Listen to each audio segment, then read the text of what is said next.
Hello and welcome in. For everybody tuning in on YouTube and for those of you who have already joined us on TikTok, thank you so much for being here today. Now, if you've never been here today, and just in short, we debate Trump supporters. We try to change their mind. There's still a lot of them out there. A lot of them are just kind of the crazies, the cult members that are never going to change their minds. But, there's still a couple middle of the road, fence sitters, maybe support Trump because they've been succumbed by propaganda or don't spend too much of their time focusing on politics. And those are the people that we truly try to reach. Now, every single stream, we begin by going over the breaking news. And as of lately, we've had a lot of breaking news, and that's definitely true today. And the news today is crazy because Bill Clinton checkmated Trump. He said, "Checkmate, bitch." It's like, it's over. It's over. Bill Clinton is either calling Trump's shit, is a transparent person that is not incriminated by the Epstein files, or Bill Clinton is incriminated by the Epstein files, and he's lighting the match to bring himself down and all the other predators down with him. Why do I say this? Well, earlier today, Bill Clinton released a press briefing calling for the immediate release of all of the Epstein files, specifically including any files that make reference to himself. And that leaves me, quite frankly, all of us, with one question remaining. Genuinely, why can't Trump make the same pledge? And according to MAGA, Bill Clinton is incriminated by the Epstein files, and Donald Trump is exonerated by the Epstein files. And if this is true, Bill's incriminated and Trump is exonerated, then why is Bill the one making the pledge? Release the files, including all references to me right now, immediately. You got to do it because of the law. And then Trump is the one saying, we're actually going to break that law. We're going to defy Congress. We're not going to release all the files. And you're certainly never going to see anything with my name on it. It make sense. Quite frankly, you can't make it make sense. And I put this theory to the test. 1 hour ago, I tweeted this out on X. I said, Bill Clinton just called for the immediate release of all the Epstein files, including the release of any files that reference himself. Question to MAGA. Why can't Trump make this same pledge? Genuinely. Why can't he? And in the last 1 hour, this tweet has gotten 300,000 views and 17,000 likes. Let's go ahead and take a look at the replies. The first reply. Question for Democrats. Why didn't you care about the Epstein files when Biden was in office? Pivot, deflection, no answer. All right. What else do we have on here? Nothing. Oh, one conservative response, because Trump is not in the files. Well, that makes no sense. But anyways, I guess the point that I'm getting at is after asking this question to the masses, trying to get an insight into how MAGA, is going to respond to this information, they don't have a response. So once again, Bill Clinton checkmated Trump. MAGA is over, and we're going to see how Trump responds to this hopefully later today. And I just do want to say this to be incredibly clear here. Although this does, at least in my mind, reduce the likelihood, is that Bill Clinton is incriminated by the files, it doesn't fully exonerate him and put him in the clear. There still exists a likelihood that Bill Clinton is incriminated by those files. There still exists a likelihood that Bill Clinton is guilty, a predator, and deserves to spend the rest of his life in jail. And that likelihood would be him just lighting the match to bring himself down, but everyone else with him. So I don't mean to make this sound like we love Bill Clinton and Bill Clinton is a glorious king, right, that has done no wrong, so on and so forth. That's not true at all. But anyways, guys, we're going to go ahead and hop into the debates here. One thing I would like to flag for you all is that later here in, let's see here, 2-ish hours, Rep. Rokana is actually going to be joining us for 30 minutes. If you know who Rokana is, that's great. If you don't, he is, in my mind, one of the only Democrats in Congress doing anything good. Okay, he was the one that drafted the Epstein Files Transparency Act. He's the one drafting articles of impeachment for Pam Bondi. He is the one putting the pedal to the metal, pursuing all illegal opportunities and pathways to hold the Trump administration accountable for not releasing the files. So Rep. Rokana is the one that lit this match. Rep. Khan is one of the only representatives serving in DC right now that are who's actually fighting for the interests of the average everyday America, and he is going to be joining our stream later. I'm super excited for that. I cannot wait.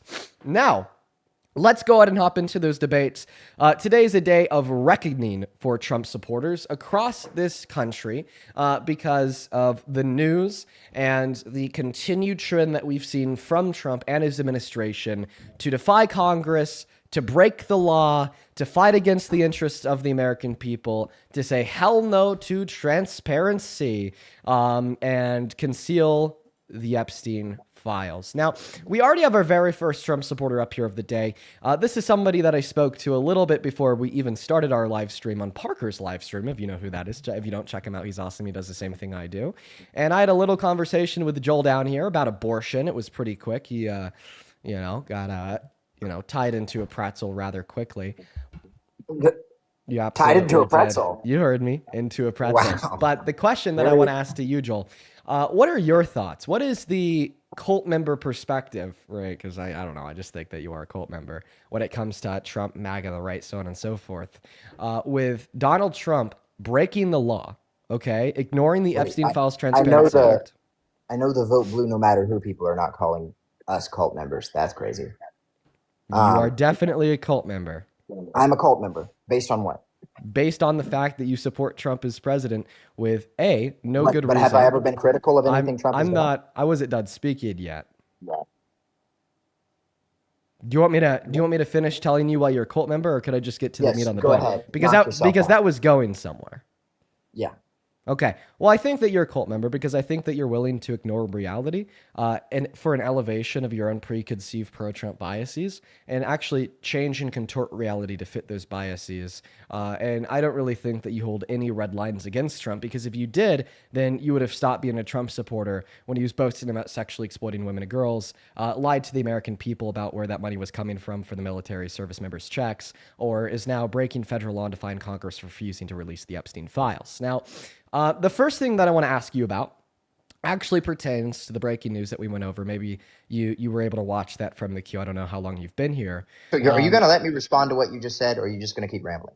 Well, I mean, I'm trying to get to the big question I want to ask you, but No, you asked me the question. You said why you believed I was a cultist, and then you gave some evidence. So I would like to refute that. No, first of all, the question that I want to ask, you pertains lines. to the breaking news that we went over on the stream and the Epstein files and Donald Trump defying Congress, refusing to release them, breaking the law, redacting 90% of what of the small batch that he did release 3 days ago, and 3 months ago telling Pam Bondi to release the grand jury testimony from Epstein's trial. But then when it came to this first small batch that was released, he redacted every syllable of every word of every line of every page and every document. I mean, he didn't. He didn't personally do it. His DOJ did. So why was Biden's DOJ holding on to it for years and not releasing it? Yeah, I'll happily answer your question if you could answer mine. Actually, I want to go back to where you called me a cultist, because that was actually particularly offensive and not fundamentally untrue. I think it's difficult for you to understand that we don't have to worship the ground that somebody walks on to understand that two things can be true. One, the devil you know can be more agreeable than the devil you don't.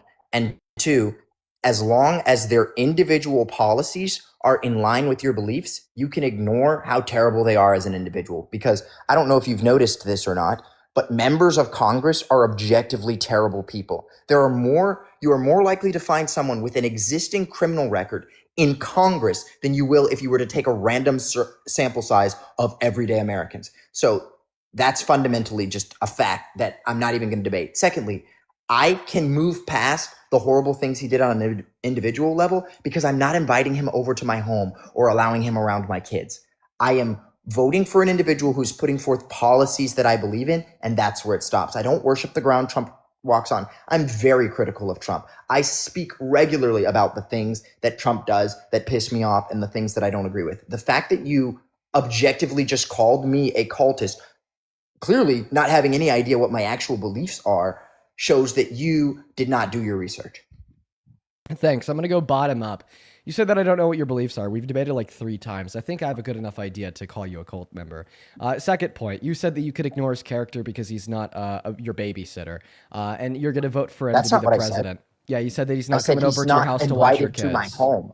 Invited he's to your not home to invited watch to your my home. kids. No, I said to be around my kids, invited to my home. Lots of people, I don't actually trust anybody to be a babysitter. Okay, I literally only invite people to my home that I believe are safe individuals. So, I mean, I think that the second statement that you just clarified when you're saying you want to invite I believe him in, Trump is morally degenerate. Can you allow me to finish speaking? I let you speak without interrupting you. No, you didn't. Yeah, I did. We just listened to you speak for 3 minutes. I was literally sitting over here taking notes until you were done speaking. Am I wrong? Bro, just go. Wait. Am I wrong? Yes. How so? You asked me like 8 questions and then didn't let me respond. And then you waited until after and tried to change the subject and get me to respond to something else. And then when I started to respond to the question you actually asked, you doubled down on the fact that you're like, no, you're a cultist based on, even though I clearly proved that I wasn't. Okay, well, the question that I'm asking you, how so? Like, how so am I wrong when I say that I didn't interrupt you? Like, I let you talk for as long as you wanted. I wrote down the 3 points that you made.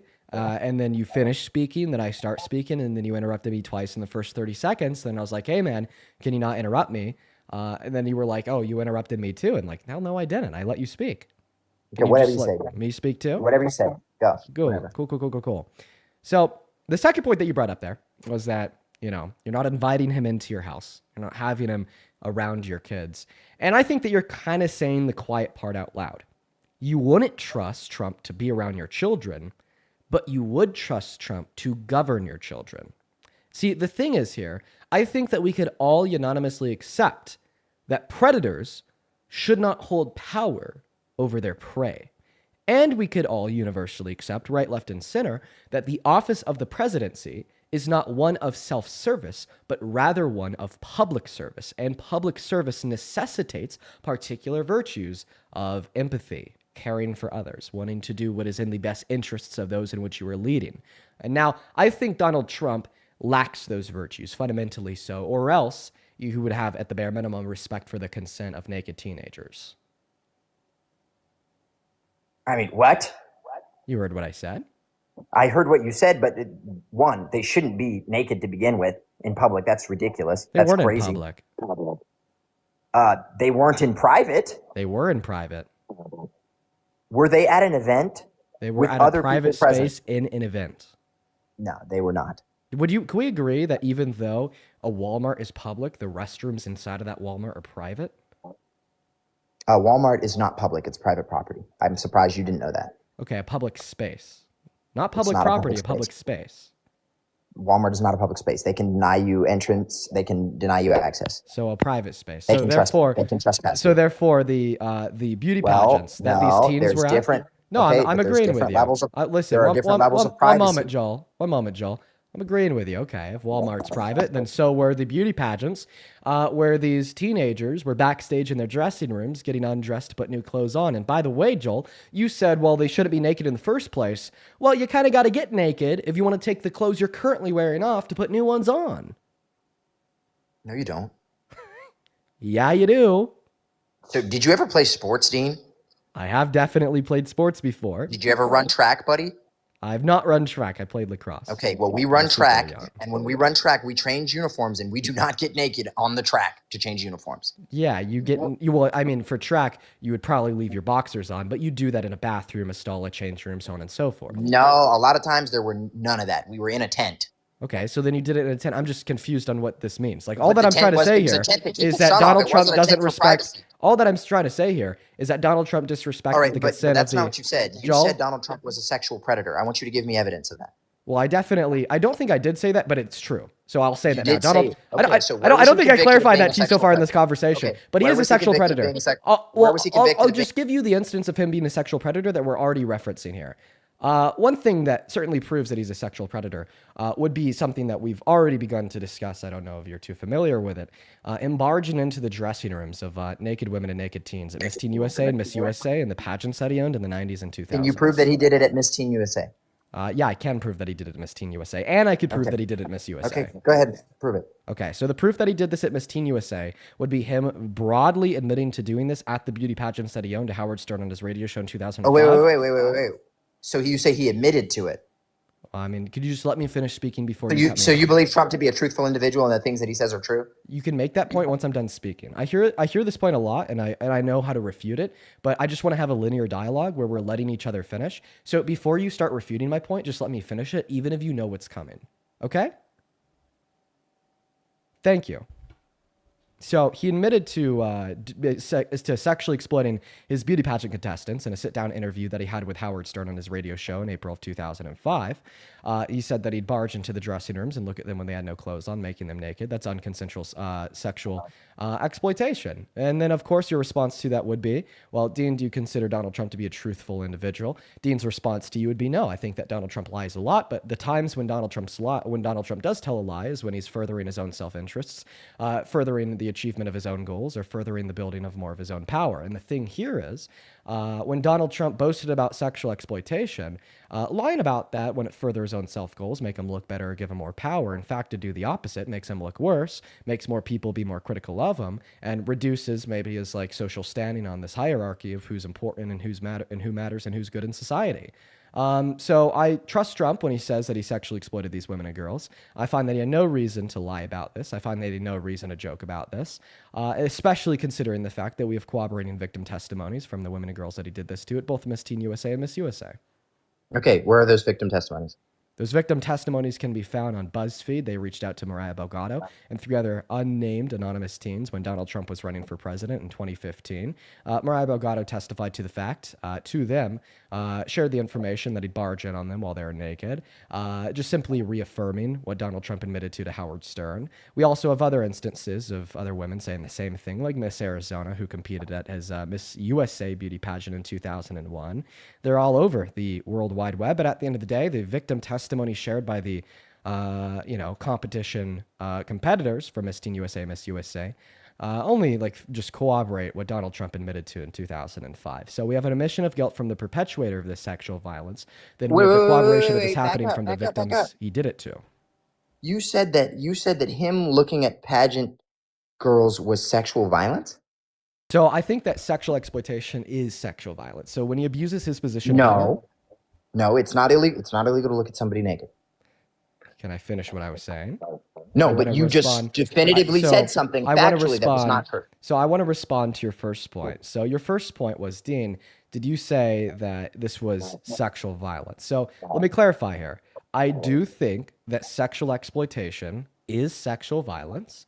Okay, what sexual exploitation is, it includes somebody abusing their position of power over the position of vulnerability that a woman or girl is in the furtherance of unconsensual sexual conduct. That's what Trump did to these beauty pageant contestants. His position of power that he abused. That's not sexual contact if you're not contacting. Okay, so all that's required for unconsensual sexual conduct to be, for sexual exploitation to be met would be the predication of unconsensual sexual conduct, and sexual conduct isn't always physical contact. Okay, so you are grouping a lot of things together that are not true. So first of all, if something is considered sexual harassment versus sexual, I don't want to say it and get your life in trouble, but the other thing, if something's sexual harassment versus SA, those are two very, very different things. I believe you could make the argument that Trump sexually harassed those women by coming into their dressing rooms. You could make that argument. You cannot make the argument that he SA'd them because he did not touch them. You needed physical action in order for it to be an act of sexual violence.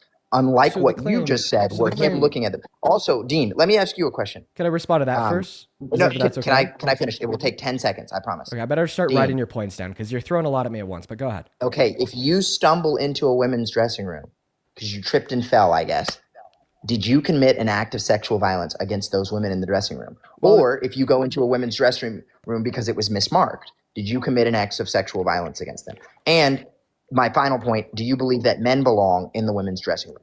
Okay, so I'll clarify on all three of those points, or more so questions that you asked me, but I first want to respond to your first point surrounding what the difference is between sexual contact and sexual conduct. So I think that sexual violence would include all unconsensual sexual conduct, okay? It doesn't necessarily have to be contact between one individual and another individual. As long as there is unconsensual sexual conduct present, then I do consider that to be violence. An example Are you saying of conduct or contact? conduct. So an example of unconsensual sexual conduct that I'd constitute to be sexual violence would be what Trump did. Like using and abusing his position of power over a position of vulnerability that a woman is in to further unconsensually looking at them while they're naked. And I mean, I could even That's like not prove illegal. this. I could. So if this isn't illegal, Right, but that's not illegal. just allow me to finish speaking, Joel. I want to be able to prove my concept that sexual exploitation can include non-physical sexual conduct before I answer to your question. Right, no, I Is believe it that. You're legal not- or, there's or nothing is to it argue. legal or illegal? So first, allow me to finish the point that I'm already trying to make. So can we agree that if like a male teacher at a high school were to tell one of their female students that he's going to fail her in her class and maybe get her suspended unless she comes back after school and takes all of her clothes off and lets him look at her while she's naked. Can we agree, right, that this would be sexually exploitive because he's abusing his position of power over her position of vulnerability to further that unconsensual act of looking at her while she's naked, even though there was no physical contact? Right, but that's not what you said. You said it's sexual violence. There's no sexual violence occurring. That's wrong, and that person should be put through a wood chipper. But that is not sexual. Let's see if we could first agree if it's sexual exploitation, sexually exploitive. Sexual exploitive and sexual violence are not the same thing. I think every strip club is sexually exploiting every woman in there. Can we just first see if we could That's not agree? violence. Can we just first see if we could agree that sexual exploitation? I just said I believe that sexual exploitation is not always sexual violence. That's not the because question every that I strip asked club, you. every strip club on the planet To sexually be honest exploits with you, women. Joel, to be frank and to be direct with you, I'm not asking you if you think it's sexual violence. I'm asking you if you think it's sexual exploitation. I already said it was sexual exploitation. Okay, so you accept that that's sexual exploitation. So then you're Correct. telling me that you have That, some other. no, I didn't accept that Trump did it. I accept. I know. Don't worry, my friend. So then you're telling me that although you believe it's sexual exploitation, you don't believe that it's sexual violence. So I classify sexual violence as an umbrella in which houses sexual exploitation, in which houses sexual harassment, in which houses sexual assault. Now, you semantically define sexual violence than I do. You semantically define sexual violence to only be subcategorically specific to forms of consensual sexual conduct, and which would only include physical contact. Now, I of course have a disagreement with you there, and I of course would like to address that disagreement. But we're gonna go ahead and treat that as a separate topic. To first, focus on the meat of the bone here, which was my original claim, which is the fact that Donald Trump sexually exploited the women and girls at these beauty pageants. So, just to make my argument clear, you just told us that you agree that if a male teacher were to abuse his position of power over the position of vulnerability of a female student and abuse that by telling her that he was going to fail her in this class unless she let him look at her while she's naked, that would be sexual exploitation. So I find very similar facts to be true of what Donald Trump did to these beauty pageant contestants. He abused his position of power to allow himself to unconsensually barge into their dressing rooms, which he said had no men around, in which he said the women and girls inside were naked. And then he, by virtue of that, abused their position of vulnerability, of course, feeling vulnerable enough to get naked, take their clothes off, to get new clothes on, to then further the unconsensual sexual conduct of him looking at them while they are naked. So I believe that if you accept the hypothetical scenario I gave you as sexual exploitation, you must also necessarily accept what Donald Trump did to these beauty pageant contestants as sexual exploitation. And let's really try to hone in on focus on that fact, please. Go ahead. I sent you an invite to turn back on your microphone, Joel. Yeah, so I think the big... Hang on, let me see if this is... Can you hear this? Incredible looking women. And so I sort of get away with things like that. In 2001, Tasha Dixon was Miss Arizona, competing in the Miss USA pageant. She experienced this kind of awkward moment firsthand. Our first introduction to him was when we were at the dress rehearsal and half naked, changing into our bikinis. Dixon was 18 at the time and says watching Trump storm into a dressing room was shocking. To have the owner come waltzing in when we're naked or half naked in a very physically vulnerable position, and then to have the pressure of the the people that work for him telling us to go fawn all over him, go walk up to him, talk to him, get his attention. Who do you complain to? He owns the pageant. So there's no one to complain to. Everyone there works for him. In 2005, 4 years later, Donald Trump bragged. So I want to clarify a few things, because now that we have the audio footage, or audio, not really footage, I guess, audio, it's very clear that Trump never acknowledged that they were naked, and then the individual speaking specifically about the occurrence in 2 different times said half naked, and then the third time said naked. So I believe that there is sufficient evidence that going into a changing room while people are changing, while horrendously immoral and inappropriate, and I would never do such a thing, and I think that people that do that are weird. It's not illegal, and he was not barging in on naked teens. She clearly said that she was 18, and I think that you are reaching when you say that they were naked and that they were underage. Okay, so if they were naked, then would you view it as sexual exploitation? Exploitation, yes. Violence, no. Can you agree that when you have no clothes on, you're naked? What kind of ridiculous question is that? You'd be surprised about the ridiculous people that we have joining this stream. I'm almost offended that you asked me such a ridiculous question. So the answer is yes? Without clothes on, you are by definition naked. Okay, so then here's Donald Trump, by definition, saying that he sexually exploited them per your own logic, because he acknowledges explicitly that they had no clothes on. I'm not arguing that he didn't sexually exploit them. I'm arguing that there was no sexual violence. So first and foremost, Joel, you explicitly argued that we don't have good enough reason to believe that they were naked. You explicitly stated No, I that Donald Trump stated. I'll go ahead and replay you when you said that. Let me just replay it, because we have a VOD on YouTube. Listen to yourself, Joel. That they were naked, and then the individual speaking specifically about the occurrence in 2 different times said half naked, and then the third time said naked. So I believe that there is sufficient evidence that going into a changing room while people are changing, while horrendously immoral and inappropriate, and I would never do such a thing, and I think that people that do that are weird. It's not illegal, and he was not barging in on naked teens. She clearly said that she was 18, and I think that you are reaching when you say that they were naked and that they were underage. Thanks, Joel. So anyways, you said that I was reaching when I said that they're naked. Wait, and at the start of that statement, where did I say that it wasn't exploitation? And at the start of that statement, one moment, at the start of that statement, right, you said that Donald Trump never personally acknowledged that they were naked. Then play that back. Then play that back. Play it back when you said that Donald Trump never personally acknowledged that they were naked? No, play it back where I said it wasn't exploitive. I don't think that you never said it wasn't exploitive in that That's statement. what we're arguing. I said that you said that they didn't have sufficient. I said that you said that I didn't have sufficient evidence to believe that they were naked. You don't have sufficient evidence to believe that they were naked. I do. Based on Donald Trump saying that they had no clothes on, and based on you saying by definition, if they had no clothes on, they'd be naked. You can say somebody has no clothes on when they're in their underwear. One moment. Here's Donald Trump saying that they had no clothes on. I'm inspecting. I want to make sure that everything is good. You're there. Yeah, the dress. Is everyone okay? They're standing there with no clothes. Is everybody okay? There you go. You just heard him say that they're standing there with no clothes. And by the way, less than 45 seconds ago, you personally said, by definition, if you have no clothes on, you're naked. In fact, you literally made it clear that you felt offended, all right, at the fact that I asked you, if you have no clothes on, are you naked, right? You felt so offended by that question, and you made it clear because it's obvious that when you have no clothes on, you're naked. And you just listened to Donald Trump say that they had no clothes on. And by the way, then when we take the corroborating victim testimony from Mariah Belgrado in the 1997 Miss Teen USA, women at Miss USA as well, okay, are you gonna let me who all respond, said the same thing, that they were naked. I'm just giving you like exigent facts to further make my point clear. I understand that it's not crayon on paper in 5 words, but everything that I'm saying is very important. Right. And then when we also consider the corroborating victim testimony of the individuals that said they had no clothes on, it becomes clear that Donald Trump did this to them while they're naked. It becomes clear that this is sexually exploitive. Thank you. Prove it. I just did.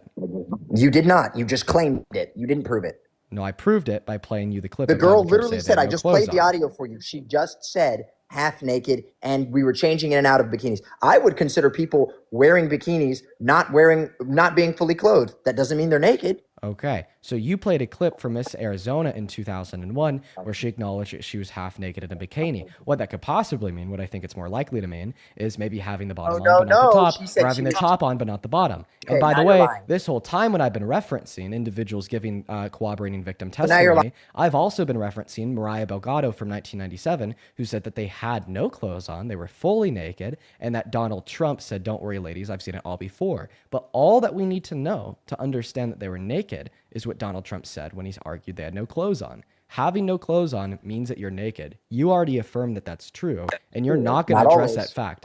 Always. It always means Not that. always. It always No. means that. No. Are boxers an article of clothing? Why would women be wearing boxers? That's just for a man. I mean, women can wear them too. Are So boxers men an were article of competing in Miss clothing? USA. Men were competing in Miss USA pageants. I'm giving Didn't you he an just example. say there were no men there? I'm just giving you an example. Parker, didn't you just say there were no men there? Yeah, there was no men there. I'm not Then talking. why would they be wearing boxers? I'm not talking about the beauty pageant contestants. I'm giving you were an literally example talking through about the the beauty use of a pageant hypothetical. I'm just giving you an example. I mean, we could use another article of clothing. So You know could what? we You agree, know what, Parker? could we agree You know that what, Parker? women's underwear are an article of clothing? There you go. Yeah, but I would also agree that a woman could Oh. be considered indecent with underwear Oh, okay. on. So if underwear an article And she of could clothing, not want a man in her dressing room So- with underwear on. yeah, wait, obviously, I'm not denying that. All right. Even if Donald Trump walked yes, into these you are. spaces, when You did I just- deny that? You just said that there's okay, so you don't believe people could be half naked. 1 second. When did no. I specifically want an answer to the question I just asked you. What did I specifically deny, right? That a woman might not possibly want a man to see her when she's in her underwear. When did I deny that? Oh yeah, I agree with that. That would be wrong, wouldn't it? When did I deny that? So you think it was wrong when Trump went in Answer the my dressing question. rooms? When did I deny that? You just denied that I said that it was wrong when Trump went in the dressing No. rooms. You just denied that or actually, you just said that I denied that it was wrong for a man to look at a woman when she's only wearing her underwear. Oh no, I think it's wrong for a man to look at a woman. That's when not the she's- question that I'm he's asking you. not I'm married saying to her that when you she's only just wearing her underwear. listen to what I'm saying. You just said that I said that it's not wrong for a man to walk into a woman's dressing room when they're wearing underwear. I never said that. I never said that. But anyways, you're not to gonna- clarify what I was Bro, saying, can you- because you attempted to interrupt me and then make a Hey, Dean. false and baseless accusation, Dean, I getting don't off think you track understand. here. Joel, A debate what is I a was in the balanced middle discussion. of saying, what I was Talking exactly over and muting people is not a balanced discussion. as you're talking over me. Thank you for admitting that you're not Literally, engaging in a bro, balanced you are not discussion. allowing me to respond. I don't think that you're allowing me to speak. You have spoken for 50% more time than I have. Okay, I'm gonna go ahead and allow you the chance to speak. I'll allow you the chance to say whatever you want, and then I'll clear it all up once you're done. Go ahead. Okay, so Dean, first of all, you agreed this entire time because we've been arguing that it's inappropriate for a man to be in a woman's dressing room, correct? And that's inappropriate Yeah, for all men. that's- So that's obviously going to be bad for men. You're going to use this as an opportunity to pivot to trans people and lose the debate. No. Wait. How dare you? How dare you, Dean, say that trans women are men? That's transphobic of you. I'm assuming that you think that, and it's I obviously am a true terrified assumption. that Dean is transphobic on top of being Such a weak straw man. I don't even. racist adjacent. That's such a weak straw man. I don't even need to respond Dean, to it. you are racist adjacent. Okay. Do you want to make your points about like Donald Trump and Howard Yeah, Stern? so Like, it what are was we wrong doing? when Donald Trump did it, and it's wrong for men pretending to be women to do it as well. So the fact that you are sitting here judging Donald Trump by a standard in which you are actively enforcing and assisting in men putting themselves in this exact situation right now, and you want it to be done to teenage girls because you're a terrible human being who wants men in women's restrooms. Unbelievable. You are disgusting. I can't believe you would do something like that. Okay, thank you so much for losing the debate, Joel. So we run into this one a lot frequently, too. Of course, we have this conversation about Donald Trump walking backstage and sexually exploiting the women and girls of Miss Teen USA and Miss USA quite a bit. However, all right, of course, it's always a really bad argumentative strategy to attempt to use this as an opportunity to pivot to trans people, because in the same breath, you're arguing that even though Donald Trump sexually exploited the women and girls by unconsensually looking at them naked, he's still such a good man who should serve as a leader of the most powerful country of the face of planet Earth. So in all reality, you don't take too much of an issue with him walking backstage prostitution, sexually exploiting them while they're naked. But yet you take such a large issue with trans women not sexually exploiting women in this space, but just simply taking a piss. So I think that if you're going to attempt to call me a hypocrite by drawing a comparison between trans women taking a piss and Donald Trump sexually exploiting the women backstage, well, then in all reality, you're the one that's arguing that you are a hypocrite in accordance with your own logic because you take an issue with trans women taking a piss, but you don't take an issue with Donald Trump sexually exploiting. But this is a linear dialogue. I will happily have a long-form, fleshed-out discussion with you why it's actually a good thing to segregate restrooms on the basis of gender identity, not on the basis of biological sex, and allow trans women to use a women's restroom as soon as we're done going over this topic of Donald Trump being a sexual predator for sexually exploiting the women and girls backstage at Miss Teen USA and Miss USA. Once again, the first question that you asked me that started this dialogue was, Dean, can you prove that Donald Trump is a sexual predator? I then got you to concede that he sexually exploited women and girls at Miss USA and Miss Teen USA, therefore that makes him a sexual predator. You could either give me a counter argument, which honestly would be like pretty useless considering the fact that you already said, yeah, Dean, I get where you're coming from. He definitely did sexually exploit them. Or, right, which I'd appreciate more so with the viewers, a concession, right, that Donald Trump is a sexual predator because he sexually exploited these beauty pageant contestants, right? Once you can make that acknowledgement, once you can make that concession, I will happily have a conversation with you about women in the women's restrooms, but I don't want you to use that as a chance to infringe on a linear style productive dialogue, to then split topics and try to talk about two things at once, then paint me as a runner or paint me as a scaredy cat when trying to stick on the original point of the conversation. So just in 1 second or less, if you could concede that he's a sexual predator because he sexually exploited these women and girls, we could continue the dialogue and talk about why I think trans women should be able to use a women's restroom. Wait, did you just say that Donald Trump did exploit women, but trans women do not exploit women when they go in the bathroom? Yes, I do believe that is true, yes. And would you stand 10 toes down on that? I literally told you I could give you an argument for it once we are So would you like the article that disproves that point that you just made? Once we're able to finish this first point and go on to the debate between the two of us, specifically on the topic, sure. I have the article pulled up right here. Okay, well then so first of all, you lied. Leave it pulled up until we get onto that topic. That's okay. fine, right? But I'm not going to allow you to go on to another topic until we can finish with until we can finish with the first. Let me talk 1 minute uninterrupted. Only if you're going to stick on this first topic of giving me a concession that Donald Trump is a sexual predator because he sexually exploited women and girls. I'm not willing to move on to a conversation with you about women and women's restroom until you can make an acknowledgement that Donald Trump is a sexual predator because he sexually exploited these women and girls per the first question that you asked me in the moment that you joined. Right now, you're attempting to use the topic of women in the women's restroom. You're not even letting me fucking talk. And deflect away to a separate topic. Dude, what are you doing? This is not a debate. You're just talking over me. So what I'm doing is I'm trying to explain to you. That's not debating, bro. So what you're not even letting me respond to the things you're saying. Well, I don't actually think that you're not making any sense, Dean. I don't actually let me respond. I don't actually think that you're responding. You said emphatically that Donald Trump was a sexual predator based on him going into the women's restrooms, and you said that he was committing sexual violence. I argued, and this is the only point that I have been arguing, is that he did not commit sexual violence. I didn't argue that it was appropriate for him to go in the women's restroom. I didn't argue that he was a good person. I didn't argue that I voted with him because I thought he was a good person. You literally jump from point to point to point and say, because of this, because of this, because of this, you are this, you are this, you are this, you are this. I have not definitively said any of those things. You are literally arguing points that I did not make and continuing to filibuster your own lie to act like I didn't have a response while you mute me. Stop interrupting, while you don't even give me a chance to even say for 10 seconds. This is the longest I've talked this entire live. So first of all, I want to say emphatically, I do not condone what Donald Trump does. I have already said that he was a degenerate, which disproves your original point that you made that I was in a cult, because I wouldn't criticize my cult leader if I was in a cult. So first of all, you lied. Second of all, you also said that I said Trump was not a sexual predator. I have not said definitively either way. I think it was inappropriate. I do not think it's appropriate to go into the women's restroom. I already have stood 10 times down on that. Doesn't sexually exploiting make you a sexual predator? Are you interrupting me? Are you interrupting me? To ask a very important question. Okay. Define sexual predator then, Dean. Is that a legal classification? Is it a crime? Holy shit. Define it. Wow. Okay, so now we have to Trump is not a sex offender. He's not a sex offender because he would be on a list. So sex offender, are you using that in the legal sense? In the legal sense, Trump is not a sex offender. Can we agree that he should be? I can't define or tell you what he should or shouldn't do. If everything that he said, Wait. if everything that I have heard about him is true. Joel, that should follow though, because you did agree like that he sexually exploited his beauty pageant contestants, right? Like, can we agree that idealistically, anyone who's done that should be a sex offender? Like, don't make it complicated. Don't muddy the waters. Don't use like a billion words to respond to this question. This is very simple. You agreed he sexually exploited those women and girls.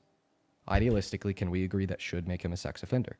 I mean, I believe they sexually exploited themselves by being involved in a pageant based on their looks, but that's another question for another time. I don't believe that OnlyFans or Pornhub or any of those things should exist. I think there should be no legal avenues for people to sexually exploit themselves. Yeah. So it's funny. It's actually not funny. That's not funny. It's horrible. Joel, do you mind if I speak? Why do you think people being sexually exploited is funny? Can I speak? Thank you, Joel. So what I think is really disgusting, right, is that I said, let's not muddy the waters. Let's not get ourselves, overdrawn and be too complicated with this. I just simply asked you, you agreed that he sexually exploited those women and girls. Idealistically, can we agree that that should make him a sex offender? And instead of taking that moment, instead of taking that opportunity to come together on this basis of condemning sexual violence, of condemning unconsensual sexual conduct, of condemning sexual exploitation, right? And wanting to raise awareness around the reasons why women won't speak out about these things and how bad it is when men do these things, to just agree on the very simple basis that any man who sexually exploits women should be a sex offender idealistically. You instead took that as an opportunity not to critique the man who did this to them, not to condemn the man who did this to them, and not to agree with me that that man should idealistically be a sex offender, but you rather took that opportunity as a way to almost implicitly suggest that they were asking for it because they sexually exploited themselves. So I will ask you again. Joel. I want a response. I want a very direct response. Everyone watching this stream has a brain, and we could all tell when you're not giving a direct response. Please give one and answer this question. Can we agree that any man who sexually exploits a woman or girl idealistically should be a sex offender? No. No? No. Why not? Because a sex offender is legally defined as a person who commits a crime involving a sexual act. If no crime was committed, then they legally are not a sex offender. So I said idealistically should be. Yeah, but a sex offender is not an ideology. It's a legal classification. Well, this would be our idealistic legal classifications. Like we would legally classify... Idealistically, no one would ever be a victim of any... We would idealistically legally classify what Trump did So to girls as some type of sex-based crime, a crime that idealistically should classify an individual as a sex offender. Can you agree there? Idealistically, no one should have to experience this. I understand. No one should ever have to. But that's not an answer to my question. That's just simply not an answer to my question. Well, you said idealistically. And I want you to answer my idealistic question. Idealistically, okay, can we agree? I believe that the question you were asking is disingenuous. Idealistically, can we agree that what Trump did, right, to those women and girls should be considered some type of sex crime that should make him a sex offender? Yes or no? Should it be considered a sex crime? Yeah, some type of a sex crime. I mean, maybe it's like, I don't know, voyeurism or indecent exposure, but then they would be the ones that were indecent. I don't know, that would be weird. Because I think the crime only comes when you're viewing of something of sexual nature that you are not a first-person recipient of. So like if you were using a camera or something to watch in an area where you were not physically present. Because then you're charging everyone that goes in the wrong bathroom with that same crime. And you think everyone that makes the mistake of going in the wrong bathroom should be a sex offender? Well, I don't think that this point is too hard to respond to. I think that one big difference there would be an intention, right? How are you going to prove that he had the intention of doing it on purpose? Yeah, good question. It's because he said he did. He didn't. He said he did it. He didn't say he did it on purpose. Listen to him. Vagina. Okay, let's listen. Well, you could also say, as the owner of the pageant, it's your obligation to do that. So you have done that. Now, I'll tell you the funniest is that I'll go backstage before a show. Yes. And everyone's getting dressed and ready and everything else. And, no men are anywhere. and I'm allowed to go in because I'm the owner of the pageant, and therefore I'm inspecting it. I'm inspecting. I want to make sure that You're like a everything is doctor. good. You're there. Yeah, the dress. Is everyone okay? They're standing there with no. Is everybody okay? And you see these incredible-looking women, and so I sort of get away with things like that. Now, be honest, Joel. Do your best to be honest. Does that sound like a man who accidentally walked into the woman's dressing room? Be But now honest. you're asking me what I think. I am asking Are what we you debating think. facts or what I think? We're debating what we think, and Okay, hopefully we think in alignment with the sounds like- facts. Okay, So answer my question. Do you think that sounds like a man? Are you who going just to let me answer your accidentally question? stumbled? I'm repeating All right, it. so you're not going to let me answer it. The All right, reason that's cool. The reason I'm repeating the question is because I'm scared that you're not All going to. right, I'm not going to answer answer your question since you won't let me. All right, not yet.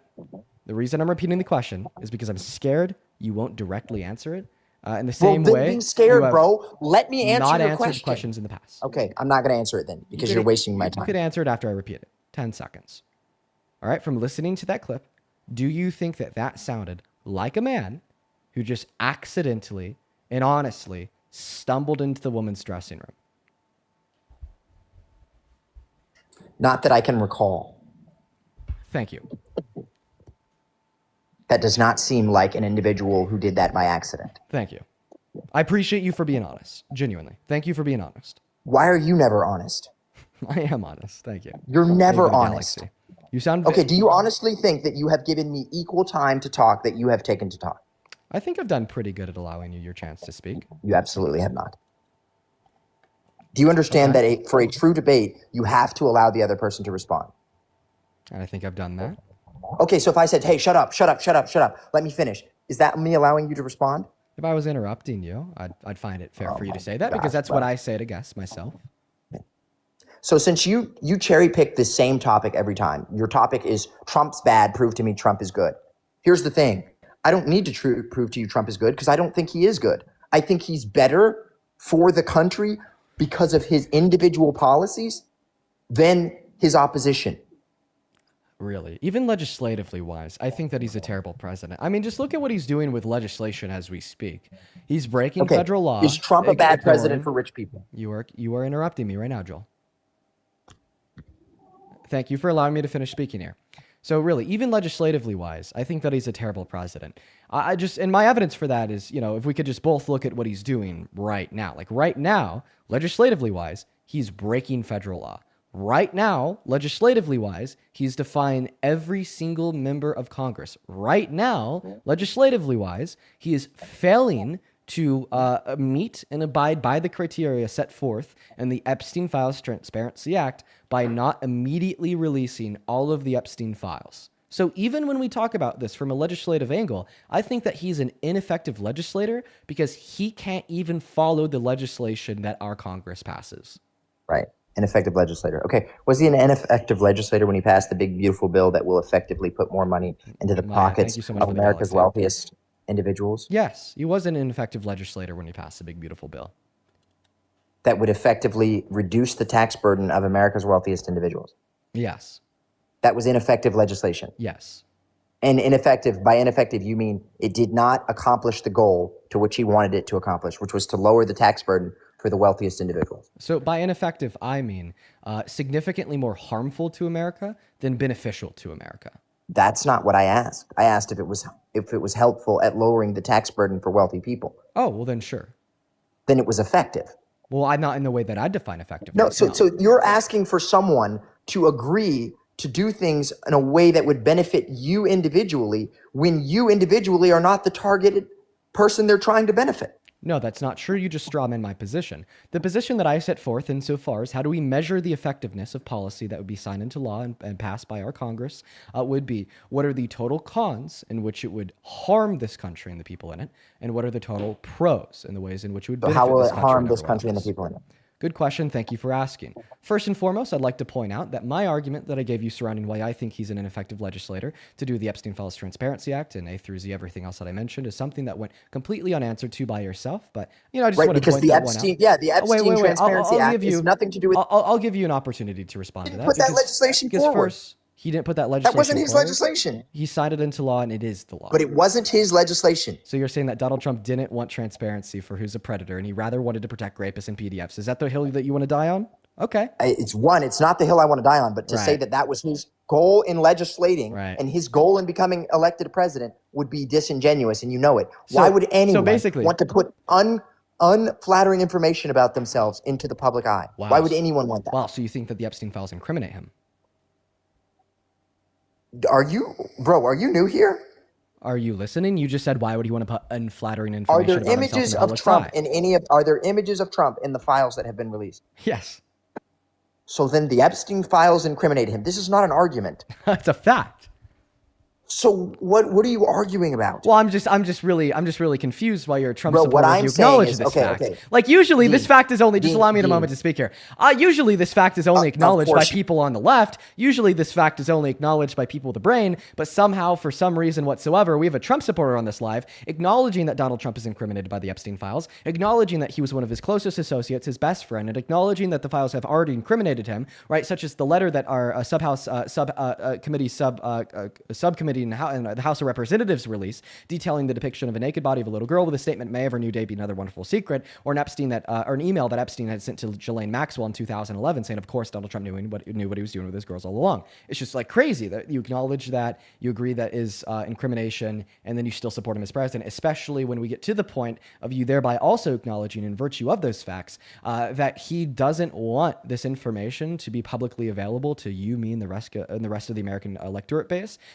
So far, to the extent of him being willing to break federal law and defy every member of Congress in doing so. Plus, another point that I wanted to make here is you said that it's not unruly and not insane to understand why Donald Trump is breaking that law and defying Congress, since that wasn't on his agenda. That wasn't one of his objectives, which you're basically saying that you want Donald Trump to be a king. You want to live under a one-man rule. You don't want checks and balances. You don't want a Congress. You don't want a Supreme Court. You just want Trump, his agenda, and you want everyone to bend the knee in achieving his goals. And then when everybody doesn't bend the knee in achieving his goals, like Congress defying him and passing the Epstein Files Transparency Act, you take no issue with him defying them, playing king, and wanting to be that dictator by then breaking that law and refusing to release the files. So, Dean, you went on for 2 minutes and 37 seconds without even taking a breath. So props to you for that. That was not even remotely what's going on here. Let me explain this to you like you're 5, because apparently this is way too complicated for you. I believe that my guy wants to benefit red apples and bring red apples to all the people. You believe that my guy should bring green apples and bring green apples to all the people. I'm saying he's bringing the red apples, and you're saying he's not bringing the green apples. Well, no shit, Sherlock. He's not bringing the green apples because he didn't say he was going to bring the green apples. He said he was going to bring the red apples. When I say that Trump is an effective legislator when it comes to pro-life, he's an effective legislator when it comes to tax breaks for the wealthiest Americans who are paying the majority of the taxes, when it comes to actually putting the interests of the people who are actually doing things in America first, those are the things that I'm saying he's an effective legislator. And you're saying, well, no, he's not an effective legislator because he's not bringing us green apples. No shit, Sherlock. He's bringing us the red apples. If you're going to argue that Trump is the president for the rich and that he only cares about the rich, you have to acknowledge he's doing a good job for the rich. You can't just say he's objectively doing a terrible job for everyone. He doesn't care about the rich. He doesn't care about the poor. He actually said he was going to bring the green apples. When a president is inaugurated, when a president is inaugurated, what oath do they take? They swear an oath to the Constitution of the United States. Precisely. They swear an oath to uphold the law and honor the Constitution. And many do not follow it. What's your point? This is Donald Trump, right, swearing to bring that green apple of abiding by the law and acting in accordance with the checks and balances as described by the Constitution, which would include honoring, right, a policy that Congress has passed and he signed into law. Not to mention that, you know, these other green apples of fighting for the working class, fighting for the everyday American, fighting for the low class were absolutely things that he ran on in ways that he was able to con that average American into supporting him.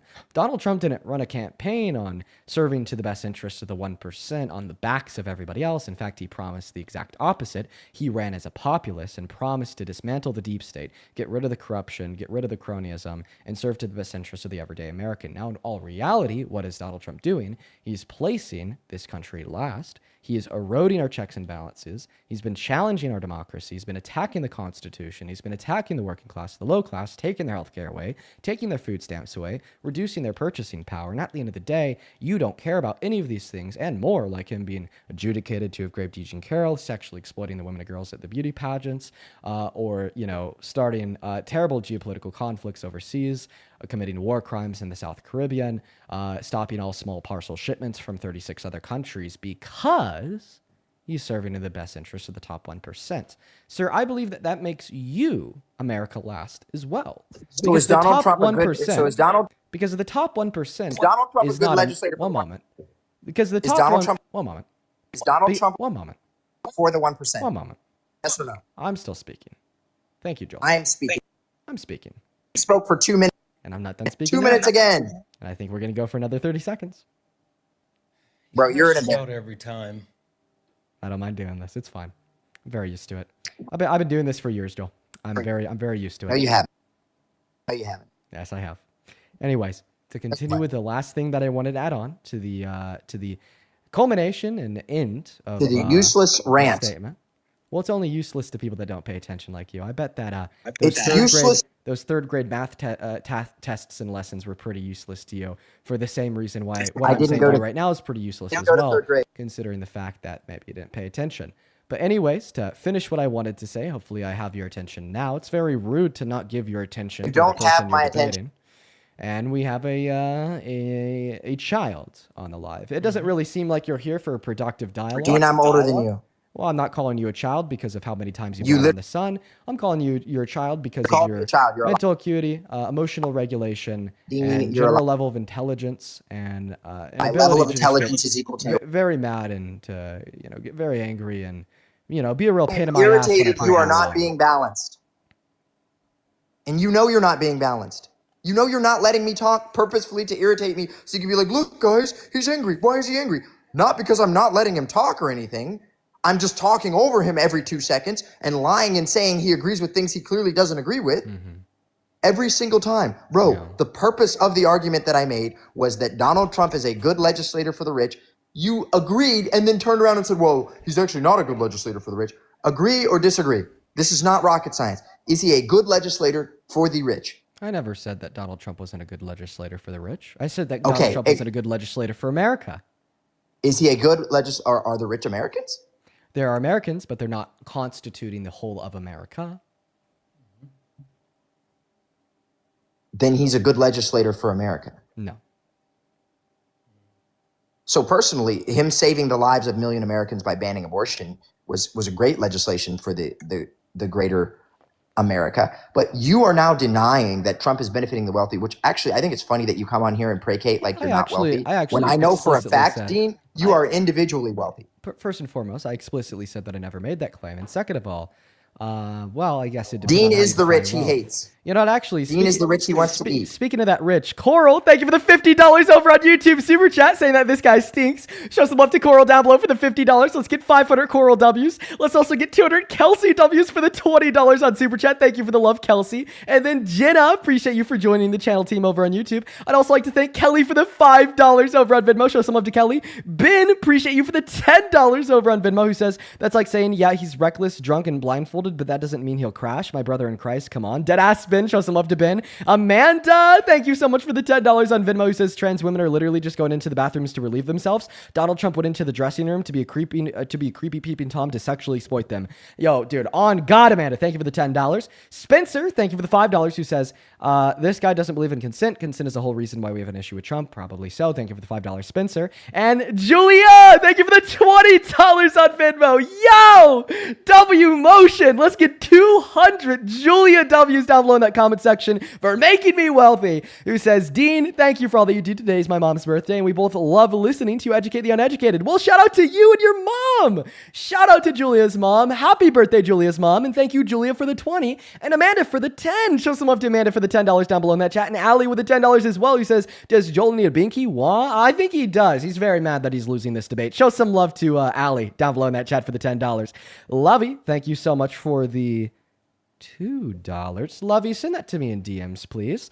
Ben, thank you for the $10 as well. Thank you so much for the love, Ben. Jennifer with the $5. O with the $2. And Anna with the $10, who says, thank you for educating those who refuse to be educated themselves. Merry Christmas. Never stop fighting the good fight. Merry Christmas to yourself, Anna. Thank you for the 10. And Zach, Z-A-K, thank you for the $50 on Venmo. Oh my God, Zach. Zach with the $50 says, it is absolutely illegal to look at somebody naked against their will. This idiot is fucking disgusting. Completely disgusting. Thank you for the love, Zach. Show some love to Zach down below in that comment section, everybody. Then Kirsten, thank you for the $10 who says, oh, brother, this guy stinks. Dead ass Kirsten, thank you so much. Jaden with the $20. Thank you so much, Jaden. That is G-A-Y-D-E-N. Let's get 200 Jaden W's, another 100 Ben W's for another $10, and 100 Allie W's for the $10 who says, happy Monday. Hope your day's going well. It's going better now. Thank you for the $10, Allie. John, thank you so much for the $10 over on Venmo. Appreciate you for that love, John. And then, yo, Michael, thank you so much for the $100 over on Venmo. Oh my God, Michael. What the fuck? I want to see 1,000 Michael W's down below in that comment section. Thank you. Thank you for the $100 for your, that is insane. Thank you so much for your kindness. I do not deserve a penny of that. Michael with 100 says, mom is in the hospital, but watching you brings light to my day. And this guy says, annoying OMG. Yeah, it's very fucking annoying. And I'm sorry to hear that your mom's in the hospital. I hope that she feels better soon. Thank you for the $100. And then Austin, thank you for the $10 over on Venmo to make me richer, who says, this is my fake donation for you after Joel's done whining and pivoting. We need a good laugh. Bring up Phil. I wonder if Phil's here today. Thank you for the $10. Over on PayPal, Rebecca, thank you for the $40. Oh my God. Let's get 400 Rebecca W's, who says, I wanted to say thank you for all that you do. I love your lives. Your arguments change so many minds. Have a wonderful Christmas with your girl and happy holidays. Happy holidays to yourself, Rebecca. Thank you for your kind words and thank you for the $40. That goes further than you know. Thank you so much. And then Gabby, thank you for the $10. I appreciate you so much for the love, Gabby. Caitlin with the $10, who says that there's a difference between my mom knocking before entering on the bathroom door, asking if I need help, and my brother accidentally entering while I'm using the shower. Yeah, absolutely, Caitlin. Thank you for the $10 on PayPal. And then Mina, thank you for the $100 on PayPal. Holy fuck. M-E-E-N-A. Show some love to Mina down below in that chat. Jesus Christ. Who says, thank you for fighting for all of us. Have a Merry Christmas and Happy New Year. I hope they have a Merry Christmas and Happy New Year yourself. That is completely outrageous. You guys are being so kind today.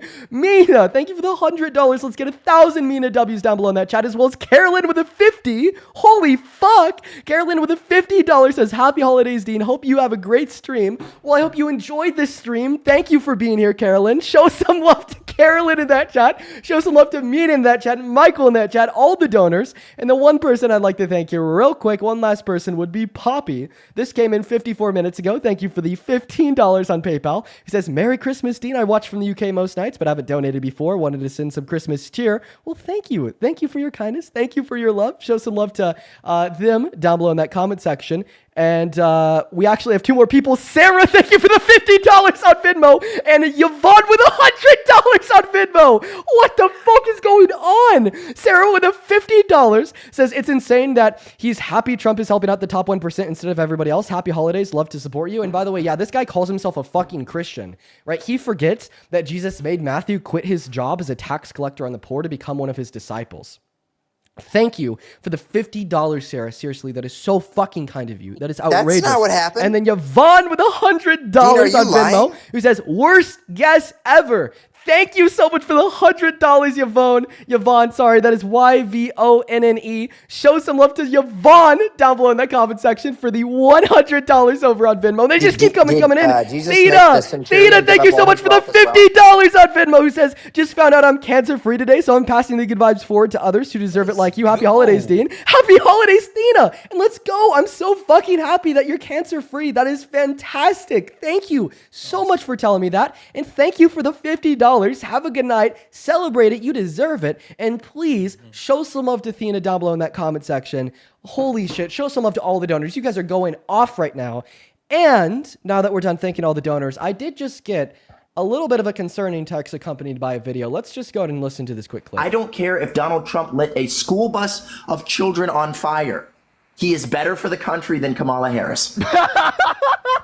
Joel, you're gonna get clipped for that one. First thing I said it please, publicly. What are you talking someone about? send me that clip. Someone. I don't care. I said it publicly. You guys act like I'm afraid of getting canceled. The only person here with more followers than me is Dean. Oh, wait, Dean, hold on. Listen, really quick. Sorry. I have something if you don't mind. Yeah, Santana, the mic's yours. Okay. Cool. First and foremost, a couple of quick thank yous as well. Hyatt, thank you for the one. I'm wonderful. Tiana, yes, thank you for the 5. Joel is a raccoon. And also, Joel, thank you for the 10. Joel definitely sucks.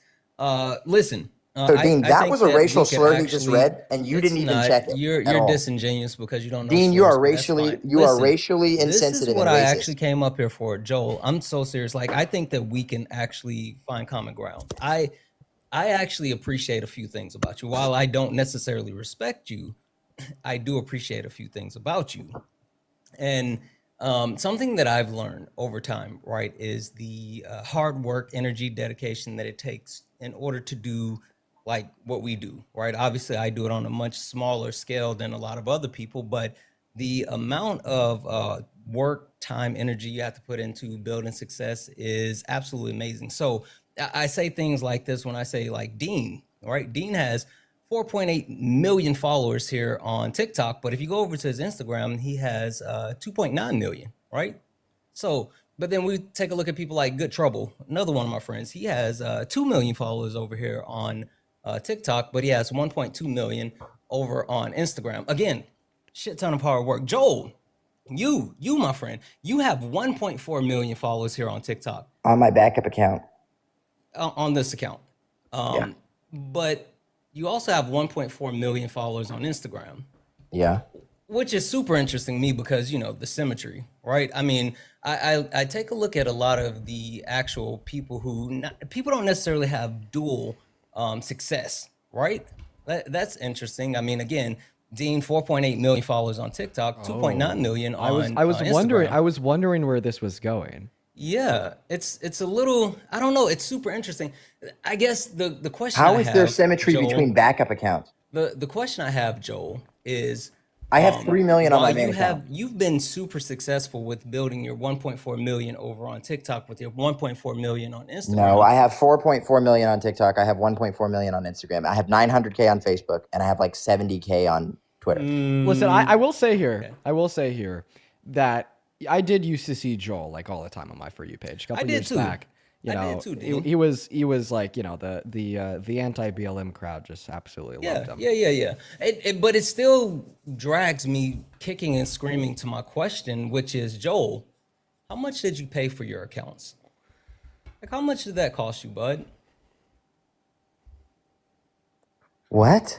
How much did you pay for your follows, Joel? I'm not necessarily sure that's true, but I'm just going to pretend it is. I mean, because I don't like Joel. it's not even remotely. How much okay. did you pay for your followers, So, Dean, Joel? How much Dean, did you that's pay? How much so- did you pay for your followers, Joel? Come on, Joel. I don't buy. Okay, Dean, why Yeah, are you you even do. entertaining this? You do. Okay, and I'm sure. Okay, so Dean, You do. go to my Instagram account right now. Yep. Okay, go to my Instagram account. Yep.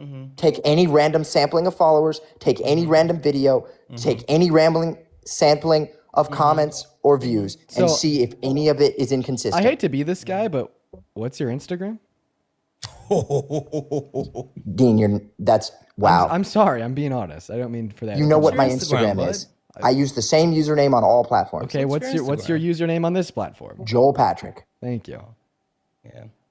Also, one thing that I've noticed, right, Dean, I don't know if you know this, but Joel has been panel hopping a lot lately, right? And which I know, like, there's 15,000 people hanging out right here on TikTok now. And Dean, you know this, like, when you hop up on someone's account and, you know, it could be a few people there and then boom, there's thousands, right? Even me, again, on a smaller level, I've gone into a live, jumped down a panel when there's been like 20 people and boom, it jumps up to a couple hundred people.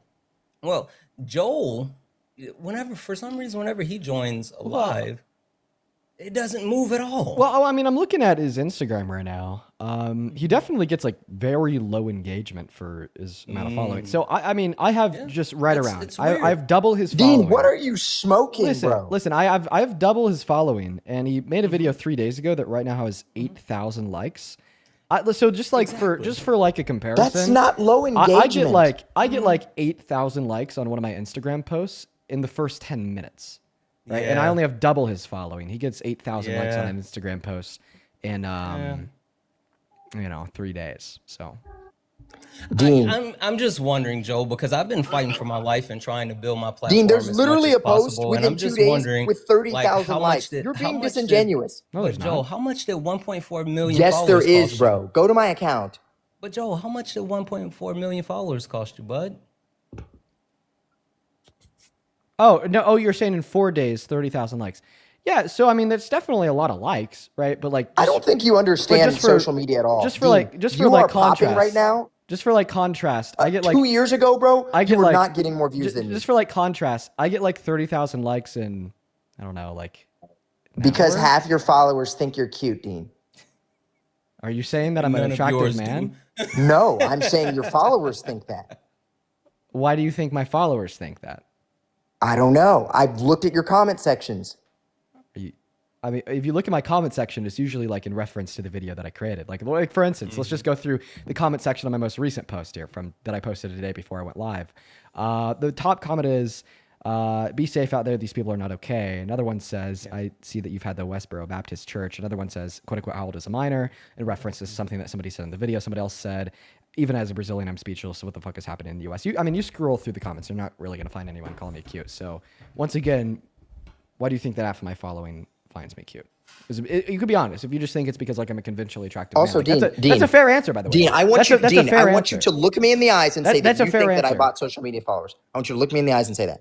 Well, see, the thing is, Joel, I don't think that you did. Because just you going along- admitted I'm just before going he along with it for the started bit his because that you saw me you years bought ago. you bought social media followers. And you believe that. So totally. Say you swear. I swear. See, you don't believe that. You're just okay. doing it to piss me off. Okay, I am just doing it to piss you off. You got me.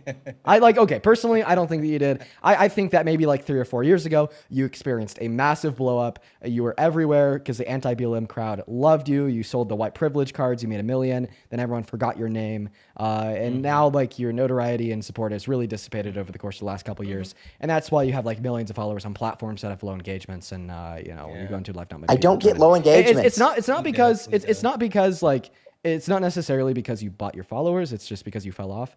And like, by the way, I'm not even trying to shit on you for falling off. It's just something that happens to like 99% of people on social media. Like chances, like there's like a relatively like high chance that like I will fall off one day. Like that's just kind of like the nature of the cycle of social media. Only 1 out of 100 people that try to like start and build a following on social media end up like making it and getting a bunch of followers.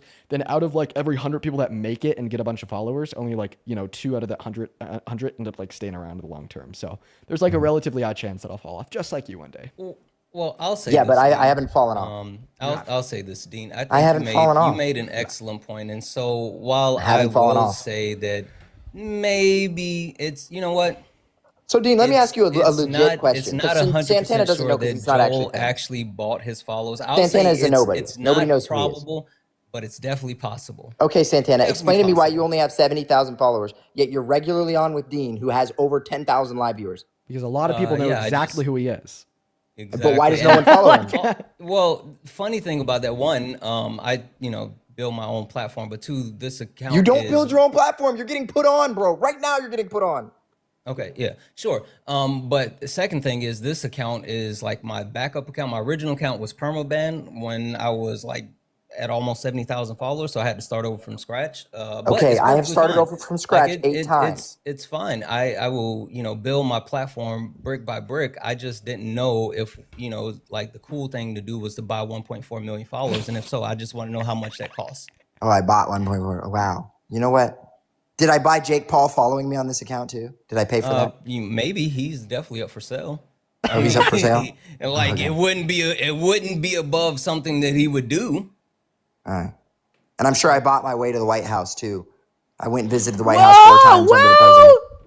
Just paid for it. Well, okay, so first and foremost, I wouldn't put it above Trump. But second of all, I know like a bunch of people that have been to the White House under like the Trump presidency that are, kind of irrelevant. Like, dude, I just like randomly met somebody the other day that's been invited to the White House for the influencer get-togethers. Who? And her name was Samantha. Samantha what? I don't know. She's a younger Asian woman. I've never met her before, and she's been invited to the White House on a couple different Okay, so occasions. Dean, Dean, Also, I let's sold not $4 forget million that all worth of white let privilege cards. I couldn't have exactly. done that to fake Yeah, you people. did. Well, Well, that's let's where the not money forget came that, from to buy the bot followers, right? But why would I buy? Why would I That's a good want point. followers? That's a good point.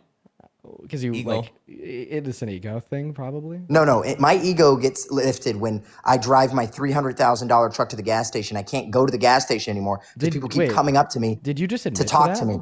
Did you just admit that your ego gets lifted by driving a big truck? Yeah, duh. What is the size of your penis? Big enough. I got a daughter. I doubt it. I did. Like What do you mean you doubt it? That's like literally. That's like literally like the stereotype. Like the whole like the compensation. like It's made the for white people. like the overcompensating. Like, dude, Yeah. like I don't think. Whoa, dude, turn the green screen off, brother. I'm turning your camera off. I don't even know. I don't even want to know what that was gonna be. Was he? What was he about? Yeah, to one put? second. I gotta Holy stop myself smokes. there, Joel. What was he about to put on what the was screen? that? What was that green screen for, my friend? He said, "I'll show you." Dude. Okay, it's you and your wife. That's I'm fucking married, you dumbass. What'd you think I was gonna do? That's a lovely picture. That's a lovely picture, Joel. But no, what I was gonna say is it's like the stereotype to like drive a big truck to overcompensate for the small PP. And obviously, like I don't think that this For white people. I don't think that this I don't think that Bro, this, it's for white people. It's not for black people. I don't it's think for that this men, period. I don't yeah, I think that this stereotype is just for men, not just white men, not just black men. It's just for men. But what I was going to continue to say there, I don't even think that this stereotype is always true. You know, fun Dean, fact. you know I went back to work to get a real job because I was so bored at home, right? Well, one moment. So, fun fact: I actually think that a lot of like big trucks are cool. I don't know, just I like them. I'm a car I have guy. one of the coolest ones in the country. It's the only reason why it's not cool is because you own it and it says white privilege on the front of it. That makes what it the coolest. cool. That's what makes it. Do you super know how lame. many times That's what makes it super lame. But what I was gonna say there is so therefore I don't think that stereotype of that overcompensation is Dean, always you even true, own a truck? but it's definitely true for individuals. Have you ever owned a truck, Dean? But it's definitely true for individuals. One moment. Who's like say that they get a larger ego off of driving the truck. Like that's pretty crazy. Also, by the way, what I do is a real job. You know, you said you went back to work to get a real job. This is a real job, my friend. No, it's not. I do this too. It's not a real job. Define real job. I climb trees with a crane and spikes over people's houses that are in like difficult to reach places. That's a real job. Because you fell off, Joel. You have to. Well, what I want to add. No, I don't. What I wanted to say there. What I wanted to say there is that's an example of a real job. But what's the definition of a real job? Because what I do is Dean, a real don't job. you live with your parents? No, I don't. Do you have your own apartment now? Yeah. Well, congratulations, big boy. Thank you. So define real job. You know my last house was $2.3 million? Nice. It's not the definition of what a real job is. So define real job. A real job is where there's like real risks. Risks? Yes, that you could get fired from. You can't get fired from this job. He could. So No, he couldn't. Who's going to fire him? You got fired from this, Joel. That's how you fell off. I didn't Your fall father off. was fired. So you. in order to be considered like an individual with a real job, you have to possess the ability of getting fired. So like entrepreneurs that own businesses that don't operate with a board, like maybe like small businesses, would you argue that they don't have real jobs since they can't get fired since they're the sole proprietor of the business? Well, ironically, they're not considered a wage earner, which is how they avoid taxes. So you could argue they don't have a real job. Sole proprietors, they can't avoid taxes. They absolutely can. No, in fact, I'd argue that sole proprietors that operate under like a non S corp would pay higher taxes than individuals under like an S corp because they pay like Social Security and Medicaid tax on 100% of their income compared to if they were to pay themselves a salary. So I actually don't think that working as a they have the ability proprietorship- to. I don't think that working as a sole proprietorship gives you a greater ability to avoid taxes. Actually, a lower one.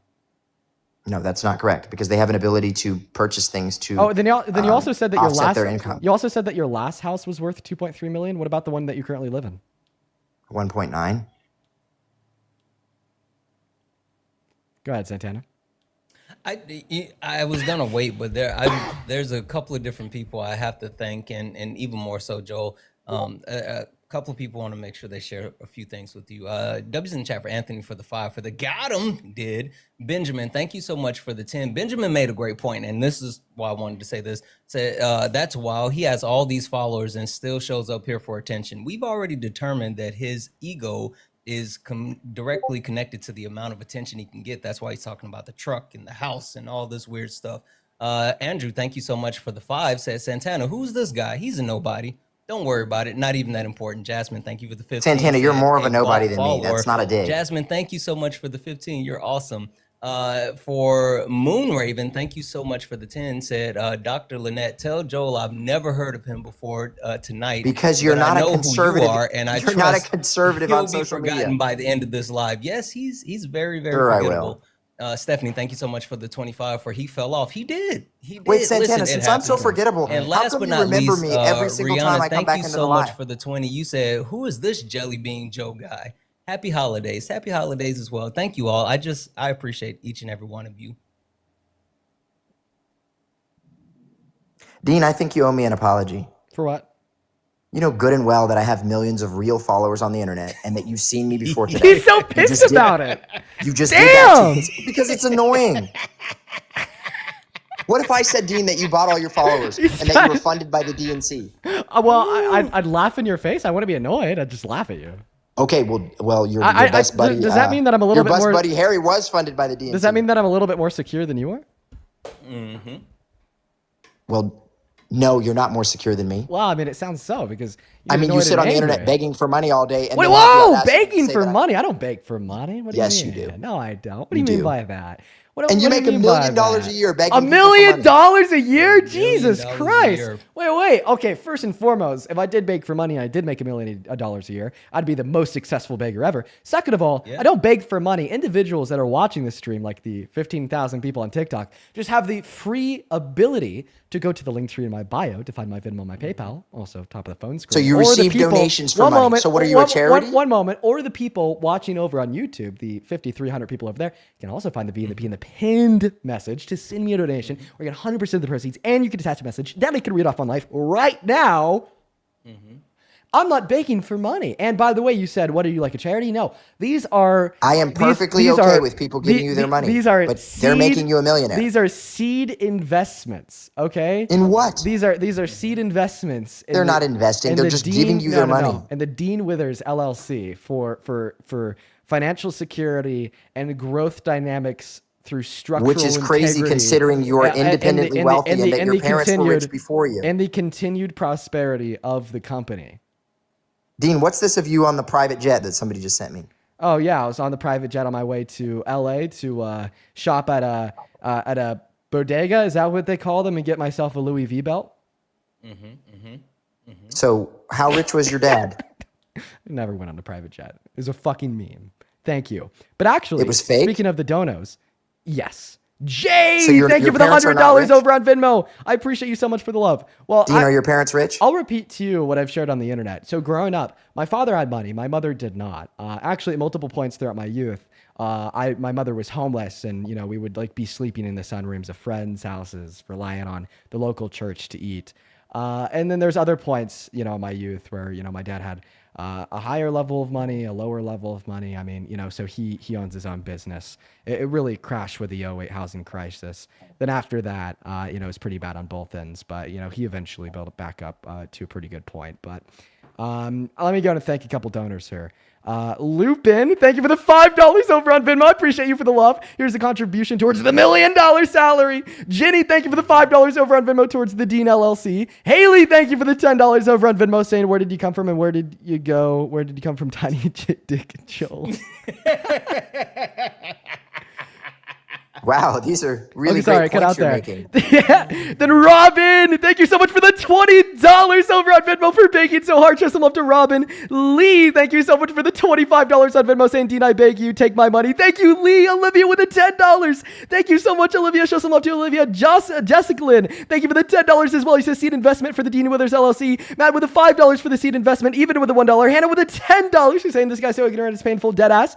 Toddy, thank you for the $10. Who says, now stop begging before you fall off. Dude, I'm begging so hard right now. Rihanna, thank you for the $15 over on Venmo, saying you're the most successful beggar ever, Dean. Yo, I know. Thank you for the $15. Preach, Rihanna. No, you're not. Then Jay, thank you so much. Yeah, right, because you are. Every Jay, single thank you so much for the $100 over on KSI, Venmo. I appreciate you so much for the $100. Jay, let's get 1,000 Jay W's for the $100 on Venmo down below in that chat. Seriously, Jay, thank you so much for your love and your kindness. Jay says, for 1 year, Dean, I watch you grow into a dynamic, mature, and courageous agent for change in a land that clearly needs it. You changed my life and the lives of so many others. Oh, Jay, So, I Dean, why did love you lie, though? You've been You watching said you forever. didn't make $1 million. Please show some love, because that's not true. Thank you so much for the love, Jay. Thank you so Dean, much. I And can then do math, Peter, buddy. thank you for the $100 over on Venmo. Thank you so much for the love, Peter, who says Jay Dean, complaining. One you've moment. made $3,000 in the last hour. One moment. I appreciate you so much for the love, Peter, with why are you $100 over on Venmo. Appreciate you so much for the $100 on Venmo. Who says Joel complaining about his quote unquote legit follower count gives the same energy as Trump screaming that the prices are lower. Thank you so much for the love, Peter. And you cooked him. You cooked his ass. You fried him. Thank you for the $100. And Abby, thank you so much for the $30 over on Venmo. Who says for Joe's tears, this guest is so embarrassing. Dead ass. Lupin with the $5. Braden with the $5. You guys are going off. What is happening? Sydney with the $5 over on Venmo for the investment. B with the $5 over on PayPal for the rage bait. Patty, thank you so much for the $50 over on PayPal. He says because you big and I'm a sucker for your big. Thank you so much for the love, Patty. Show some love to Patty for the $50. G with the $5. Jacqueline with the $5. Ashton, thank you so much for the $15 over on PayPal. Dean, please read my previous donation. Okay, I'll look for it right now. Ashton, thank you for the $15. Jose, thank you for the $5. Who says he stated that he wouldn't let Trump around his kids. Why? That is a good fucking question. Then Rebecca, thank you for the $40 over on PayPal. Oh my God. Show some love to Rebecca down below in that chat. Thank you. Thank you, Rebecca. You guys are literally so fucking kind. Thank you so much. Please show some love to all of the incredibly kind donors down below in that chat. Of course, we cannot forget Casual Cow with the $10 over on Super Chat. Thank you so much. Who says, pretty sure being a guest on Dean's Live is a peak of Joel's social media success. I think that's a fact. That's a peak. That is actually not a Appreciate you guys fact. so much for the love. Show some love to all of our kind donors down below in that chat. Now, Joel, you got to continue to waste my time, or should I, get on to the next Trump supporter? Bro, I literally have a video on my account right now with 9 million views. 9 million, that's it? There's actually 3 videos at the top of my profile with 9 million views. And that's it? Well, I had a video with 125 million views that got taken down off my other account. And now That doesn't sound. That's not true. Prove it. I reposted it and it got like 4 million views. 1 second. 125 million views? That's it? I had a friend get a video with. So now you're talking about your friend's video? So now we can borrow video clout? No, is it that was what my we're doing? video. It was my video of my truck, me getting out of my truck. He posted it on YouTube, and it was at like 350. Can I ask you a question? What? Does your wife know you fell off? Hey, Dean, does your wife know he you're went gay? back to work. That's why Dean, he does went your back wife to know you're work. gay? Like, we know that. Hey, I'm sorry, Dean. If you And don't mind, I have Santana, just does a your couple wife know quick you're ones. still black? Benjamin, And that thank you you gotta so live your much whole for the life that way? $5. Benjamin sent a 5 saying he has more followers, but yet he has no idea how to have a conversation. He doesn't have a lot of things. Who has no idea? how to have Georgia, a thank you so much for the 5. Said, you know how they say Pete Davis has BDE? Well, Joel is the opposite of Pete Davidson. Yeah, he is. He's, shrimp man. Whatever. Okay. Jessica, thank you so much. Why are for you the 10. so concerned Who about what said, another man has between his mutual legs, friend- Santana? Mutual Is there anything you want to tell the friends class? Pay for follow. Wait, hold on. Are you mutuals with someone named Jessica? Jessica said, thank you for the 10. Said, can confirm mutual friend does pay for followers. Who's mutual friend? Yours. Apparently that's what Jessica said. We probably, it's probably time to move on. So you guys are literally lying about me? We need So to- what do you want me to do about it? We need to, I honestly, dude, I don't know if this Dean, is do you have crazy, an LLC? but this literally just feels like bullying at this point. Because of like how much Joel's You impacted. literally not argued the point. 1 second. Because of like how much Joel's impacted by this, it literally feels like bullying. I mean, it's really just annoying. But I told you, Dean. No, I you said it lied right. about me, I said Santana. it right. You I didn't blatantly lie lied about about me. anything. I'm just I saying, it's disproved super your lie, and you continued lying. I'm just saying there's just interesting to me. Hey, it's interesting to me that you claim you're this big influencer and you have 70,000 followers. So Joel, we're going to move on. You have a good rest of your day. Let's go to get that next Trump supporter loaded up into the box here, guys. Only op instead of that cube yappa to be an American adult that supports Donald J. Trump as president. Please follow our rules. I'm not going to lie. It literally felt like bullying at that point. He was so impacted. He was so impacted, right, by us telling him that he fell off that it legitimately started to feel like bullying a little bit. I actually feel bad. You know what it is though? It's like there's certain people that hold like these absolutely disgusting positions, and they are like willing to defend this in the open in public and say like the word, like you played the clip from him saying, you know, the whole bus thing. Oh, dead But as ass. No, soon don't as feel you bad. Don't feel bad. nothing, but as soon as you mention his followers, he crashes. Yeah. Anyway, listen, I'm gonna let you get to your debates. There's a couple of people, guys. If you send a donation, thank you so much. I'll send you a personal message, Dean. I'll let you do your thing. I appreciate you having me up for me. Hey, man, have a good one, Satana. Thank you so much for coming up. What's up, Justin? Do you support Trump? Voted for him 3 times, man. I want to thank you for doing what you do. I never thought I would come and actually, probably a year ago, I'd have said there was no way in hell you would ever change my opinion on him. Probably should have done some more research. And what are we, 9 months in, 10 months in, worst president of my life.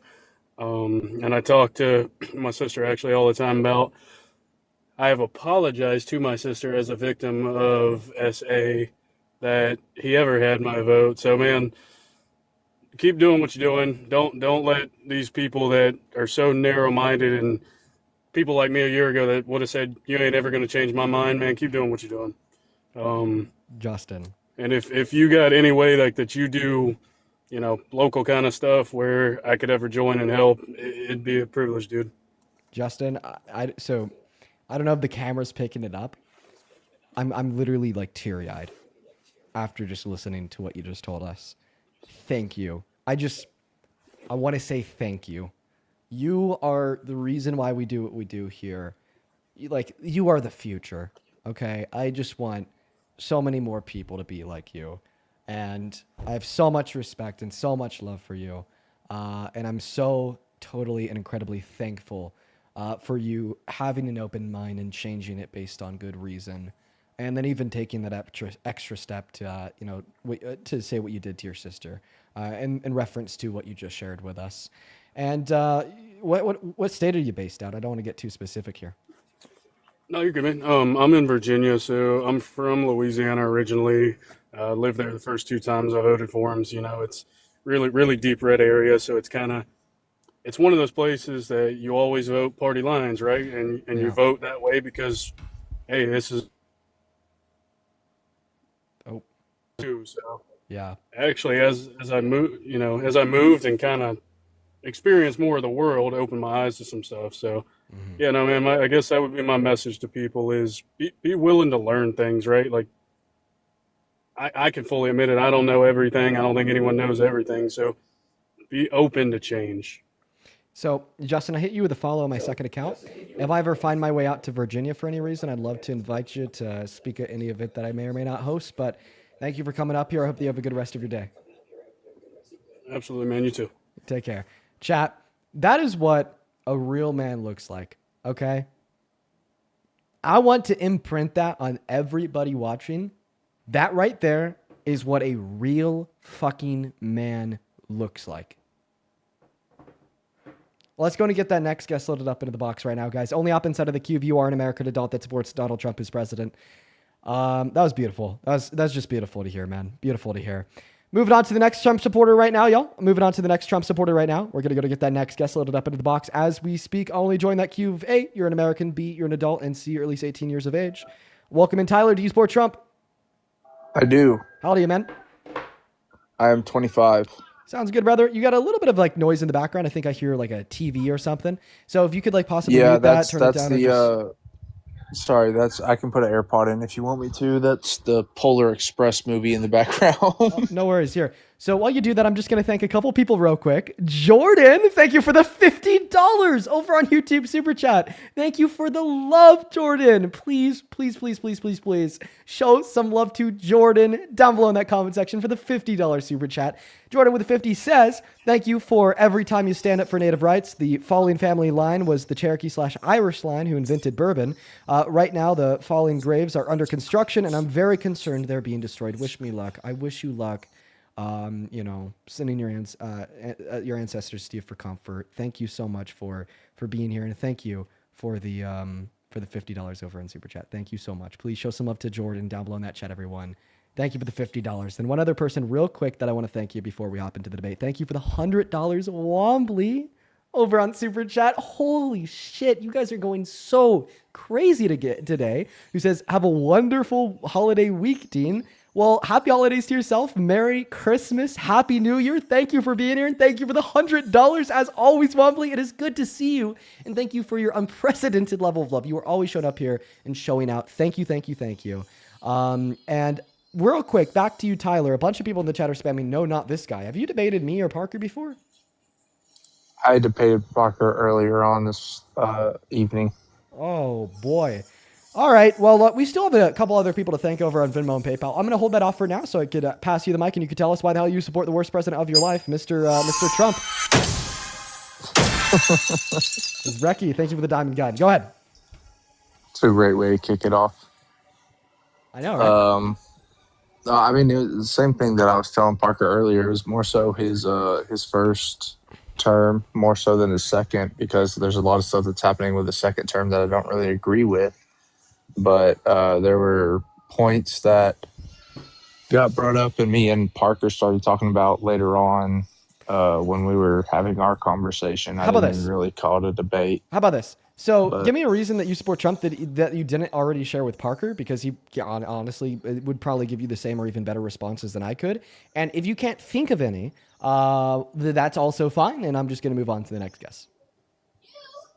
Well, I mean, I honestly took you as a higher intellectual than Parker is, but I don't think that's true. I actually think that Parker's a little smarter than me. But yeah, just go ahead. I mean, Parker. No, don't get me wrong. Parker 100% is smart, but I know. I mean, just off of the debates that I've seen him happen. I mean, I watch a lot of stuff on Rumble and Jubilee and stuff like that. So, I mean, I watch a bunch of the debates that I see with you and Parker and all of the other conservatives. But, I mean, a lot of the times when I see Parker debating, it's just him talking over people and interrupting people and not ever allowing anybody else to get their point across. So, I mean, it's not really a debate. It's just more so him trying to talk over people. Which, I mean, at the end of the day, if he has solid points, they're solid points. But a lot of the times it just seems like he's trying to talk over and interrupt people so that they can't get their point across. Well, I mean, I think that we hear a lot of conservatives say that about him. I honestly think it's the biggest and only critique that the right has of him, or that the right tries to have of him. I don't think it's necessarily true. I think that Parker's a fair person. And I think that you've just seen suggestive content like a 20-second clip from here or there on Jubilee, or a screen recording of a live where he's already pissed off. But sir, we're not necessarily here to talk about Parker. We're here to talk about you and your support for Trump. So why do you support Trump as president? If you want to try to give an argument, please feel free to. But I'm going to go ahead and ask you for that now. Okay. I mean, immigration on a whole, just right then and there. Immigration on a whole? Immigration, illegal immigration to a stance, but why do you care about undocumented entry? Why do you care about illegal immigration? Why do you care about it? Because if you look at the majority of the countries around the world, most people would not allow undocumented entry into their countries and allow them to stay there. They would not allow them to pay for health care within the taxpayers. They would not allow them to live there rent-free without having to worry about it. They would not allow them to have jobs there without committing to the tax system and everything else within the country. It's a huge problem. In most democracies around the world wouldn't allow an adjudicated rapist to govern them. So what's your point? Okay, so that's your big... You want to instantly run to that? No, I'm not. I'm not even asking you to respond to or give your specific points in response to that point. I'm just simply saying you're like, well, you want to do something in America that other countries do too. Well, I mean, other democracies around this world, in Europe, all other continents, definitely want to elect somebody like Trump to govern their country. So I just am asking you to maintain consistency within your own logic. But then after asking you to maintain consistency in your own logic and describing how your logic here is hypocritical, I also find it important to correct you and a handful of the points that you just made. So first and foremost, you argue that undocumented immigrants don't pay taxes. That's not true. According to the IRS, they pay over $100 billion in taxes per year on the federal, state, and local level. They also contribute $1.1 through $1.7 trillion to the GDP, according to the American Immigration Council, and account for 8.4 million of our workers and 11 million of our consumers, upholstering and upholding American industries, which in turn benefits you. Something else that you said is that they get free healthcare. That's not true. They don't get free healthcare. Point blank, period. The Personal Work Order and Responsibility Act of 1996 strictly limits and prevents public welfare benefits from being given to non-residents or non-citizens. Turning off somebody's microphone in the middle of a debate is kind of a low blow. I'm not going to lie, but let me clarify. You you weren't even talking. It's just that you have a little bit of background noise, so that's why. I mean, that's understandable. I can understand that, but at the same time, you want to bring up the whole quote unquote grapist thing. You won't even address the actual word because I mean I get it. You don't want to be censored or flagged or whatever, but at the same time, you want to sit here and bring that up, but you don't want to bring up the fact that back when Biden was in his early run with politics, he was saying the N-word. Okay, you don't want to bring that up. You also don't want to bring up the fact that Kamala Harris was basically a candy girl on her political run. So, I mean, I don't really understand this whole thing. A candy girl? She was a side piece. What's a side piece? She was showing up at event shows as a side piece to celebrities. So she went to public events with celebrities? Can you identify the issue? It would basically be the same thing, right? So so look at it from this standpoint, right? You look at the TPUSA, right? Everybody has a problem, especially on the left, with the fact that Nicki Minaj showed up and gave a speech there, right? It would basically be the same thing as Nicki Minaj running for president nowadays. So you're accusing Kamala Harris, the ex-DA San Francisco, ex-AG of the state of California, ex-senator of the state of California, and ex-vice president of the country for 4 years, to be equivalent to that of a hip-hop rap singer? Honestly, like I think the only reason turn my microphone off once again. If I'm going to be honest with you, I think the only reason why you're trying to make a comparison between Nicki Minaj and Kamala Harris is because they're both black women, and you think very low of black women. Oh, I'm sure that's exactly why you would go there. There's the only commonalities that Kamala Harris and Nicki Minaj share is the simple fact that they're both black women. That's the only commonality that they share. There's nothing else. Oh, right? I'm sure. There's nothing else about who they are or where they come from or what they've done in their life that is like similar or identical outside of the fact that they're both black women. Why are you trying to make a comparison between Nicki Minaj and Kamala Harris and arguing that Kamala Harris running for the office of the presidency would be like Nicki Minaj running for the office of the presidency? What are the commonalities? Tell me. Please tell me, what are the commonalities? I dare you to tell me the commonalities. You are stunned, you are gridlocked, and you will not be able to name any commonalities right outside of the fact that they're both black women.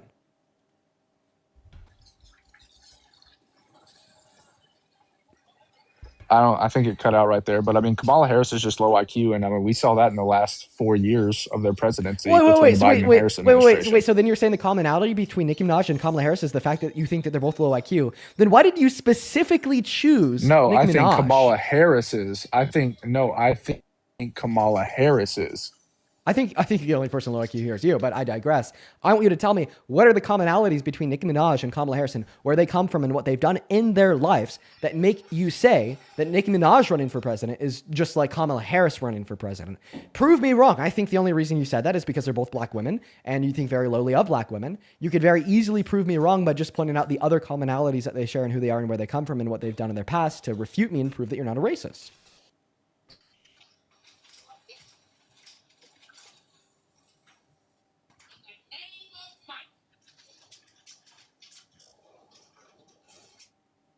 Yeah. Yeah. Yeah.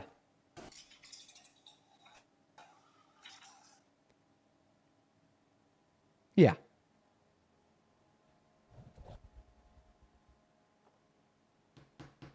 Nothing to say. Nothing. You're done. Moving on to the next guest.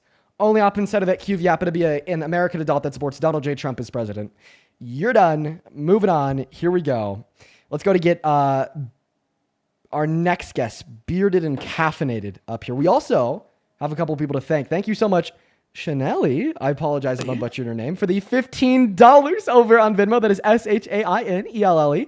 with a $15, who says, thank you so much, Dean, for all the work that you do, including daily, educating millions, including me. As a black woman, I truly appreciate you speaking on issues impacting communities that look like mine, and you've definitely sharpened my debating skills. That's awesome. Thank you so much. I appreciate you for your kind words, and thank you for the $15 donation. As well as Alyssa, thank you so much for the $20 over on Venmo, who says, if Nicki Minaj equals Kamala Harris, does that mean me equals Taylor Swift? Ridiculous. No, it's just racist. Thank you so much for the $20, Alyssa. That is ALISA. Please show some love to Alyssa down below in the comment section. I'd also like to thank Tom for the $10, who says, Merry Monday. Merry Monday to yourself, Tom. Thank you for the 10. Melody with the $10, who says, thank you. I've learned so much from you, Dean. That's awesome. That's why I do the streams. Thank you for the $10, Melody. Then Julian Gina, appreciate you both for the 5. Olivia, thank you so much for the 5. Then Katie, thank you so much for the $10 over on Venmo. Thank you, Katie. Vanessa with the $20, who says, because you bake so good. Yes, the Dean, the E-Grift Baker. Thank you so much for the $20, Vanessa. Let's get 200 Vanessa W's and 400 Ducky W's for the $40 over on Venmo. This came in 20 minutes ago. Ducky says, I love Parker's stream and Joel was on it. I come to Dean's stream and Joel's here again. How long has he been on? I really can't stand him. Well, don't worry, Ducky. He is gone now, but thank you so much for the $40. Just one last person I'd like to thank you before we intro this next guest. Jared, thank you for the $20, who says, paying you for your entertainment and educational services. Jared, you're fucking base. Thank you so much for your love. You did not need to do that, and you chose to on your own accord. I really appreciate you for your generosity. It goes much further than you know. Please show some love to Jared, Ducky, Vanessa, Katie, and all of the incredibly kind donors down below in that chat. Welcome in. Do you support Trump? I shitted. You shitted? Yeah. Oh, big Trump supporter? Oh, he left. He ran away. He was scared. Quite frankly, he was so scared to debate. Quite frankly, so terrified. Moving on to the next guest. Here we go. What's up? Do you support Trump? Yes, sir, I do, bro. What's good? All right, Dylan. Go ahead and name one policy that Trump has ever passed. Substance-free marijuana, man. All right. Well, can't say the names of any DRUGS on TikTok Live, so unfortunately we got to remove you. That was a very quick one. That was a very quick debate. And by the way, that's not a policy, but you know, who cares?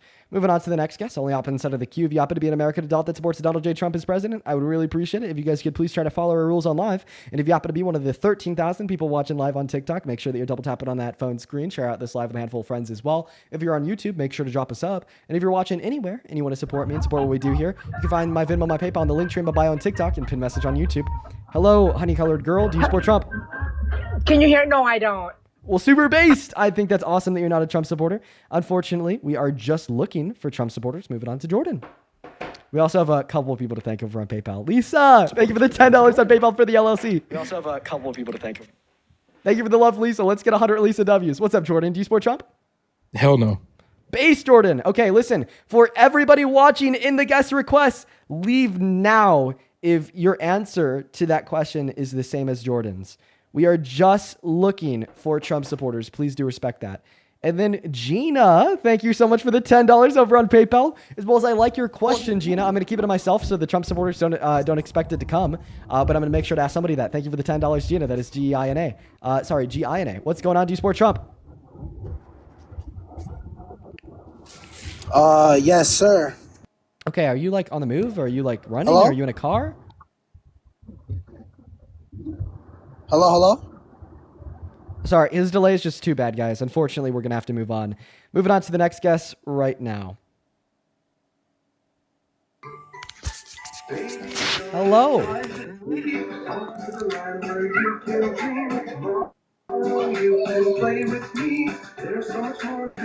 Okay, I think that Trump supporter's a little bit too busy learning their shapes.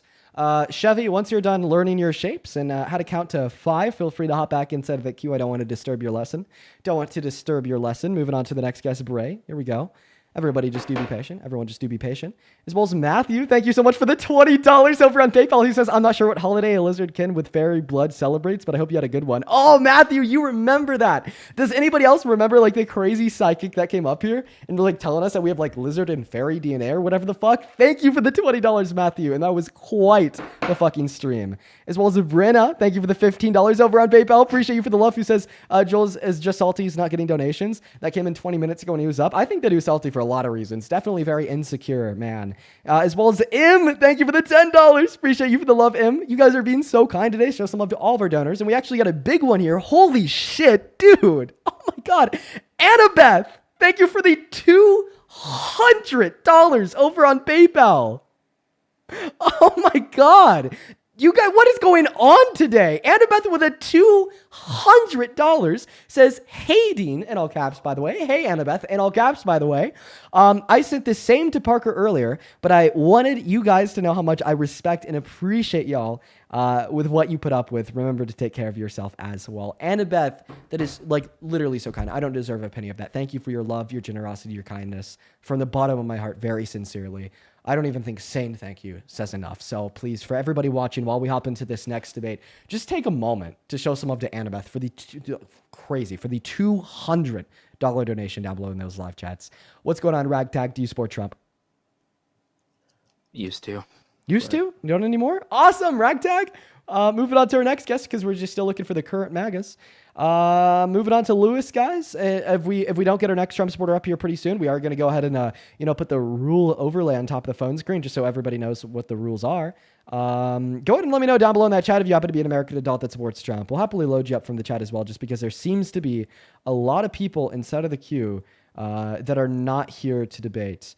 Which, by the way, I love to see it. I love to see, right, the outpour of people that are not Trump supporters, something that I don't get to see often because of the nature of what I do on here. But unfortunately, right now, guys, we're just looking for some debates. Bray, what's up? Do you support Trump? Yes, I do. And how old are you, Bray? I'm 18. What year were you born in? 2007. Okay, then Desiree, do you support Trump? Desiree's not here. Bray, the mic is yours, and so is the floor. Tell us why you support like the worst president of your life, and so many reasons why he's so bad too. But I won't overwhelm you. Mike's yours. Go ahead. I support Trump because he is a Christian and he does not support abortion. All right. I would argue that he's not a Christian. I wouldn't argue against that he doesn't support abortion. Which one do you want to start with? Let's do Christian. Okay. Let me make sure I got my verse here right. James 2:24. That is right. Do you know what James 2:24 in the Bible says? I do not. Okay. James 2:24 in the Bible says, you see that a person is justified by works and not by faith alone. This means that there are necessary works that somebody has to be engaging in order to be considered a Christian. What do you think those works are, Bray? I believe having a relationship with Jesus. And how do you get a relationship with Jesus? Because we know it's not just by faith alone. So what do No, you have it's to do in order through- to have that relationship? Through prayer, through talking with him. Repentance, maybe? I say, yeah, asking for forgiveness. Okay, then Trump's not a Christian because he actually said he's never had to ask God for repentance or to forgive any sin that he's ever done in his whole life. So, But how do you know that in his home he's not asking for forgiveness? because he says that he's not, he's the one that said that he's never asked God for forgiveness for any of his sins ever. Okay. So he's not a Christian. Okay. And certainly, even if he was a Christian, he's not a good one. You know, Jesus says, give to the needy. Trump says, take away from the needy to give to the rich. He literally refused to abide by a court order to feed 16 million American children that were starving. Okay, that's not very Jesus-like. And I could go on like this whole spiel about all the other anti-Christian things he's engaged in. I'm going to save it because I want to talk about your second point, abortion. So you think that abortion should be legally banned, right? Correct. Is that because of your Christian beliefs? Yes, it's because I'm in Christ. Correct. And what branch of Christianity do you follow? I don't follow a branch. I'm just in Christ. Non-denominational, sola scriptura. You read the Bible and that's just about it. Well, there are some very big issues, some glaring issues that you have to deal with. So your argument is that abortion should be banned because it's a sin, right? Not because it's a sin, but because I believe that Jesus knows us in the womb as he states in the Bible. So abortion's not a sin? I believe that it's a sin.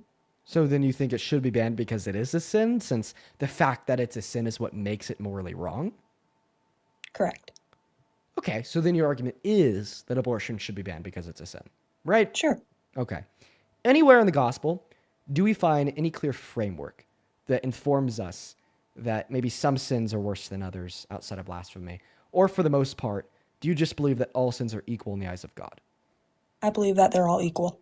So if all sins are equal and abortion should be banned because that's a sin, that would imply that all sin should be banned, else risk being logically inconsistent. So would you also argue that legally speaking, you shouldn't be able to tell your children that Santa Claus exists, since that is intentionally deceiving them? That's a lie, and lying is a sin. Correct.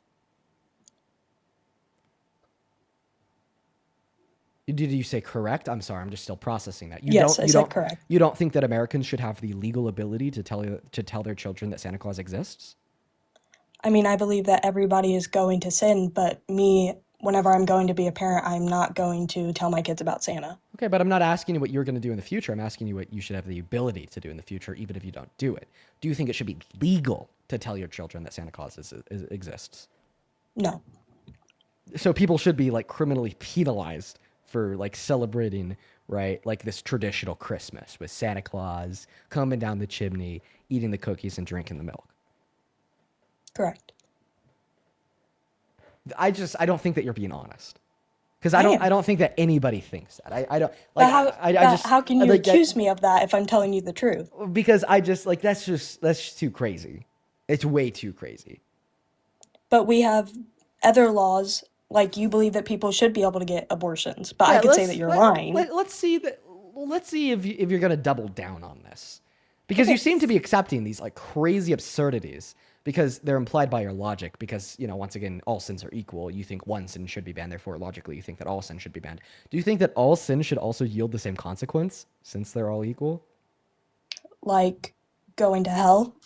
No, like on earth. Like after you get arrested for all of these equal sins, you should be equally punished too, right? So a murderer should face the same punishment as one of those parents that told their children that Santa Claus is real? Correct. Now I know you're trolling. No, if it's a law, then it's a law.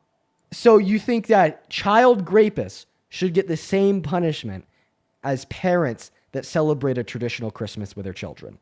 Well, what punishment are you talking about? Jail time. Are we talking about just jail time? Then sure. If you're saying that it's a law is a law. You are a very interesting specimen. I don't think that you're telling the truth. For the sake of my mental health, I reject that you're telling us how you really feel. No, I'm telling the truth. So you think it's just as wrong to rape a child as it is wrong to tell that child that Santa Claus exists? No. Now you start the honesty. So if it's not just as wrong, why should they get equal punishment? But you said currently, and currently that is not a law. Now, well, your morality doesn't come from the law; it comes from God. Remember, you're a Christian. I'm in Christ, but yeah. Right. So, but I'm not talking about the future. You told me to talk about the current. Right. So you think so in accordance with everything that you've shared with us to date, saying that all sins are equal, all sins should be banned, and all sins should be punished the same, it would therefore be implied that you think it's just as wrong to rape a child as you think it would be to tell that child that Santa Claus exists.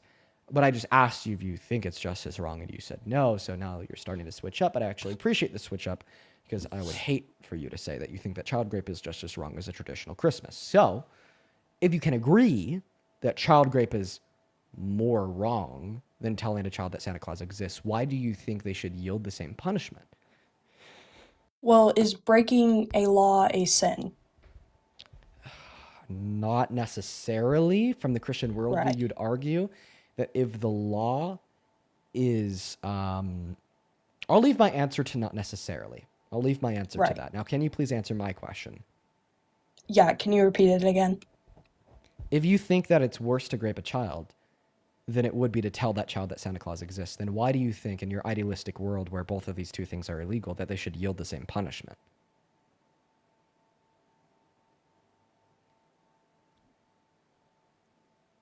Well, if you're saying that they're spending the same time in jail, then really doesn't matter about the punishment. If they're just both spending the same time in jail, it's the same thing. No, I'm asking you why you think they should spend the same time in jail. That would be the punishment. Well, I'm asking you why you think they should spend the same time in jail. Well, if both are going up against the law in the current time, then I believe that they deserve the same punishment. Why? Why not? Because one thing is worse than the other? I mean, like, Says who? Isn't that an opinion? Says who? Says you. You said that. Correct. Okay, so you asked says who? I said you. Right. Right. Right. Right. Correct. Correct. So then answer the question. If you think that one is worse than the other, then why should they yield the same punishment? Why not? Because one is worse than the other. Just because one is worse than the other doesn't mean that they need a longer punishment. Why not? Why? On what basis do we determine what the punishment Well, I'm should just be for a confused. crime? You want me to answer your question, but you won't answer why. On what basis should we determine the punishment for a crime? Because I would argue that basis should be the severity of the crime. I say that all punishments can be the same. Okay, so then on what basis are you determining what the punishment should be for a crime? What's your For basis? crime? What crime? Well, it doesn't matter what crime because you think it should be the same for all crimes. Correct. Correct. So then why did you ask what crime? Because you're the one who brought it up. And you're the one that said all crimes are equal, so it wouldn't matter which one we'd specify. We could talk in generalizations. Okay. So then on what basis are you using to determine what the punishment should be for breaking the law? Well, I guess it would be decided by our president. I'm asking you what you think should occur. So what do you think the basis should be for determining the punishment for a crime? Like, what should happen? Yeah. Yeah, what basis should we use to determine what should happen? Exactly. Probably jail time. No, that would be what should happen. But I'm asking you, on what basis should we use to determine what should happen? What basis should we use to determine how much jail time somebody should get? That's what I want to know.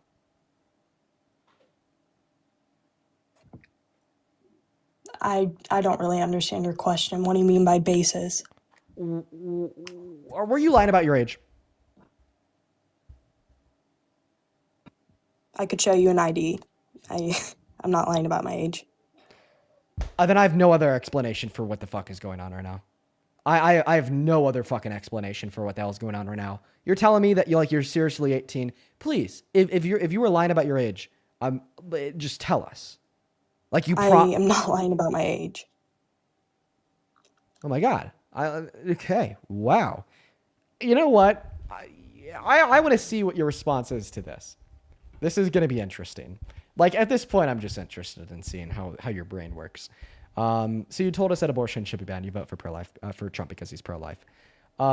Is God all good? Is God all good?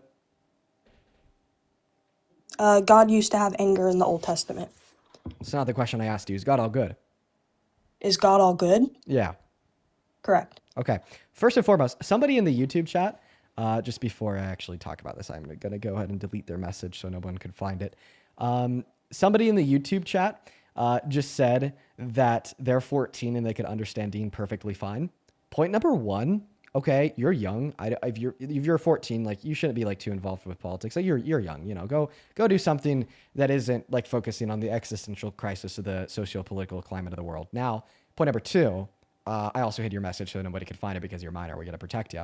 Point number three, I think that this really goes to show, right? If a 14-year-old can understand what I'm saying, why can't you? But point number four, you did say it was correct that God is all good. So God would never like command an abortion, right? Correct. Okay, well, he actually did in Numbers 5:11 through 31. He actually told women on how to get abortions. And how was the abortion explained? Yeah, if a woman were to cheat on her wife, then that If a woman was to cheat on her wife. Sorry. Right. Let me Right. rephrase myself here.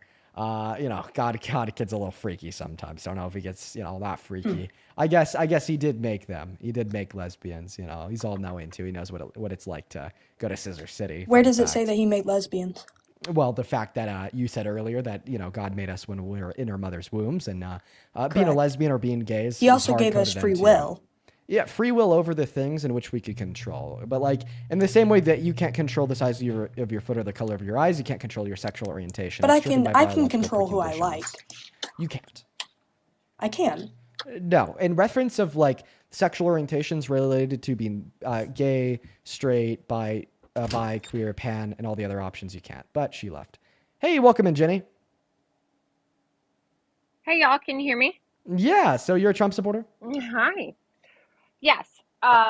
Newly turned because I'm 35 and I'm fully over being broke. Are you 35? Did you live through all this shit that they did Wow. back in the day? Holy, I never thought I would hear that sentence in my life. Newly turned Trump supporter? Well, what else is happening? Like, Ma'am, where's the other side, babe? you asked Don't me. man me. That's bull. But You are wait, such come a on. child. Oh, You well, are such a child. wait, if I'm the What- child and you're the adult, I mean, it's only respectful that I call you ma'am, right? No, only officers No. in the military get called ma'am. Oh, yeah. Thank you. I served my thank you. You're time as an welcome. enlisted Marine. Oh.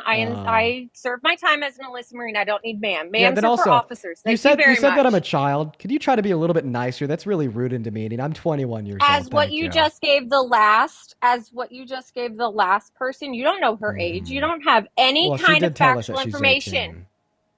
So, but did she show you her license? You guys run your mouth so hard with no factual based information. And this goes Wow. beyond Trump. This goes beyond the Democrats. If Jenny, I think everybody that I would need you just to calm stop. down. Oh, that's cute. How about you calm down? I'm pretty calm. Look at me. I'm chilling. I know, but you're interrupting. I got my anxiety So pen it's and everything. cute. I'm 70% anxiety rated through the VA because what the Marine Corps did to me. So thank you. I have plenty of anxiety. That's cool. Why don't you come after the entire country for their anxiety? No, I'm a I said mother of I have three an kids. anxiety We pen. have I have plenty. anxiety. And the anxiety pen helps me calm down. No, you're so cute though. Whoa, right? You're Jenny. so calm, cute, collective. Because that's the persona. Jenny, you can't call me a child and call me persona. cute. You cannot call me a child and call me cute. But are you over? I can, because are you over 18? Just like you ask everybody else, are you over 18? So actually, as an adult, I can say you're acting like a child. Okay. I can, as a mother. I have 3 young children. I can call you a child. You're acting like a child. And as the You're intellect, interrupting me. I could say you're acting like a dumbass. Do you have a master's? Do I have a master's? Do you have a master's? Or are we even in our bachelor's degree I'll answer that question. you're some kind of genius at the age of what, 22? 21. Exactly. Oh my God. I'll I answer your was almost question. spot on. It's cute. I'll answer your That's question. my point. Jenny, You guys are so cute. No, I'm not going to get interrupted because that's the problem. Everybody wants to interrupt everybody as soon as they think they have a higher point to prove. Yeah. You say, wait, I can tell you something better. Mm-hmm. And I say this as a majority supporter that just wants full-blown success for everybody. It starts with money, and that's where my support lies. Mm-hmm. People need to be supported, right? So if you support people who want to put the money where it belongs, then you find the heart, you find the empathy, and you move on. Mm-hmm. Because what happened back in the day? Were you a peasant in the 30s that knows what the Great Depression was like? Or are you sitting with your headphones, your microphone, your apartment? You know, I graduated in 2009 in the height of PayPal, all this technology bullshit, and tell me what anybody was telling us in that graduating year. Can we skip to the end, Jenny, so I could respond? Go for it, babe. Wow, thank you so much. So I don't that's what maturity looks like. So I don't even know what to start with. I think I'm gonna ignore like that 90% of that was kind of just personal assaults and yap. You know, I'm just going to skip to the end here and address the reasons that you gave me insofar as why you support Trump as president. So you flexed on me. You said I have a master's. You don't. You're also 21. What? No, I said, do you have one? I said, do you? Don't put words in my mouth. I said, do you have a master's? Thank you for correcting I have me, a Jenny. bachelor's working on my master's. So unless you Thank have you. a master's above my education level, then you can correct me. Well, but as someone working on their master's in sociology in the study of the masses, I think I can kind of understand some shit. Yeah, but, Jenny. You know, So, you're 21 can I go back and to have having all the the mic knowledge. now? So listen. If you need to. Listen, I don't claim to be an intellect. I don't claim to have all the knowledge, nor do I have a master's. And honestly, I don't even think I need a master's to know that if our goal is to lift everybody up, and the fact that that starts with money, per your own suggestion, then Donald Trump is not a president for the people, considering the fact that he's taking the money out of the pockets of the people that need it most by defunding Medicaid by $900 billion over the course of the next 10 years, which according to the CBO, the Congressional Budget Office, ran by Republicans, from their conservative perspective, will kick 10 million low-income Americans off of Medicaid in the next 10 years. And then, of course, by defunding an ACA tax credit subsidy and allowing that to expire, as Donald Trump's puppets in Congress have, will increase the cost of healthcare by 300% for 45 million Americans on Medicaid through the ACA. And by the way, according to the Center of Budget and Policy Priorities, the big, beautiful bill is reducing the purchasing power of over half of America, impacting the average American making at or under $51,000 per year by taking their money away by defunding food stamps, taking their money away by defunding Medicaid, taking their money away by defunding clean energy credits, increasing the price of energy, and then taking it from them and giving it to the rich. So, ma'am, even though I don't have a master's, even though I'm 10 years you're younger, even though according to you I'm just a kid, when we look at the facts, we just simply see that as it relates to politics, you're wrong. Donald Trump is taking from the working class, taking from the low class, taking from the people that need it the most, just to turn around and give it back to himself and his other rich buddies. And this is not just contradictory, but antithetical to your suggestion that we should all support Trump because he's for the people, he's giving them opportunity, and he's putting more money back into their pockets. Hey, I love that. I love everything you said. You've changed me back. I've switched back. Do you love that? I don't love your condescension, no. No, I swear I'm an independent, and I just had to get on here as a 35-year-old who's been through the bullshit back when I graduated high school. And I want more people like you to get up and do what the fuck you're doing and get these people who need to hear that shit off of TikTok and get out there and do more about it in person, babe. Wait, Okay? so you're telling me that was all a bit? Well, no. I mean, I'm half-half. I do wish there was more money going to people, but if it means that we need to get behind the people putting the money where they think it needs to go, but So are in reality, are you a Trump supporter? I'm half a half. Let's see if I could get It's you off not that so- fence. You think? I bet I can. Because like I said, I'm a veteran who's fighting the VA, Yeah. who doesn't think as a female I rate what I want. Yeah. So, or not what I want, but what they've done to me by some males in the service who put us women down constantly. You know another man who's put women down constantly? You know another man who's put women down constantly? My point. Like, I want the money, but Listen. at what cost? What Listen. are we doing? Listen. What are we doing? Listen, let me just ask you a quick question. Would you get off that fence and would you run towards, run away from Trump? You said that you're a member. I like that. You said I see where you're going. You said that you're a member of the military. You took an oath to uphold the Constitution. Well, If Donald Trump had called for the termination of the Constitution, what about it? If Donald Trump called for the termination of the Constitution, would you, as an individual that took a lifelong oath to uphold the Constitution, still be on that fence, or would you be running off that fence and away from Trump?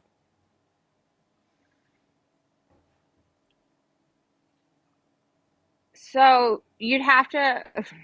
There's plenty of people who I used to stand up against back in the day that said the flag shouldn't be burned. Right? I used to believe the flag shouldn't be burned. That to me, that's a constitutional insult, right? Can you answer my question, the flag please? is America. You're not answering my That's where I'm question, going. please. That's where I'm going. It's how you maneuver into where I'm going with this. Is that Jenny, I'm just gonna be blunt with you. Are you drunk? No, but Okay. that's insulting. My apologies. Thank you. Go ahead. Wow. I mean, I see the chat, and even though I'm 35, doesn't mean I'm a fucking alcoholic. Maybe I'm just high spirited because I have really hard anxiety, and I'm highly I have to take stuff to help with my anxiety. And I'm okay to talk about that, Listen, but then if these insults in the chat, yeah, like then I that's think the then problem. I apologize for asking you that question. And I'm going to go and ask everybody in the chat to chill out with asking her to put her wine down there. Like, I'm trying to be here to help the younger generation that's been through this shit. There's many Like, medications. how fucking insulting. There's many medications How that people can take for insulting. anxiety that can, definitely have different impacts on your Right? physiological I'm a little state, so. excited. My bad. I'm excited. It's called being excited because if I wasn't a military, if I wasn't so indebted to the military as a spouse myself, because I still continue to serve the military, imagine being on that line of someone that like, hey, who pays my husband's bills? Can you please answer the question that I asked you? Well, I don't know which one.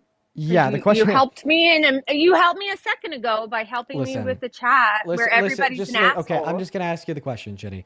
Please, would go you ahead. still be on that It's fence, considering maybe possibly supporting Trump, if he were to call for the termination of the Constitution? Because the implication here is, because you served as a Marine and you took an oath to uphold the Constitution, that if he called for its termination, you'd never support him in a million years. So the question is, if he called for the termination of the Constitution, would you still be on that fence, unsure about your support for him, or would you definitely be firmly No, I anti-Trump? couldn't be because I served for the Constitution the same way every other military member has.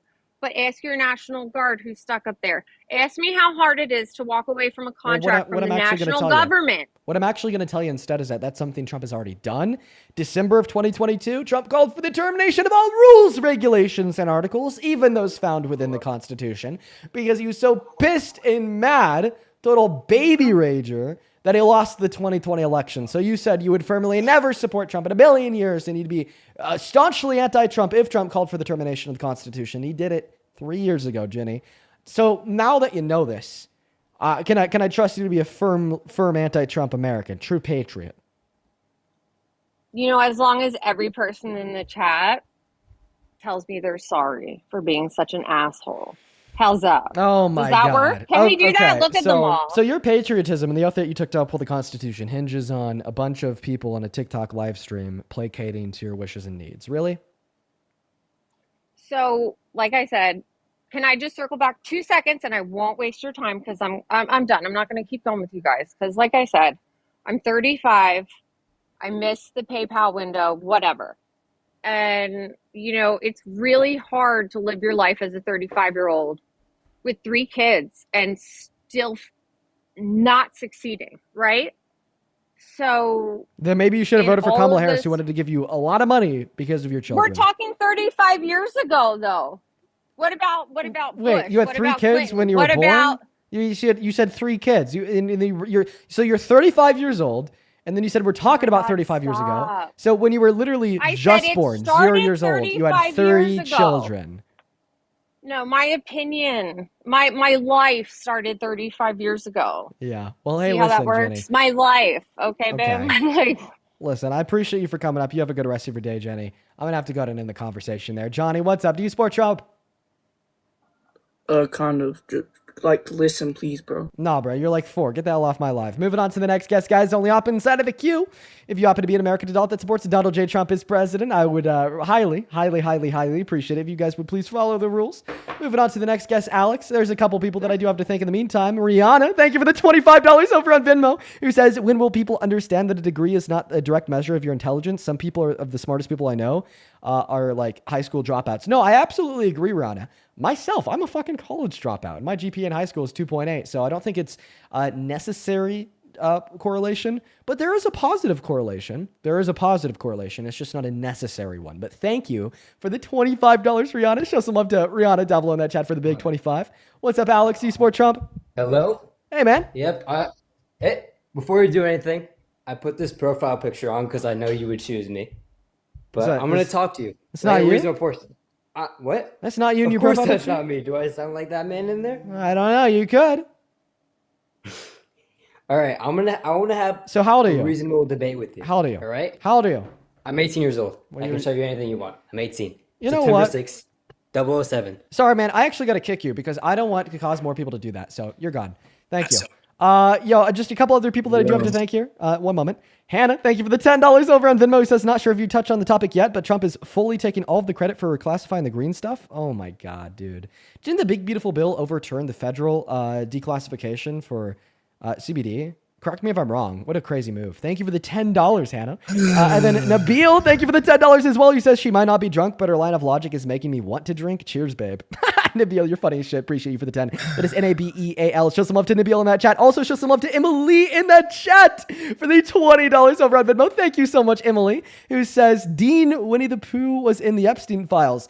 Actually, you're not even joking. I saw that picture. Winnie the Pooh is in the Epstein files. Fuck, my childhood is ruined. Thank you for the $20, Emily. Yep. Then Kayla, thank you for the $5 over on Venmo. One moment. Hope with the $3. Mia with the $5. Allison with the $10. She says, I have a master. Shut the hell up. Dude, Morgan out here because, she thought that a degree made you more intelligent. So Allison is outclassed us all. Thank you for the $10. Jenny, thank you for the $10. Who says, I'm 41 years old and this is and this Karen of a Jenny needs to shut the fuck up because she's the one acting like a child. Grow up. Dude, we got Jenny cooking Jenny. Dead ass. Appreciate you for the $10. Then Alexandra, thank you so much for the $40 over on Venmo. Who says, hey, Dean, can one of your admins unblock me from your live? I accidentally got blocked 2 days ago. I'm a 39-year-old friendly help. You know what, Alexandra? I'm going to trust you. I got you. I'll unblock you myself when I get a moment. Thank you for the $40. Show some love to Alexandra down below in that chat, everybody. Please show some love to Alexandra. Thank you, thank you, thank you. A billion times over. Someone else I'd like to thank here is Allie with a $20 on Venmo who says that Jenny's insufferable. Deadass Allie, thank you for the $20. Show some love to Allie and Alexandra. Landon with a 5, Caitlin with a 3, Shauna with a 5, Berkeley with a 1, and then Morgan, thank you for the $11 and the 11 cents on Venmo. Over on PayPal, Marisol, thank you so much for the $25. Who says, hey, Dean, been watching you for a while. Found out some of my close family members of mine are minority Trumpers. Hope to get more talking points to respond to them. Well, tell me precisely what they believe, Marisol, and I'll tell you what I can to try to change their minds. Thank you for the $25. Let's get 250 Marisol W's and 500 Jack W's. You guys are going crazy today. Jack sent $50 over on PayPal. This is one of the last donations, by the way. We'll get into the debate shortly. Jack with the $50 says, my father hates Democrats and anyone who doesn't support Trump and anyone who doesn't agree with him. As a trans man and Trump hater, it's hard to live with him. Keep spreading facts. Don't lose too many brain cells, and Merry Christmas. Jack, first of all, does he accept you? Like, are you good? Are you safe? Like, please, let me just, if you need any help, any insight, just please send another message. But thank you for the $50, and I'm sorry that you got to deal with that.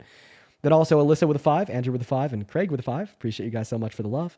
And then one super chat that I want to thank you. Thank you so much, Lisa, for the $100 over on super chat. Holy fuck, Lisa. Lisa with 100 says, my father was a decorated combat vet in World War II. She could fly a kite for supporting neos, clans, and sensationalists over those that fought before. Lisa, thank you so much for your father's service. Thank you for being here. Thank you for the $100. Please show some love to Lisa down below in that comment section. And my great uncle was actually a veteran of the Vietnam War, but he went missing in action. He's one of the 500 MIA. Thank you for the 500, not for the 500. Thank you for the $100, Lisa. Thank you guys so much for all your support. Creed, welcome in. How we doing? Yo. Thank you. I'm doing good. I don't have a lot of time. I'm just coming on here to say, tell your fans to leave me alone. You understand by getting on a stage in front of 20,000 of them, they're just gonna not leave you alone, right? I'm just tell them to leave me alone. They're in my DMs, they're in my comments, You coming up on live, dude, let's just go over some basic media literacy. PR 101. Okay? If you go up on stage in front of what is now over 20,000 people that have a predisposition to not like you and to want to annoy you because of who you are and what you believe, and you tell them to leave you alone, you are only going to get them to annoy you more. No, that's why you tell them to leave me alone. You think they listen to me, man? You are sadly mistaken, my friend. Yes, they listen to you. Like, what? They don't listen to me. They just agree with me. Mm-hmm. You know, I don't have a lot of time. I'm just saying, you tell your fans, you tell your supporters to leave me alone. Well, let's take a look at what they're saying to you. Let's see if this is a legitimate claim. Yes, I know what they're saying. I got like 2 minutes left. So, hello, welcome to the appeals department. We're going to hear your case, okay? Judge, jury, and verdict coming from none other than Mr. Withers over here. So, Creed, what are the people saying to you? What are they commenting? What are they DMing you? Tell us all. Well, there's a lot of crazy stuff that they're DMing me, and they don't even know me. I mean, there's worse than what they were calling me by saying I'm Phil and crap. I mean, there's some. I have screenshots. There's some crazy stuff that your fans are saying. They're calling you Phil? Yes. And okay, one called me a grapist, and they don't know who I am. Okay. Yeah, don't do that. It's that seriously, guys. Don't do that one. That one's real bad. Don't just call. There's people worse than grapists. that one too. There's like a whole bunch of crazy stuff. Okay, but they're calling you Phil. You know, honestly. Yep, that's the main thing. You care more about being called Phil than a rapist. Unbelievable. All right, bro. I'm leaving. So I'm just sorry. like you're indulging in it sorry. too. I'm so sorry.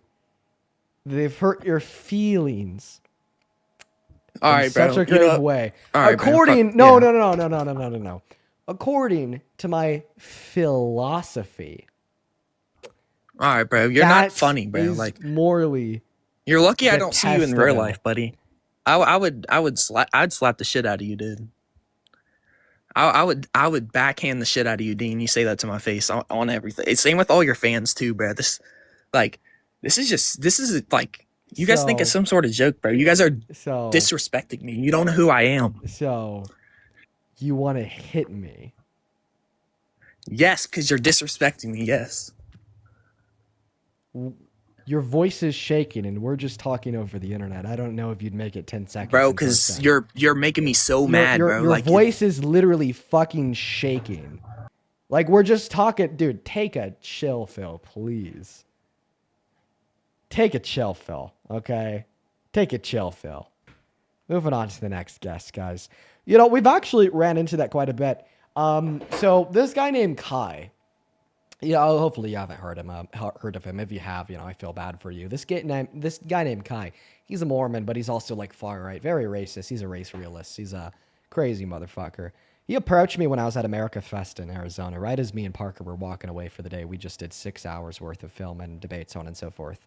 And he's like, "Do you want to debate?" And then we're like, "We're leaving, man. You know, we've been here for hours." And then he's like, "Oh, you're running away from me, like you accused Charlie Kirk of running from you." And then I'm like, "Okay, we're gonna continue to walk to where we're going. If you want to walk with us for a little bit, you know, if you talk to me, I'll talk back to you." Then he had like 5 of his friends standing around him recording him. You know, he was fresh for the day. He just got there. I'd already been there for 5 hours. I was tired. And he brings up the 14th Amendment and birthright citizenship and gets his shit fried. I end up getting a verbal concession from him.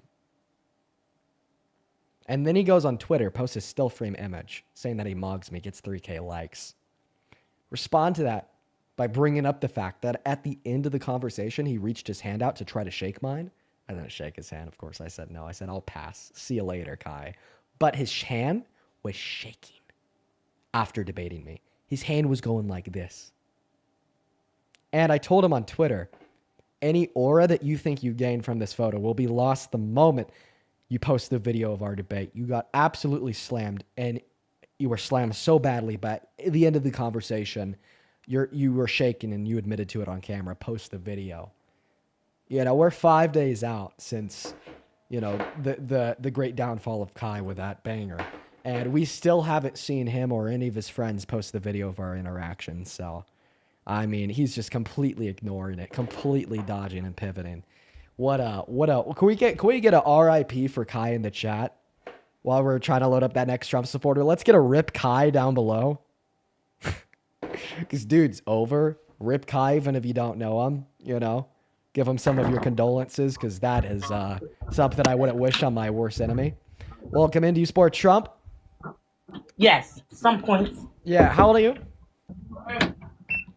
How old am I? Yes. Okay. They didn't automatically respond with their age, and it sounded like they're about doing a billion things. I think I heard a microwave, a knock on the door. We're just moving on. Niggers.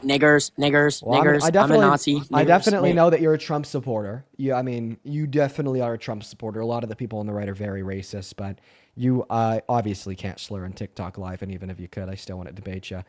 Moving on to the next guest here. We got Jamie loaded up into the box right now. Only join inside of the queue if you're an American adult that supports Trump. Hello, do you support Trump? Jamie? Hi, yes, I do. And I just want to apologize on behalf of your previous guests, most specifically Jenny, because she was so rude and disrespectful, and she demanded an apology from the chat. However, the only person that was owed an apology was you, so I would like to cordially apologize on her behalf. Well, you don't I'm need to apologize on her behalf. Don't worry about it. But No, I do, because she's honestly embarrassing. But I'm 33. My credentials are: I was born in 1992. I graduated in 2011, and I had a Furby.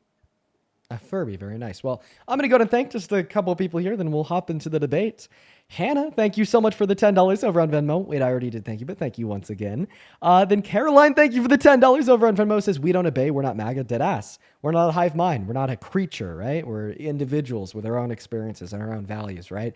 Eric, thank you for the $20 over on Venmo, who says his favorite song is Feel Good Inc. Honestly, that is a good song. You know, gotta love some Gorillaz. But thank you for the $20, Eric. Show some love to Eric down below in that chat. That is ERAC. I do really appreciate you for your new support. Phoebe, thank you for the $5 on Venmo. Says take a chill pill, Phil. Dead ass.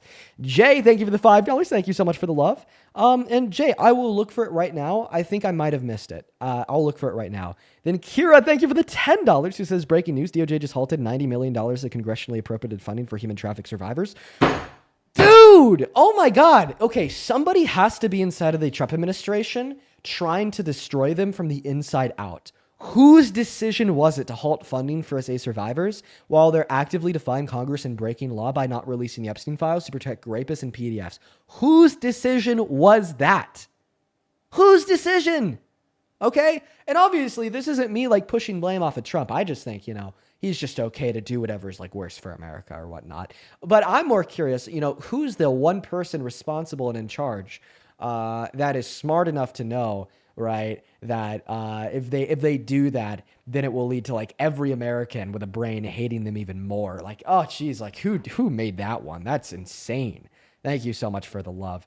As well as Mitzi, thank you for the $1 on PayPal. Allison, thank you for the $5 on PayPal. Jack, thank you for the $5 on PayPal. And Desiree, thank you so much for the $25 on PayPal. Y'all are going crazy today, Desiree with the 25 cents. Y'all, listening to Dean and wrapping Christmas presents is choice. Merry Christmas, Dean, girlfriend, and Momo. Merry Christmas to yourself as well, Desiree. And no, these streams are great to have on as background noise when you're doing a chore or something tedious like wrapping presents. So I think that's awesome. By the way, Jay, still looking for that dono. Just give me a second here. My BFF, what's your name? Let me just go to check it. Jamie, there we go. Jamie, thank you for your patience. I'm going to go and pass the mic to you. Just, out of curiosity, I first want to hear why you support Trump as president.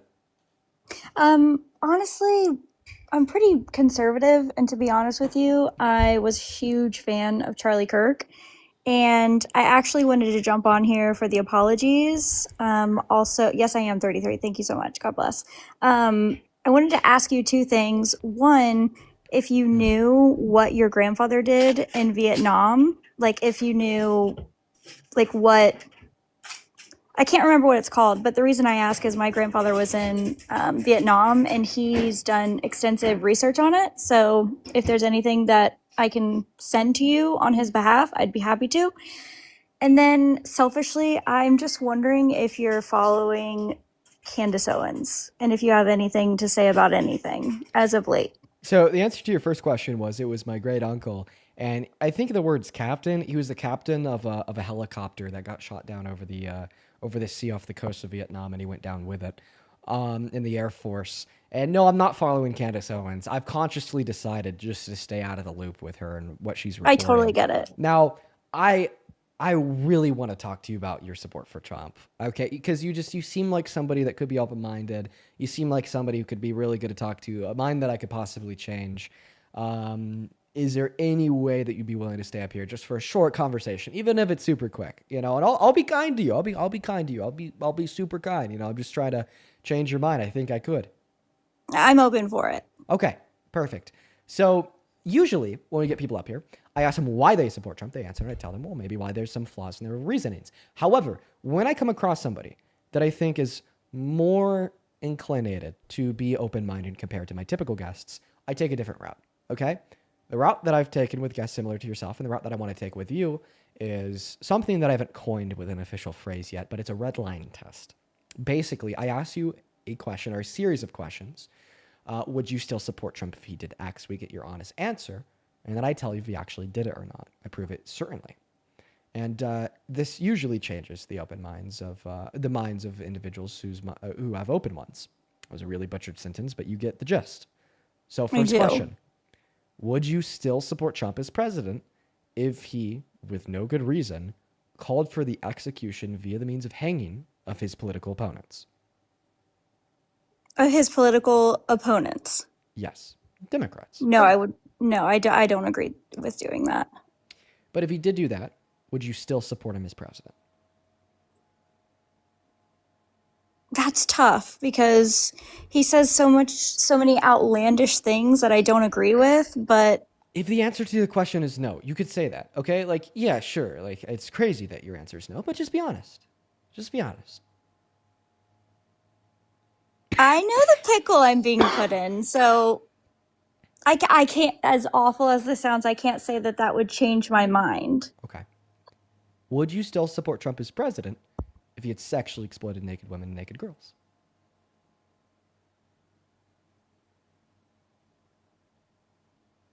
I'm going to be honest with you. Honesty. I might. But and that's the thing is I know that that sounds bad, but to be honest with you, if I had to outweigh other things, I would take that. So is that But yes I or would be no? embarrassed. But I'd be embarrassed. Yes, I would still support him. Okay. But just know, like, I'm absolutely mortified saying that out loud. Do you mind if I ask you why? Honestly, and this is going to make me sound bad, but I truly feel like Trump, in the sense of business and running the country as a business, I think that he's the best candidate for that. Okay. All right. I'm gonna. But listen, there's a reason with your view here. There's a reason why I always watch all of your debates is because I'm very interested in what you have to say. Yeah. So right now, it seems like I'd be able to change your mind easier if I could convince you that he was bad for the economy compared to convincing you that he sexually exploited women and girls or called for the death of his political opponents. One thing I'd like to clarify here is that you should really care more about sexual violence, especially when it's being perpetuated by the most powerful man in the world. Predators should never have power over the prey. The office of the presidency is a position of public service, not self-service. When you give a sexual predator the office of the presidency, you're giving that predator power over their prey, and you're giving that predator a position that they just simply cannot fulfill because they do not care about other people. You can't not care about other people. You can't be apathetic while serving in a position that inherently is supposed to be for the betterment of other people. But I want to address your business point. Let's talk about that. So, why do you think Donald Trump is good for the economy? I don't want to. No, I'm out because I already know that you're gonna trump everything. Ironically, trump everything I say. I already know. So if you know that I would be able to give you compelling reason that you're wrong, then why don't you change your mind?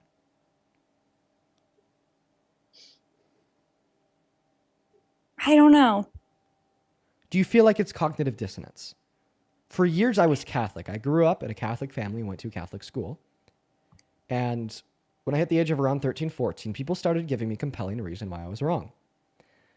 It took me many years after I started to hear compelling reasons why I shouldn't be a Catholic to actually drop the belief, even though upon originally hearing those positions, I knew I shouldn't be Catholic. I just had to overcome the disconnect between me knowing I shouldn't be this because there's no reason to be this, and me actually ceasing to be that. And that is cognitive dissonance, a disconnect between your rational faculties and your emotional faculties when forming your beliefs. It's like cult-like behavior. Yes. All right. Okay, well, how about this? I think I'm a lot more confused actually speaking with you about my support, if that makes any sense. Like, I feel like it's hard to be in the middle because here's a lot of things like with liberals, like I could literally have like a 1000% party based off of like human rights and different things like that. Like I'm all for it. Like for women's bodies and decisions, totally all for that. Not pushing my religious beliefs on anyone. Okay. So I think I'm sitting on the fence now. Now I think it's more. It's. I have a question. Would you be You willing? may realize it's embarrassing to say that I would support him through that. I bet it's embarrassing. Okay, and I'm not saying this to attack you. I'm saying this because it's true. It should be embarrassing. And the reason why that should be embarrassing is because it shouldn't be something that you believe, because it generates and creates harm. Well, and the only reason why I would still support that person is based off of the entire country benefiting from his other points. Does that make sense? So I won't. But say, I grew up Catholic listen, too, so I think that that's a part of that. I won't say it makes sense, because it doesn't, because the country doesn't benefit from everything else that he's doing. But I will say I can understand the argument that you're making. I just completely disagree with it. Now, maybe it's worth trying to convince you that he's not really benefiting the country. One sense that he's really damaging to this country is economically. He doesn't do anything for the average American. He only does things that benefit the top 1%.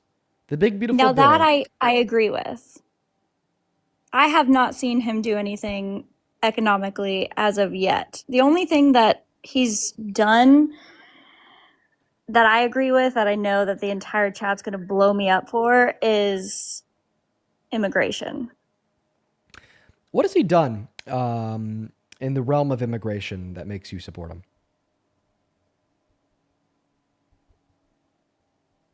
What do you mean? Like, what specifically has he done? Yeah, is it like the rhetoric? Is it just like him saying that he wants to close border in this immigration crisis?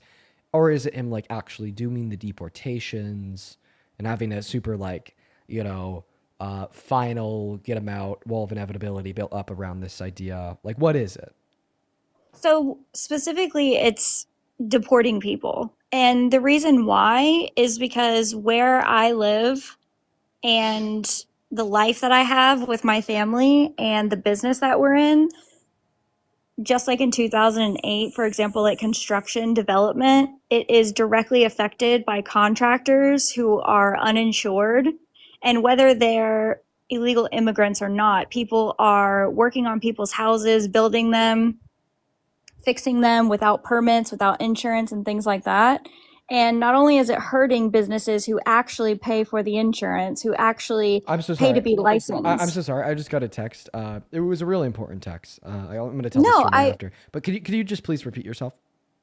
Yes. So specifically, I agree with deporting people because, for example, there are a significant amount of people, specifically in Florida, who work for contractors who are not licensed, not insured. And the problem is they underbid people who are insured, people who do have licenses. Okay. So, for example, like in 2008, the construction business of anyone who is doing things legally could not do that because they were underbid by people who don't have those expenses, such as insurance, such as actually having a license. And it does not benefit the people who are receiving services from the people who are not insured, because if their water heater breaks and it wasn't done by someone who is insured, then their homeowner's insurance is not going to cover it. And if they sell that home to someone, does that make sense? Yeah. Okay. So it seems like, so first and foremost, if a company is operating, is it illegal to not have insurance in this sense? Like, Yes. I'm not super familiar with the concepts that you're describing because I'm a political debater. I don't work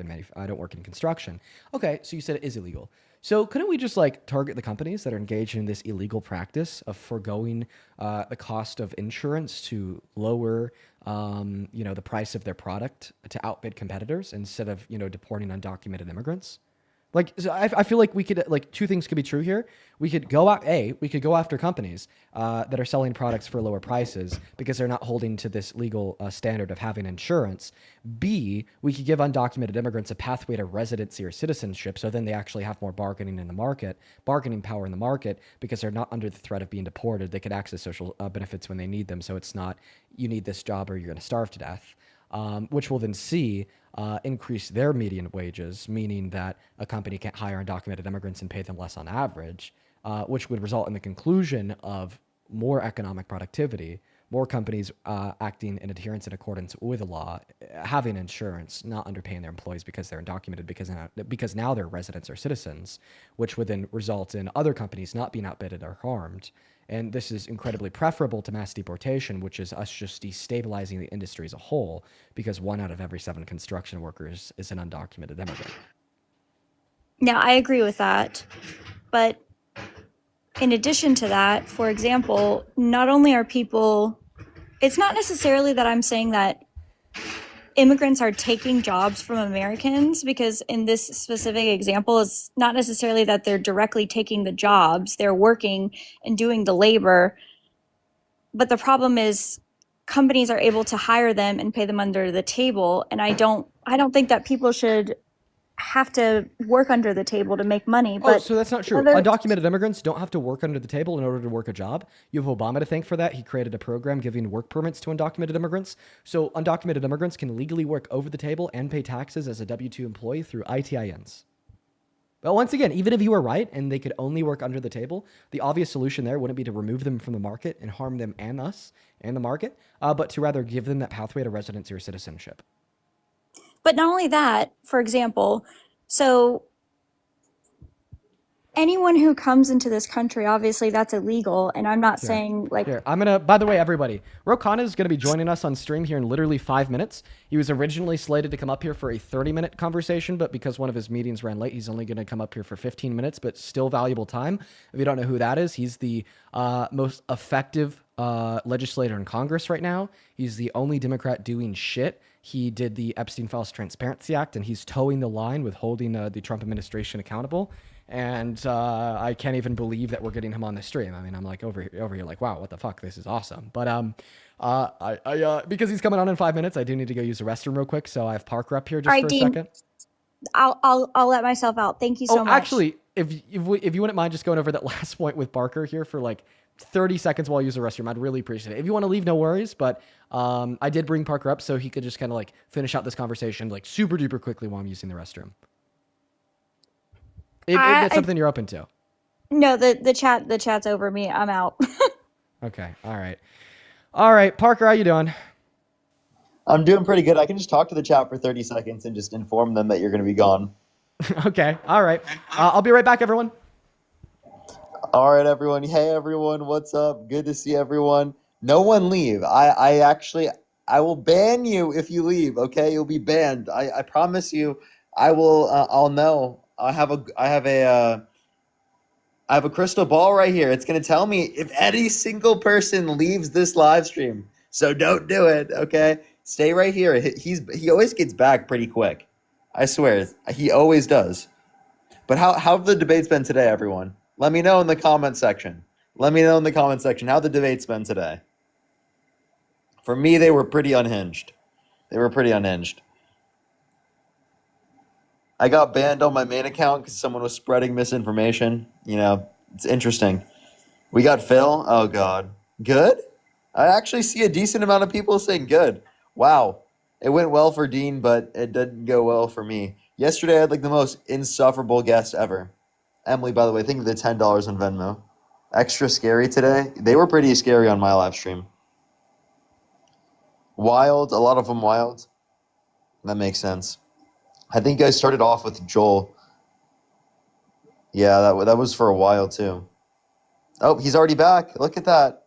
Hey, Dean, you didn't even lose a single person. Actually, you gained 100 people. And everyone, you guys are going to love staying here because the content's going to be really good. Dean's literally putting on a nicer shirt just so that he can look nicer for the live stream in 3 minutes. Like literally in 3 minutes here, you guys are going to see something really cool. Dean, we can't hear you. I'm not going to lie. This would look better without the shirt underneath. I'm going to be right back if you don't mind covering me for another 30 seconds. Okay, I got you. Another 30 seconds. He's got to change shirt, everyone. Don't leave, everyone. 2 minutes, and Rokana will be here, okay? This is going to be an insane cool live, okay? There's lots of incentive to stay, okay? Don't leave, okay? For the love of Parker. Please. I'm dying. Well, I am worse. Actually, everyone tap that screen, actually. Let's do that while he's gone, everyone. Literally, like, tap that screen. Oh, he's back. Let's try to get to 3 million likes, everyone. Oh, You have it muted still. You're doing great, man. Thank you. We didn't lose too much. Well, in 2 minutes, there's a lot of stuff coming, so I think everyone's just excited as well. You're great at this. I gotta say, man. I could hear you from across the room through the headset, literally begging people not to leave because of the nature of the TikTok algorithm. Where the moment I walk away for like a second, or there's like 5 seconds when I'm not talking, like about 1 billion people leave. So I appreciate it. Well, don't worry. I just appreciate it, man. Have a fun time. 1 minute here, and Rokana will be on. Well, I appreciate you so much for coming up, Parker. Thank you so much, man. Peace out, man. Have a good stream. Thank you. Yo, show some love to Parker down below for holding the fort while I was away putting on this nice polo. Rep Rokana is going to be joining us literally any second now. He's going to come up. He only has around 15 minutes, but we're going to try to make the most of it by talking about his Epstein Files Transparency Act and what comes next. And I am super excited. Over the moon. There is a bunch I want to hopefully try to go through with him, even though we are very limited on time. We are going to try to make the most of it.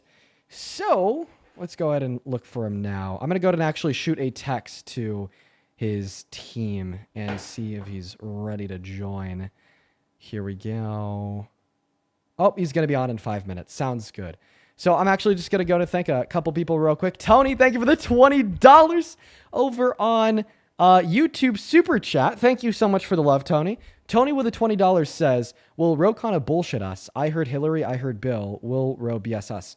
I don't think that Ro's a bullshitter, Tony. Rep Ro Rokana is one of the only Democrats in Congress doing anything right now. He's behind the Epstein Files Transparency Act. He's behind the drafting of articles of impeachment for Pam Bondi. He's behind holding the DOJ and the Trump administration accountable for not abiding by his act. I gotta say, man, out of all of our congressmen and women, I have the most faith in Rep Rokana. As well as Neo, thank you for the $10, who says anyone who's paid under the table has their income counted as corporate profits or income of the owner. As such, it's actually taxed at a higher percentage than if it were their income. Oh, you know what? Good point, Neo. Good point. Thank you for bringing that up. That is a great fucking point. And Jay, this did come in a while ago, but I did miss it until right now. Thank you for another $50 over on Venmo. Please show some love to Jay down below in that comment section for another $50. Saying and sharing a bunch of incredibly kind words. Thank you so much, Jay. Show some love to Jay down below in that comment section right now, folks. As well as Sarah, thank you for the $10, who says, myself and my daughter have learned so much from you in your debates. I'm grateful my children can learn from you. Thank you for everything they do. Thank you so much, Sarah. Then F, thank you for the $10 over on YouTube, who says, hey, Dean, I saw your video on YouTube, on the street with Trump supporters, and you handled it well. Thank you. Yeah, those are always very, very interesting. And I'd also like to thank Kira for the $10 and Jaden with the $3. Thank you. Over on PayPal real quick, Rory, thank you for the $1. Valerie with a 5. And Greg with a 2. Awesome. So we have 4 minutes before we have Rep Rokana join us here just for a moment to come up here and talk to us for 15 minutes about him and what he's doing. He is the congressman behind the bill that forced the release of the Epstein files, so I'm super duper excited for that. We do have like 3 minutes. So in the meantime, everybody, just hold on to your horses. We do have an intermittent guest up while we're waiting. Trump all the way. Hello, do you support Trump? Fuck you, bitch. Yeah, definitely a Trump supporter. Just one of the ones with the smaller brains, dude. We have like a big issue with very small brain Trump supporters. Hey, Coral, thank you for the $20 on Super Chat, who says, so excited. Rokana is so authentic. Yeah, man, I from everything that I've seen of him, I really like him. And I've been seeing a lot more of him recently, obviously, and I think that he deserves it. He deserves to get his name out there. He deserves to assert himself as like a potential leader of the pack, front runner of the party, because he's the only individual in the party doing shit. All right. We have 3 minutes before we get Rokana up here. There is one last thing that I want to look at here. Inherent contempt. Yes. I want to ask him about this. Have confirmed they are drafting and will likely proceed with inherent contempt against Pam Bondi, the Attorney General of the United States. Thomas Massie announced this morning that he is actively drafting inherent contempt. Inherent contempt is something within the House of Representatives, does not require Senate approval, does not require approval of the courts. This is something the House of Representatives can do on its own, assuming they have the votes in the House. It's unclear 100% whether they're going to proceed with this.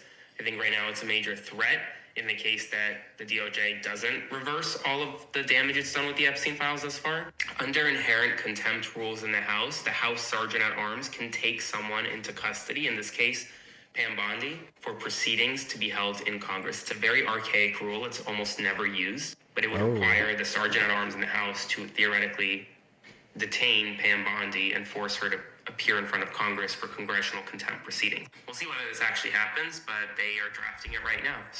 I'm going to ask him about that. Okay. So that's the phrase that I'm going to have to remember. Inherent contempt. Inherent contempt. Okay. When he's in the queue, shooting a text to his team. There we go. He should be joining up in around 60 seconds. Inherent contempt. All right. By the way, right now, I actually want to do something cool. What are your guys' questions? Okay? If you had to ask a question to the one motherfucker in Congress right now doing something about the Trump administration, forcing him to release the Epstein files, Trump obviously doesn't in response, and what comes next from him continuing to try to hold the DOJ and Trump accountable, okay? What would you ask this man? Okay? What would you ask him? Because right now, he is one of the most politically influential people in America. I understand that you may not know his name. You know, he's not like a household name of a legislator. Not a lot of people know his name, right? That's obviously changing now, but that doesn't change the fact, right, that he's one of the most politically influenced people in Congress right now because he's the one behind the release of the Epstein files. What questions would you guys ask him? I mean, we have 14,000 people in here and no one is commenting. We have 14,000 people. No one is commenting. So, come on. Why no consequences? Yeah, that's a pretty good one. Emma. To the 4 people in the chat. There we go. There. Now the people come. Donut Simp says, I'm listening. Yeah. Well, I appreciate you for listening. Elliot just dropped some eagles. Miley says hi. Lauren says hi. Welcome in. Susanna, Jesus loves you. Hope you're doing good. Y'all are all listening. Cooking away. Hell yeah. Hell yeah. And by the way, specifically questions about the Epstein files. About, you know, that policy, that agenda, that action. Rory, thank you for the $15 over on Venmo, who says, ask Ro what he plans to do to save the ACA. If I could squeeze in time for that, I'd love to ask him that. But like the first order of business, with like the limited time that I have with Ro, is going to be talking about the Epstein Files Transparency Act. But that's a good question. I wish that congressmen and women were asked that more. Lena, thank you so much for the $100 over on YouTube Super Chat, who says, have you seen the case file on the DOJ website where Virginia G's friend calls out Trump and Bill Clinton? Hillary's mentioned too. Look up Burning River Brigade on social media. I'll look that up, Lena's. Thank you so much. Thank you for the $100 and for the message. Yo, show some love to Lena down below. Thank you. Thank you so much, Lena. Thank you. Thank you. Thank you.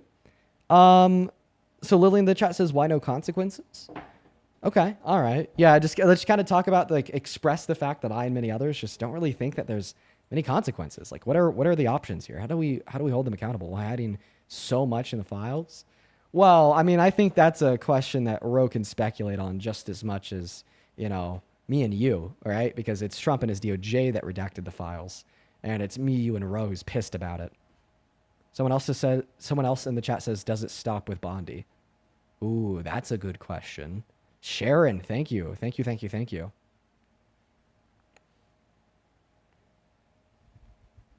Definitely his thoughts on the deleted files and plan of action considering the redacted grand testimony.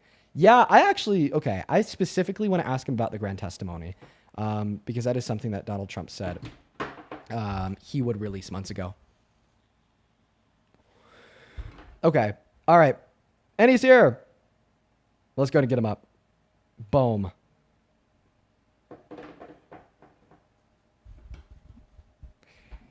Hello. Hello. Hi. Well, Representative Rokana, it's a pleasure to meet you, man. And thank you so much for sharing some of your time with us here tonight. Thank you for doing this. Yeah. Well, welcome in. I'm very grateful to have you on here. I was just telling the stream about this. You, in my mind, are one of the only people in Congress that I genuinely see fighting so hard for transparency and accountability on behalf of Trump and his DOJ. And, before we get into a conversation about the work that you've been doing and what comes next, I just wanted to personally say thank you. Well, Dean, that means so much coming from you because you are out there fighting and speaking up every day. I know my team was so excited that I'm doing this. A lot of them follow you. A lot of them admire you. And, this is not a time for timidity. This is a time for courage. And this is a time where you have to be bold. There's some people in our party saying, oh, why is it premature? Is it premature to bring contempt against Pam Bondi? I was like, this is not the time for procrastination. We need these files out. And if people are going to break the law, we need to hold them accountable. We need to have contempt. We need to actually get the FBI interview files out. I mean, what is so frustrating to me is they're releasing the names of the survivors, but they're not releasing the FBI interviews where the survivors name the other rich and powerful men who raped them or were on Rape Island. And it's absurd. Yeah, absolutely. I couldn't agree more. So I was thinking about how to best take advantage of, the limited time that I have on here with you. And, there's a handful of questions that I could ask. But honestly, I think first, I just want to give you the opportunity because I'm sure that there's a lot of people in here who, kind of know the specifics, about your bill, the Epstein Files Transparency Act, and about the Trump administration's response to it to break the law, to defy you, to defy Congress, to defy the American people that duly elected our representatives, including you and everybody else who voted for that bill to pass through Congress. Where does the line start and where does the line stop with who you are going after to seek consequences for the Trump administration breaking the law? We've heard about, what you have drafted alongside Thomas Massie to, hopefully force Pam Bondi to testify in front of Congress. Does the line stop at Pam Bondi, and what consequences are you looking for, not just for Pam Bondi, but for the DOJ as a whole and the Trump administration as a whole for breaking the law and refusing to release the Epstein files to the American people? Well, Massie and I announced that we're going to file inherent contempt. What does this mean? First of all, the House of Representatives can do it. You don't need the senators. I was so disappointed. We had some senators in our own party out there saying, well, it's premature to do anything. I mean, this is exactly what the base does not want. They want fighters. They want people standing up to a lawless president who has had ICE go rogue as thugs, a lawless president who's killing people in the Caribbean without due process, and now a lawless president who's defying an act of Congress with the Epstein Transparency Act and slapping the face of 1,200 survivors, releasing their names, but not the rich men who raped them and abused them. So Massie and I said, no, we're going to stand up. We're not afraid. We're not afraid of taking on the attorney general. We understand standing up to the Trump administration, standing up to the Epstein class of rich donors has political risk, but this is a time for taking that political risk. I think of my grandfather. He spent 4 years in jail as part of Gandhi's independence movement. He took on the British Empire. Certainly, I can take on a lawless president here. And when we did that, guess what happened? Pam Bondi and Blanche started to fold. They started to release documents that previously were redacted. They released unredacted versions. They put out this quote unquote fact sheet. I call it a lie sheet of what they plan to do next. But at least they now see the pressure. Thomas Massie put out a poll to MAGA supporters. How many people think it's been transparent what Pam Bondi and Blanche have done? 3%. How many people think it's not transparent? 97%. That's MAGA supporters. This is the one issue that the MAGA base, Trump's MAGA base, disapproves of him on, and they're well aware of it. So we're going to continue to move forward on of course the contempt, but there are other avenues as well. One is public opinion. We're planning to have the survivors come back in January to do a press conference, third press conference that these women have had to do. The first one led to the House passing the bill. The second one led to the Senate passing the bill and the president signing it. This third one will lead to the entire country demanding the release of these witness interviews and memorandum where these men are named. Because that's what we want to know. Who were these other men who abused these women as girls and got away with it. And then we also have legal action going into those federal courts and saying you ordered the release of these files. The Justice Department is not complying with the law. And finally, there can be criminal prosecution recommended. Now, Pam Bondi is not going to prosecute herself, but a future Democratic administration could. Awesome. So my next question was going to be, what do you have to say to many Americans, and including to an extent myself, that have seen this quote unquote wall of inevitability built up around the Trump administration, not just in this occurrence, but historically as well, surrounding inability to deflect from prosecution on January 6th, surrounding inability to be held civilly liable for the sexual abuse of Eugene Carroll, then convicted of 34 felonies and then still reelected for a second term. What would you have to say to Americans that ultimately think that this is just going to be another data point on a track history of forgoing accountability and serving in the disinterests of the American people, breaking the law once again, refusing to release the Epstein files, and inevitably a year from now they're still nowhere to be seen, but no one's talking about them? What would you have to say to Americans that are more skeptical and may think that? But I mean, I think that you just answered that question great, going over all the available legal avenues of just the things that you can do. I mean, I feel like that builds confidence. That's what I'm curious about. That's what I want to know, and I'm sure many others. But maybe the question that I have is, how confident are you that we are inevitably going to see not only justice for the survivors, but the prosecution of those who are named to be guilty of these heinous sexual acts of sexual violence that made them survivors by infringing on their consent, taking them to, as you pointed out, the rape island, and trafficking children and being associated with that? How confident are you that we are going to see justice?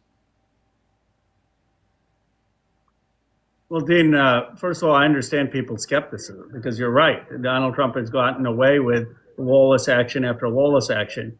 And in too many cases, our party has not been willing to stand up with boldness to him. We've said, oh, we're contemplating, we're deliberating, it's premature. We needed to take decisive action in standing up to him. Some have, but not enough have shown that clear conviction of challenging his lawlessness. But here's why I'm more confident that we're going to get the right result here. First, this is the first time that MAGA supporters themselves and Republicans are standing up to Trump. In all the other cases, you had Democrats speaking out. Now you've got Thomas Massie, Marjorie Taylor Greene, Nancy Mace, Tucker Carlson, a lot of Republican influencers who are speaking out and saying, Donald Trump, you're betraying your fundamental promise. You've become part of the swamp you railed against. You're protecting the rich and powerful men who raped our girls, who you said you were going to expose. This was the core promise of MAGA, and you're betraying it. So this is hurting him with his own base.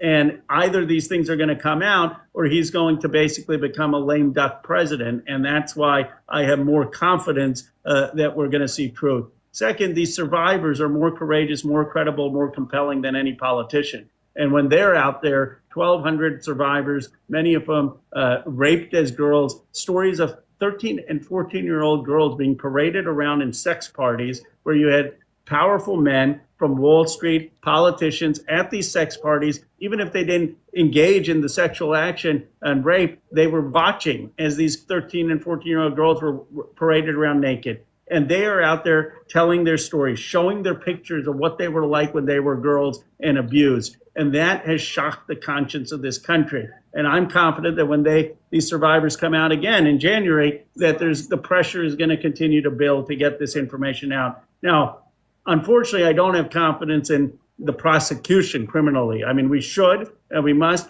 but there has not been prosecution for 2 decades. There were 60 counts and 58 of them never saw the light of day. Only 2 counts were there. And we're decades removed from this abuse. So this has been a systematic failure, not just a Trump failure. This has been a nation failure of justice for these survivors. And I started at this intellectually, but I've become passionate about it because I met these survivors. And it's awful. Our country just let down a lot of young girls in this country. But I do believe we have a chance for some prosecution. And at the very least, we shouldn't have buildings named after these men. They shouldn't be in positions of power, which they still are. They shouldn't have scholarships named after them. They shouldn't be on corporate boards. And at least we can get a public accountability. And that's really what the survivors want.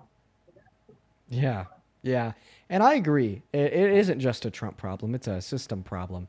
Because if it was just a Trump problem, then, we wouldn't see RAIN.org, their great foundation, and a great group of advocates against sexual violence and for helping survivors report that only 2% of rapists ever see full consequences in the eyes of the law for what they did. So it is a systematic problem that we need to change. And I really think that you hit the head on the nail at the end of what you just said there, saying at the very least, we shouldn't be putting men like this in positions of power. Predators should never have power and control over their prey. And I'd even add on to that, when we do put them in those positions of power and we don't fight back against them once they are, that is only ensuring that we are further and further away, not from the end point, but from the starting line to a battle to fight for systemic change to ensure that these abusers are held accountable, not just publicly, but in the eyes of the law and the court of justice as well. So 110%, I couldn't agree with you more. And maybe just a general last question here. Nothing too specific. I mean, depending on how much time I have with you, if you need to head out, I understand you're a very busy man. We have a few more minutes. Yeah, Cool. more minutes. What is something that you want, the American people to know? Right now, there's 20,000 people watching this stream that are politically active, that are involved, paying attention, and love hearing from you because you are the one on the front lines in that position of power, serving in our Congress, fighting the Trump administration head on. What do you think is important for us to know? Something that, maybe isn't already being, shouted loudly from the television or, social media accounts, something that you wish people did know that maybe they don't, surrounding what you're doing, surrounding your fight, and surrounding the Trump administration's response to your fight. That this is very simple. A lot of it is getting complicated with legalese, what documents, what redactions, whether documents were released that should have been released, what's missing. And a lot of times you have all this legalese, people's eyes glaze over. But this is really not complicated. The FBI interviewed a lot of these survivors. These survivors told the FBI other men who were involved in going to Rape Island or in raping them. And those witness interviews exist. They need to come out. There are emails that Jeffrey Epstein wrote on his computer that the government took. Those emails mention other men that either trafficked in women or showed up to this island. Those emails need to come out. That's the crux of it. And with 20,000 active folks, Massey and I have issued this contempt order that I've been putting on X and tagging Pam Bondi that, they need to release these things. If folks can engage on social media with that tweet where I tagged Pam Bondi to say, look, we expect these witness interviews to come out. We expect the emails to come out. We want justice for survivors. If people can express that this is not going away just because we have Christmas and a holiday break, that this is something that the American people are passionate about. And if you can do that on whether it's TikTok or Instagram or X, just having an activism really matters. You may not see it, but it does. It's ultimately what's allowed us to get this far because people like you have cared. And I think this matters for the survivors first and foremost, but it also matters in a deeper sense. There is a group of elite people in this country, billionaires, people who get to play by one set of rules, who shafted and abandoned working class folks like these girls who were raped or abused. A lot of them came from working class families, and they've rigged the rules. And as a result, we've had wealth pile up in districts like mine, $18 trillion in Silicon Valley, and a lot of people around this country who don't have health care, who don't have child care, can't afford it, can't afford college or trade school, are scraping to get by, have lost hope in the American dream. The system isn't working. We need to hold the Epstein class accountable. We can't have elite impunity, and we need to have a new economic system. I call it a new economic patriotism that actually is going to put working and middle class folks first to have a shot at the American dream. Medicare for all, $10 a day child care, tax the billionaires, a living wage, free public college, free trade schools. We need a real vision in this country for people who have been shafted and stop having a politics catering to this elite group of people. And I really want to work towards building that movement. And folks on this call, maybe you have 15,000 people. That's what it takes to build that kind of movement. Cool. I love it. I love hearing this all from you because the thing is, you're not only right, leading the pack in my mind and the Democrats in Congress right now because of your works on the Epstein Files Transparency Act, but also everything else too. I mean, it is so refreshing to hear, one of our representatives, speaking for, the little guy, the working class, the low-income Americans, Medicaid for all. I mean, I was about to say shit. I probably shouldn't do that. I'm talking to a duly elected representative. That's very unprofessional. You can get first. It's totally fine. But shit. I mean, I feel like the last time I heard somebody speak on universal health care was maybe when I was 10 years old and Bernie was getting kicked out of the Democratic primary. So it's just very refreshing. But I think, I have one more question here. I think this is my last one. Yeah. And I'm very interested in your response. Maybe I'm asking this question because of personal curiosity. I'm sure other individuals share it too. We've already went over it. You're leading the pack. The Epstein Files Transparency Act is yours. You're holding this administration accountable, and you're working for the American people. You're working your ass off, by the way. I mean, you were elected for a reason, and you know that reason. You act on that every single day that you serve us. Now, it's great. I just love it what you do. I've told you that a billion times. But the question is, Thank you. From your perspective, having all of the insight and knowledge that you do, working in D.C., not just being in close proximity to the other congressmen and women, but also to the Oval, to the White House, to the DOJ, seeing and working with these people on a daily basis, why do you think Donald Trump doesn't want the files released? Why do you think he broke the law? Why is he doing small batches? Why was 90% of the contents of the first batch redacted? Why was every syllable of every word of every line and every paper of every document associated with Jeffrey Epstein's grand jury testimony redacted when it wasn't even 3 months ago that Trump went on Truth Social and directed his AG Pam Bondi to release those files? Why is he doing this? What's your best guess? They're more concerned about protecting the rapists and men who abuse these survivors than the survivors themselves. There are people who are close to Trump, who he knew in New York City, who are likely in these files. I can't tell you the names because the survivors have and survivors' lawyers have hinted at them. But what I do know, having talked to the survivors and survivors' lawyers, is there are people who are in his orbit, and he's protecting them. He does not want them to be embarrassed, and there is embarrassing information in these files. That is why they're doing it, and they're not even hiding it. I mean, Blanche and Pam Bondi basically said they don't want to embarrass high-profile politicians or high-profile business leaders if there's not sufficient evidence, in their view, to corroborate these statements. But the law required them to release all of this because we believe the survivors, and we believe the Justice Department never took it seriously. So, you're either on the side of these rich and powerful men who got away with something heinous, or you're on the side of the survivors. But I'll tell you, having seen this and been deep into this, it was disgusting. It is disgusting our country allowed this to happen. It's one of the greatest scandals in a modern American history. And we've got to get rid of the Epstein class in this country. Yeah, absolutely. Well, Representative Rokana, thank you so much for sharing some of your time, not only with me, but everyone that's currently watching from home. I've talked to a handful of people. Keep at it. I'm honored. I'm honored. You matter. Oh, go ahead. I love what you're doing. I love the movement you're building. Thank you. Seriously, from the bottom of my heart, thank you for being such an active citizen. And thank you to folks on, right before the Christmas holidays at this time of night to be on this, listening and caring. Thank you for being citizens and caring. That's what's going to change this country. Absolutely, man. Well, thank you for coming up, and I hope you have a good rest of your evening. Take care. Take care. All right, guys, that was Representative Rokana. Loved hearing from him. I mean, wow, let's just take a moment to kind of go through that because I thought that was great. I mean, I think that we really learned a lot there. First and foremost, something that I wasn't even paying mind to, not giving any of my attention, was what he shared when I asked him what should we be paying attention to more. The testimony of some of the survivors that named names to the FBI in interviews and emails. Surrounding, who was on that rape island, who was abusing them, and how we specifically need to have access to that testimony of the survivors. I think that's great. I think that that's something that we should all be focusing more on.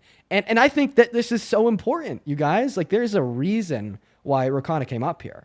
All right. I mean, I know that he said that, you know, he likes what I do and he's a big fan, but ultimately, that's not the only reason why he opted up here. The reason why he opted up here is to bring more social awareness to these issues, to get you guys to fight, to get you guys to scream louder than ever, to direct our Congress, our DOJ, and our president to do what we want. Okay, that is the only reason why his bill passed. If you guys weren't screaming loud on social media, in person, pushing back against Trump and his administration, that bill would have been dead on the floor of the House.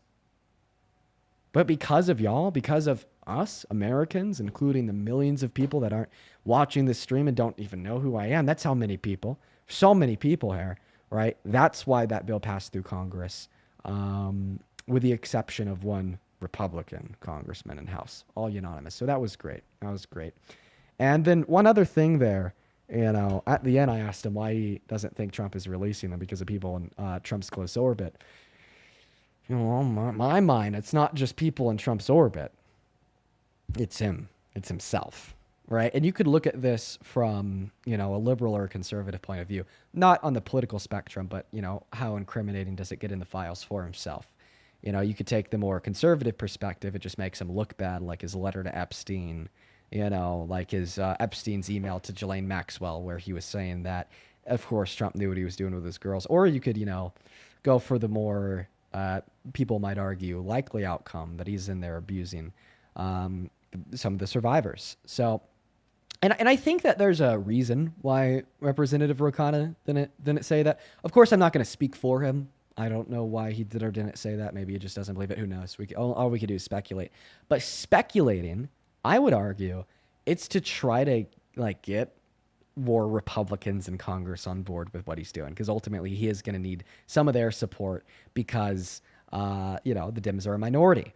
And we've seen people like Nancy Mace and MTG speak up and advocate in support of his policy and what he's doing, not because they think that the president could be implicated, but rather because they think that there's a bunch of Democrats that are implicated, right? So if he comes out here and firmly says the president's implicated, right, you know, that could possibly lose him some steam working with the Republicans in Congress, which he has to do if he wants to achieve the goal of inevitably, you know, genuinely seeing accountability. So, you know, I don't think that was, you know, a super bad move of him, because what we want here is a material result of accountability and consequence for breaking the law. And the only way that we're going to get that before the midterms is if the Republicans work with the Democrats. So I'm not even that mad. We're going to get back to the debates. I thought that was great. Let me know how you guys felt about that down below in the comment section. I thought that was awesome. Go ahead and hop inside of the guest requests over on TikTok if you happen to be an American adult that supports Trump as president. We'll get you loaded up in here. We'll have a good conversation. Next guest is loading up as we speak. And by the way, we have around another 40 minutes on stream. All right. Oh, what is up? Do you support Trump? Hello? Hey, do you support Trump? Yes. You No. do? No, you don't? Awesome, man. Well, we are just looking for Trump supporters, so I hope that you have a good rest of your day. Moving on to the next guest. Only hop in that queue if you're MAGA. I'd really appreciate it if you'd only hop in that queue if you're MAGA. Thank you. We have a couple of people to thank here as well over on Venmo, PayPal, and YouTube Super Chat. Thank you for the $10 over on Venmo, who says, I had chills. I love his passion. From one Indian to another, I couldn't be any prouder. Let's see here. Thank you, Mr. Akana and Dean. Thank you for all that you do. Well, thank you so much, R. Dude, I loved hearing that guy. He's great. He's great, man. I hope that he's able to, you know, really, really work his way up into being a party leader. I think he is, you know, the next generation of the party leaders, or at least I hope he is. Welcome in. Do you support Trump? Yo, what's good, bro? Is that a yes? Yes, I do. And why do you support the worst president of your life? Because he's just the best, dude. I don't know. Okay, he's just the best, dude. I don't know. How many continents are there? 7. Surprised you can name that. But hey, Greed. Tell your fans to get out of my DMs, please. Last time you came up here, you literally said that you were gonna assault me. Okay, just like I just want to put this one out there. If you want people to leave, listen. Yes, because Phil, you're disrespecting me. Pipe down. If you want, by the way, you can't even say that on TikTok. That's why I had to kick you last time. So if you want to stay up longer than 10 seconds, don't like violate, their violent policies, behavior guidelines, or whatever the fuck. But anyways, Creed, all right? If you want people to leave you alone, if you want people to stay out of your DMs, Yes. then don't come up in here and say that you want to like SLAP me. Come on, that is obviously going to cause more people to be more antagonistic, and also that's also kind of now shifting the line of like what's acceptable or not acceptable to say. Because you say you want to slap me, all of a sudden you're going to get about 1 billion DMs from people watching the stream saying they want to do that to you, right? So just go without that rhetoric, because that's only going to cause like a larger level of negative backlash towards yourself, and it violates TikTok's terms of service. So if you say it again, I got to kick you. Okay, well, difference is they were already doing it before I said that. And I said that because you called me Phil. And yeah, you're disrespectful. Sorry. I will never call you Phil again, okay, Phil? You're lying. Okay, Creed? Yeah, you're lying. I'm not lying. I know I'm not lying. Even getting mad I'm at not it lying. anymore. Hey, Sharp, thank you for the $50 over on YouTube Super Chat. Sharp for the $50 on Venmo, not YouTube Super Chat. Says, great interview. You did a great job. I feel honored that I can watch you grow and shape your livelihood and career in real time. Happy holidays. Michelle, you've been watching for years. You literally have watched me grow, okay? From the age of like 18 or 19 to 21. Thank you so much for the love, Michelle. I want to see 5,000 Michelle W's down below in that comment section. So, Phil, what'd you come up here for? I thought you said you weren't ever going to call me that again, remember? That's right. Sorry. Creed, what did you come up here for? Tell your... Dude, like, all of your fans are in my DMs, bro. Please. Okay, check this out. Stop DMing him. What do you want me to do now? What's next? Thank you. I mean, you control them. They're brainwashed. They love you. What's next? They're in love with you. I control them? What? You think I control them? Troll who? Your fans? Control. Oh, yeah, you can control them. They'll do whatever you say. I could prove you wrong in less than 20 seconds. Are you ready? Okay, prove me wrong. Come on. Hey, guys, stop calling him Phil in the chat. Okay, now they're not. Obviously, they're not going to do it so that it does. Like, my point doesn't get proven. Exactly. What? So yeah, your point got proven wrong. Exactly my point. No. My point exactly. isn't they're doing exactly it more my because point. you said exactly. not to do exactly. They're doing the opposite of what I said, and you're arguing that I control them. Not right. No, they're purpose. No, yes, you wait, but they're doing the opposite of what you said. No, they're doing that because. Yo, Joe, thank you for the $10 over on Venmo. Who says, "Does Phil like Philly cheesesteaks? Does he like the Philly ones from Philly?" Answer the question, Phil. Do you like Philly cheesesteaks? I'm not answering none of your questions. Do you? Do you like Philly cheesesteaks? I do. Dude, I swear your fans are so obsessed with me, I like Philly cheesesteaks. Yo, Anthony, thank you for the $10 on PayPal's and for the Philly Goose 3. Appreciate you for that love, Anthony. Not funny. Listen, if you stop supporting Trump, we'll stop calling you Phil. How about that? You'll stop calling me Phil if I stop supporting Trump. Yeah. Actually. You just have to actually stop supporting Trump. Can't be like a LARP or anything. Okay, but I'm not gonna support Kamala Harris. Camilla? Oh, you know what? That dream of not wanting you to be called by a name that's not yours was just thrown out the goddamn window. What is her name? Camilla. Yeah. Are you kidding me? Her name is Kamala. Kamala. Okay, yes, Kamala. Apologize to her for calling her a name that's not hers. Say, I'm not gonna say it 'cause sorry, Kamala. I would, but I'm not going to say that because I know you're going to say after I say that. Okay, so everyone, I want you to continue to call him Phil. Okay, no, Phil. Dude, Ben, thank you for the $10 over on Venmo. Thank you so much for the love. Thank you. Show some love down below in that comment section. And then Jennifer, thank you for the $10 on PayPal as well, saying I'm so proud of you. Thank you so much. So you are a Trump supporter? Me? Yeah. Over Kamala Harris, yes. Yeah, what's the worst thing Kamala Harris has ever done? Racist. And you think that the black woman was racist? Why? Oh wait, is she black or is she African? Is she what? She had like 10 different Did you about to races. say is she black or African American? No, you about said that. You about said that. You cut yourself off. No, I did not you were say about to that. say, is she black or is she African American? I was not about to say that. Then what were you gonna say after? What were you gonna say? She was like, she was like 4 different. She was like Asian. She was like, I don't know, whatever else she was. So what other races do you think she's claimed to be? Tell us. I don't know. I'm gonna I can't say because I don't you know could only exactly. come down to black and Asian Or South something. I Asian? don't know exactly, but you know what I'm talking about. So you're asking me, is she black or is she South Asian? Let me ask you something in return. How many parents do you have biologically? 2. How many parents do I have biologically? 2. How many parents does she have biologically? No clue. You know. How many? I mean, apparently to her, she could have like, I don't know how many. How many biological parents? 2. I mean, I guess 2, but I mean. Yeah, 2. 2. Yeah. Okay, perfect. Yeah, 2. Yeah. Question: did you attend high school? Yep. So do you remember learning the basics about? I know where you're gonna. Okay. Yes. Whatever. About how 50% of your genes are passed down by your dad and 50% of your genes are passed down by your mom. Do you remember that? Okay, but she was like. Okay. So if I'm 1% African American, I can claim that I'm that. Likelihood, no. It depends. Exactly. It depends. It depends. A lot of people say different things. I'd argue. I'd argue if you're 1%, like if you're like Logic, for instance, and I actually think that he's like more than 1% black. But let's just assume that you're Logic and you are 1% black. You look very, very like you're white. You're white as me. Like, yeah, I don't think that you could. Yeah, but could I go around claiming? I don't think that you could walk around calling yourself a black man. No. Exactly. Now the thing is that Kamala Harris isn't 1% black. Thing is, Kamala Harris isn't 1% South Asian. She's actually 50% black and 50% South Asian because her dad is 100% black and her mother is 100% South Asian. Wasn't there a third one that she was claiming to be?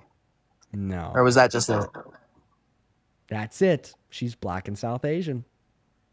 Okay, well, another thing, I'm not even gonna, whatever. So can you tell me the issue with being biracial? Or are you saying that there's an issue with being biracial because you don't understand rudimentary science and how genes work?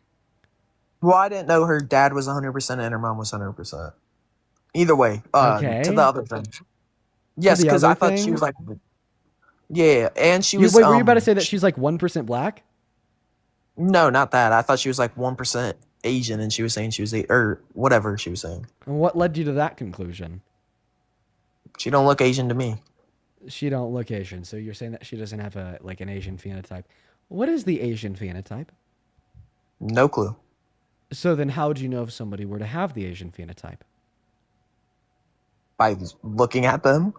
By looking at, but I thought you just said you don't know what phenotypical traits are typical that of Asian individuals. There's many different phenotypical traits typical of like various different Asian individuals. I'd argue that there's not like one set phenotype that is always true of Asian people. I actually think that that's like crazy to assume. Okay. What do you want me to say? Okay, I guess. Yeah, say that you're sorry. And say that you concede. Nope. And that you were wrong. I'm not listening to anything you say because I know you're going to say after I listen to anything you say. What am I going to say? You. Good boy. Well, I guess I wasn't. I haven't even thought about that. But now that you give me the idea, it's actually not bad.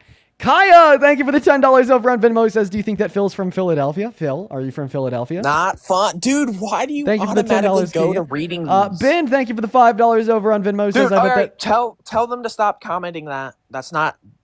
Look at your chat. Look at the top commented chat. You literally said that you wanted to slap me. I don't care if the chat spam's filled out. It's funny as fuck. Deal with it. That's you snowflake. not funny. Deal with it, you snowflake. Suck it up. Pull yourself up by your bootstraps, you fucking snowflake. Oh my god, weak man. Look at what they're. Ben, thank you for the $10 over on Venmo. Who says this conversation is really starting to feel awkward. I know a little bit. Thank you for the $10. Funny. Ben. That is not funny. Thank you for the $5 saying that Phil needs to chill. Bill Nicholas with a $20 who says I'm actually controlled by Phil, not Dean, because I have to donate when he gets on. Yo, thank you for making me $20, Phil. Show some love to Nicholas down below in that chat, as well as Keely. Thank you so much for the $15 who said, I just told my fiance while listening to you talk to the congressman, quote unquote, I know he never thought by 21 he'd be where he is now. Yeah, no, absolutely not, Keely. Thank you for your kind words and the $15.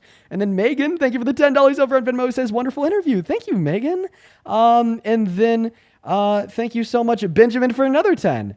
who says you didn't ask if the congressman could be blocked by a filibuster. Oh, that one's good, Benjamin. Phil, what are your thoughts? That is not good. Phil, what are my your name's thoughts? not Phil. Your name is Phil. Your name is Phil. Deal with it, Phil. All right, am I hurting No, your it's not. feelings, Phil? The only Phil I know. Take a chill, Phil, so I stop hurting your feelings, Phil. Come on, Phil. I'm not even. You think I'm gonna get angry? I'm not getting angry. Phil. Quite frankly. Anyway, good the boy, only Phil, I for know not getting is- angry. Good boy for not getting angry. Good boy. Stop! Oh, bad boy. You're actually weird. No, you're disgusting. Dude. I'm That's not- disgusting. that is so weird. Oh, you want to That is talk actually, to a that is weird, disgusting man? You follow me around. You're always requesting all my lives. It's almost like you like it. All your fans are fans of me, I guess, because they comment on my TikToks. Two months after I was on your live, they're commenting on my TikTok, still calling me Phil. They're DMing me. Yeah, I mean, it's crazy. Yeah, and hey, I'm gonna look you in the eyes when I say this, and I want you to answer my question. And what are you gonna do about it? I mean, I guess they'll see what I'll do about You're it. not gonna do jack shit. I guess. Yeah. The only. Yeah. So sit down. I guess. So Okay. sit down. I'm not. How am I? You don't even know if I'm standing up to sit down anyway, so I don't know what you're talking about. Okay. So Yes. I was asking you why you're not a big fan of Kamala Harris. Then you said it's because she's black and Asian. And then I was Not what I said. Now you're putting words in my mouth. What did you say, Phil? I said because she was black and Asian. Like, that's not what I said. I thought she was like 1% Asian and was pretending to be Asian. So she was pretending to be Asian. Well, I That's mean, what I thought. she's not That's what I pretending to thought. be Asian. But why do you like Trump then? I mean, he's a predator that pretends to be a good president. I mean, I feel like that's a little worse, no? Pretends to be a good president. Yeah, pretends to fight for the people, but then fucks them over behind their backs. Yeah. He does not. Phil Dow. Why do you Dude, think Trump is good Dean, for the average you are, American? dude, you are so oh my gosh, dude. Oh, I'm just so lucky. I'm so Dean. lucky. I'm so lucky. What? Yeah, Dean. I'm so lucky. What? Anyway, so yeah, and Kamala, that's how you say her name, right? Yeah, Kamala, Kamala's how you say her name. She was allowing kids to like. Thing I like about Trump is he banned the trans thing with kids or whatever. The trans thing. With kids, What's where the they can't get trans thing? The hormone shots or whatever. No, that's actually not even true. He didn't ban it. What? So he lied? Yes. If he said that he banned it, he lied. Oh. So you're telling me he lied about that? Yes, I am. I'm telling you. If he said he banned it, then he lied. No, he's not. So what happened was he signed an executive order into law, just taking funding away from facilities that specifically provide sex change operations to minors. Yeah. Is that not a good thing? The thing is here, sex change operations aren't offered to minors. That's a big old lie. That just simply doesn't happen. I think you could maybe name one case in the last 30 years. And the point number 2 here, taking money away from them isn't banning the procedure. And then point number 3 here, you're telling me that you support him because he lied to you? Because you didn't ban them? Oh, I thought he banned them. Okay. Okay, so then why do you support him? Thing he is doing with illegal aliens, getting them out of the country. Oh, so you support the deportation. Why? I mean, it's very harmful to them. It's very unethical. It's also like very harmful. Well, because they to us came in our into the country illegally. Okay, and but they're you don't care over about jobs. people breaking the law. Oh, I care a lot about. That's one of the main things I care about. People breaking the law. No, you don't. The Trump administration is breaking the law as we speak. No, they're not. And yes, they are. The Epstein Files Transparency Act is a federal law that they are breaking released the as Epstein we files. speak. They released them. They released a small batch. They didn't release everything. Yeah, because meaning they're they breaking can't the law. release- Wait, no, the conversation No. stops there. The Epstein Files Transparency Act required the administration to release all the Epstein files with minimal redactions that not be explained in exigent circumstances by 3 days ago, full stop. That's not what the administration did. Therefore, the administration broke the law, full stop. There's just no counter argument. That's just the facts. Right, but didn't they Right. not release? Right. So Yeah, you just but accepted that they they're breaking the didn't- law. They didn't. No, no, no. No, so they didn't are release breaking the ones law? that have ongoing cases. So No, they're not. no. Oh, and also, no, they never said that they're not releasing the ones that have ongoing cases. They just said that they're going to release small batches of them over the course of the next couple weeks. Yeah, that's fine. I mean, No, it's they're not all gonna fine. get released It's in the not next fine. couple weeks. Yes or no? Does the Epstein Files Transparency Act require them to release everything by the deadline? Yes or no? Yeah, I'm pretty sure. Yeah. Okay, and they didn't release everything by the deadline, therefore they're breaking that law. Yes or no? I mean, maybe. I don't know. No, if the law requires you to pay taxes and you don't pay taxes, you're breaking the law, full stop. If the law requires you to not murder and you murder, you're breaking the law, full stop. If the law requires you to, abide by a lawful order made by a cop and you don't, you're breaking the law, full stop. So if the law required them to release all Epstein files by the deadline 72 hours ago, and they didn't, then they're breaking the law, full stop. There's no gray area. There's no, I don't know. They just simply are breaking the law, and that's a fact that you can't contest. Try your best. Give me an argument that they're not breaking the law. They're going to release it over the next couple weeks. That so doesn't I don't change know. the fact that they're breaking the law. That's Okay, like a murderer saying that then they're going to gonna- try to murder less and then eventually stop murdering at some point in the That future. That is doesn't not mean that equivalent at all. that doesn't That's mean that not murderers equivalent at didn't all. break the law when they murdered. That is not even close to equivalent.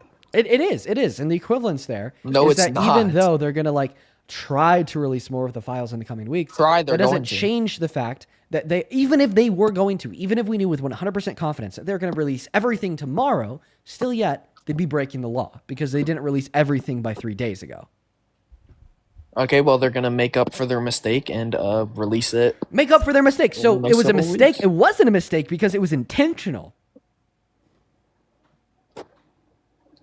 Okay, well, They knew the deadline. They're the goddamn Department of Justice. They know the law, and they still refuse to abide by it. So, yes or no, is the Trump administration breaking the law as we speak? okay, they might be. They might be. Okay, so earlier when you said you care a lot about people that break the law, I do, yes or yes. no, you were bullshitting us. No, okay, whoever's not releasing it should, face consequences, I guess. I don't know. Okay, so we should, bestow consequences to Pam Bondi. We should bestow consequences to the, deputies working under Pam Bondi. We should bestow consequences to Trump because I don't need to obviously know who it something is. he Okay, doing. if they're breaking the law, then yes. Okay, so we should kick Trump out of office, is what you're telling me. No, not that. He should get fined or, I don't know, fine. something. He just He should. I don't know. I mean, if he's breaking the law, something should happen. So what's worse, an undocumented immigrant coming into this country, or the Trump administration breaking the law by refusing to release the Epstein files? Which one's Both are worse? the same. They're both the same. Yeah, just about. Honestly, I think. Wait, I feel worse. I feel like this is just so insensitive to the victims of these heinous crimes on Epstein's Rape Island that are now seeing no justice, but rather seeing the largest political. They're scandal of their releasing it in the next lifetimes. couple weeks. Name one person that was incriminated by their first batch. Name one person. I don't think anybody did, to the best of my knowledge. Because they redacted the totality of Epstein's grand jury testimony. They're not releasing the interviews with the victims where they name names. And they're not releasing the emails taken from Epstein's personal laptop. Like not at all, or over there's the next 2 weeks. and then they or what? redacted 90% of all the files. So they're not seeing justice. Okay, well, 'cause that could be an they're ongoing seeing one of the case, so- largest political scandals in their lifetimes, and you're going to argue that that's just as wrong as a unaccompanied minor coming into this country with the use of illegal means to get a better life and escape tyranny from another country. I think that you're crazy, Phil. Dude, you are just seriously.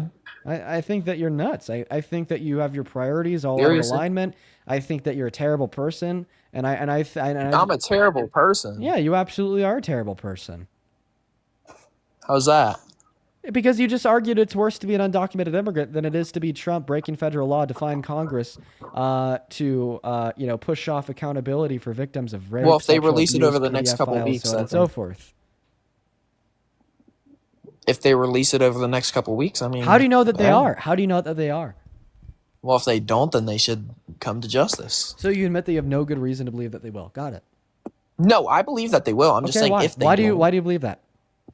Because Trump's not a liar. I can name a lie that he's told about the Epstein files. Okay. 3 months ago, he went on Truth Social and he said that he wanted AG Pam Bondi to release unredacted grand jury testimony from Epstein's case. 3 days ago, they released the grand jury testimony with every syllable of every word of every line of every page of every document redacted. So he lied when he said maybe that he wanted because them to be released. Okay, maybe he did want them to be, and the one person didn't listen to him. I mean, I don't know. Oh, Pam Bondi is not listening to Trump? No, I mean, Yeah, I don't give know. me an instance of Pam Bondi not listening to Trump. Pam Bondi operates as Donald Trump's personal weapon in the criminal justice system. She's compromised as hell. She's like his fucking, left-hand man over there doing whatever the hell he wants, prosecuting his political opponents without base, like Letitia James Comey. The indictments were thrown out the window because there's no substantial evidence to demonstrate probable cause to believe a crime was committed, but yet she still pursued litigation against them. She's compromised as hell. She'll do whatever he wants. Well, then, if she's breaking the law, then she should. But you asked me face for an example of consequences. Trump lying. That's an example of Trump lying in reference to the files. I mean, there's not. I mean, he said he wanted it all released, not that it will. If he right. No, he directed her to release them. Then why didn't she?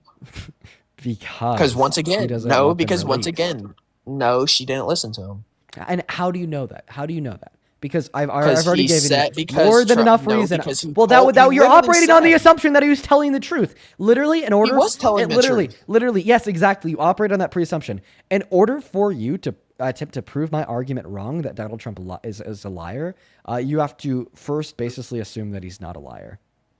You idiot. He's not a liar. This is like me basically assuming that your name's actually Phil. Therefore, I'm going to continue to call you that. Phyllis-y. Phildo. Dude, you are a disrespectful, arrogant. Bean, thank you so much for the $10 over on Venmo. Thank you so much for the love. I really appreciate you so much for the Dude, love. tell Thank him you to so stop much. commenting that Show one some right love to there. Ben. Show some love. Phyllis, he's kind of funny. Gary, thank you for the $2 over on PayPal from Gary with 2 E's. Thank you. They call him Phil, not Creed. A name he hates. A lesson unmet. And I think you continue to give me a poem. Oh, someone wrote a poem about you. Gary wrote a poem about you. Then Georgia, thank It's you for not the about me if you $6 said over on Phil. PayPal. Appreciate you. Well, it was about you because your name is Phil. Melissa, thank you for the $5 Dude, on you PayPal. are He a says, dude, like, I don't think I'll ever yeah. get my fill of you trolling this dork. Jill, Dude, thank you for the nobody is trolling you, $25 over on PayPal. Thank you, not Jill, Jay. And Jay, I'm sorry, your message isn't popping up for me. Let me go ahead and try to reload the page. Oh, Jay with a $25. Still not popping up. What the fuck? 1 second, everybody. We need to read Jay's message. Nobody wants to know Jay's message. Oh, Nobody. Jay says, I quote don't unquote, think one person in here wants to know. There we go. Quote unquote, you matter. Couldn't have put it better myself. I hope that you take that to heart and your followers matter as well in very relevant ways every day. We all do. Oh, Jay's just saying that we all matter.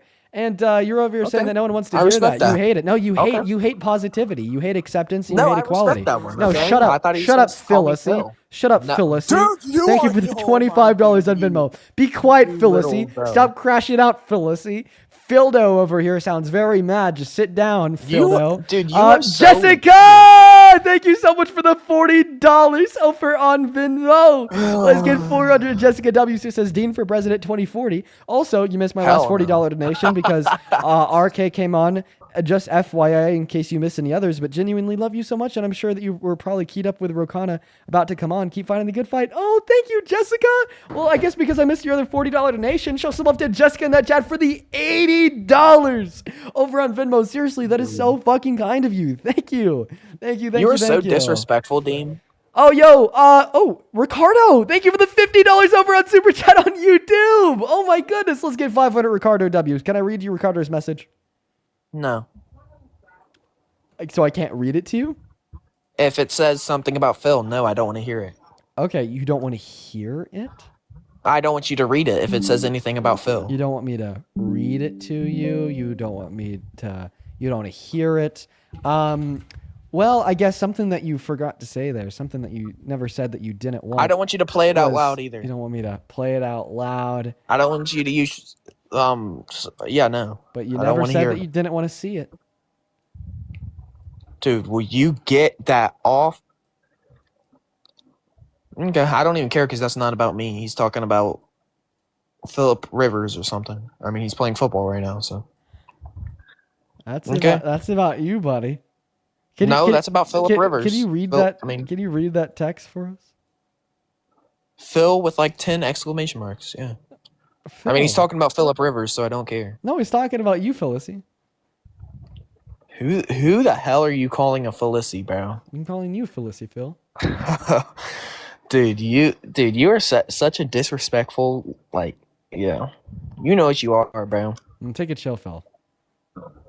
I've heard that one 100 times. Not funny, buddy. Well, because you probably needed to take a chill, Phil, on 100 other occasions. You're pretty upset. I'm chill right now. I haven't yelled one time. I think that you do have your feelings hurt. I'm going to be honest.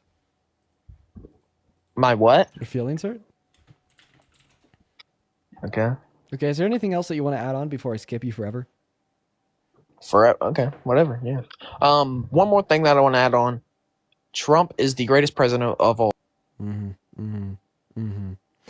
All right, this will be a super quick one. Hey, everyone, look at this dork who thinks that all Latino women are undocumented immigrants. That's why you're an incel. That's why you're an incel, my friend. When did I say? Yeah, you said that when me and Parker were up here, and you asked if his girlfriend had gotten her green card yet. Yeah, that's why you're an incel. That's why no woman wants you. It's because you accuse them of being undocumented immigrants. Chat. Just take it a quick. You can't make a joke now. You can't make a joke. Do you guys think that he's like that to women because he's never gotten attention from any woman or girl in his life because he's honestly kind of ugly and kind of crazy too? So they would rather file a restraining order than give him their contact information. Or do you think that he's like that? Because he was raised on that alt-right. Unless you're white, something's not quite right. So, which one, or maybe like a combination of both of them? Why are you just hating? I think Why are you hating? I think it's a combination of both of them. Why are you hating on me, bro? What's up? Well, definitely not you on my stream. Let's go to move on to the next guest, Delphine. Everyone, just give us a minute to get that next guest loaded up in here. What's up? Do you support Trump? Hello. So let me explain the situation, Dean. Basically, my whole family supports Trump, right? And I just turned 18. And I kind of never got into politics, but now that I can vote, I don't know anything about it. And my family is like, just vote for Trump. Well, here, I have a great recommendation for you. Watch this stream. You'll learn a lot. It'll be a whole new world just exposed to you, and I think that's great. Thank you for being here, and have a good rest of your day. Seriously, just watch the stream, dude. You'll learn a lot. I mean, we go over a lot on these lives. We certainly do. So watch the stream. You'll learn a lot. Colin, thank you for the $20 over on YouTube Super Chat. Show some love to Colin in that chat. He says, W. Dean, happy holidays. Hope it treats you well. Trump is in the files. We've impeached presidents for less. Nixon literally resigned due to 18.5 missing minutes of the Watergate tapes. Yup! Hit the nail on its head, Colin. What's going on? Hey, bud. Don't How you call me doing? bud. You're the little bro. You're the only little bro here. I know. I Yeah. missed you, Dean. I'm almost there. certainly I'm almost didn't there. miss you. You almost are changing my mind. I'm serious. Really? I'm not even trolling. Hey, dude, nice. Now, I don't mean this as an insult. Have you ever been told that you kind of look like one of the two robbers from the Home Alone series? No, I've been told that I look like Bobby Hill or Sloth from the Goonies. Like, specifically, like in this video, you look like one of the two robbers from Home Alone. Yeah. Yeah. No. Yeah. So what else That's still the has first time you? I've ever heard that, honestly. So what else still has you on the wrong side of the fence? You know, supporting the wannabe dictator. I don't know. I think it's still you. I think it's still you and how you treat people. I'm not And arguing. how I'm you actually don't- I'm actually pretty and how you respectful really to guys don't that are do respectful to anything. me. And how you don't do anything for your community or help homeless people or starving children. We You're not literally- really out there doing anything. We You're literally not really an activist. we just had the most active congressman in I don't care Congress about bro. come up onto this stream and tell me that I am doing something. So I'm going to take his word over yours. What about that? Oh, and you don't care about Rokana. You better care about Rokana. Do you know who he is? Do you know what he's He done? had some good things to say. The Look, Epstein I'm not gonna sit here and Files fuck Transparency around. Act is his.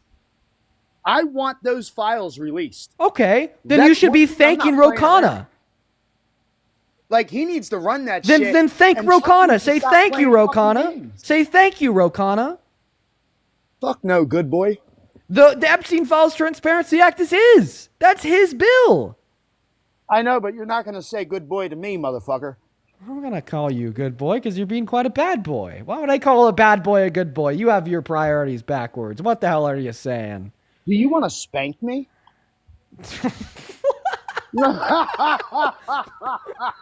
It wasn't even just what he said. It's the way he said it. Bro. Yo. Dude. Okay. Dude forgot he's not, on the VR Meta Oculus 3 late at night, having his happy time, dude. Okay, listen, this is a public TikTok live where we do political debates, so let's try to keep those two things separate and distinct. Okay, Bobby. All right. Show. This is a children's show. I forgot. My apologies. This is mainly children on this live. No, that's mainly. Not true. I said mainly. The average. I'll say 70% are children. No. So my average audience member on TikTok is in between 25 and 34. Then my average. You're a fucking asshole. What about my asshole? You're a lying sack of shit. Why are You're you delusional. being so aggressive? You probably have more Trump fucking supporters in your live than you do actual fans. Why are you so fucking aggressive? I love it. Like, why do you I just thought you come liked out it of? like Why do you that. just come out of the window, dude? Stop. It's seriously getting weird. Okay, I man? thought you did. My bad Okay. for assuming. So, you said that I'm full of shit. Yeah, Okay, what makes you think that? because I can smell your breath from here. Okay. Are you gonna give any legitimate reason? Listen, my whole thing with immigration and you, why do you want immigration so bad? Do you even want a limit for how many immigrants can come into the country annually? I want more should there be a limit? immigration to sustain birth rates, grow the economy, and increase real median wages. That's not what I asked.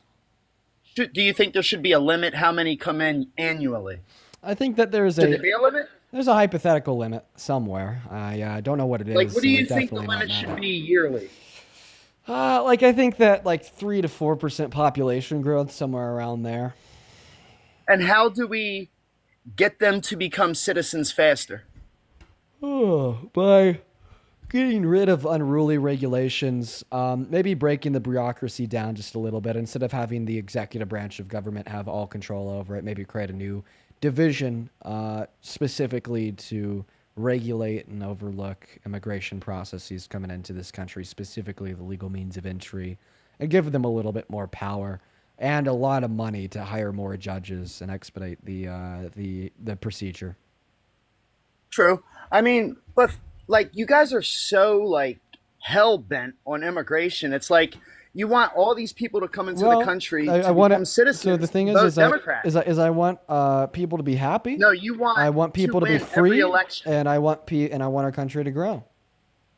You want to win every election. Well, you may- want the Democrats to win Well, every election. So then maybe and that's how if you you're want gonna more do it, immigrants, with illegal immigration. if you want more immigrants to vote Republican, then maybe tell the Republican Party to stop calling them violent criminals that escaped mental institutions. It's not No, my we just it's don't not want not them my there. fault. It's not my fault that the immigrants don't like y'all. Okay, it's your own fucking fault for platforming a xenophobe like Trump who uses that platform to disparage the hell out of them. Have you ever thought about that? I mean, literally, that is my first thought. I mean, I need the brain cells of the average third grader to reason that conclusion, my friend.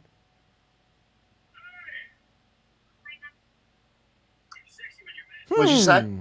You heard me. I didn't hear you. Sorry, I was doing something. Yeah, it was an important text. Yeah, I'm sorry. What were you doing? It was an important text message. My apology. a really convenient time to stop paying attention. Well, isn't that what you did to somebody earlier?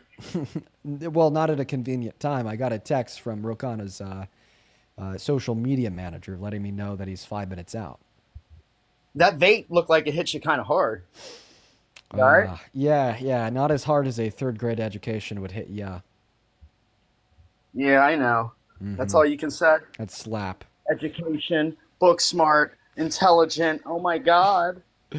Well, I mean, I do think that those 3 things are very important. Yeah.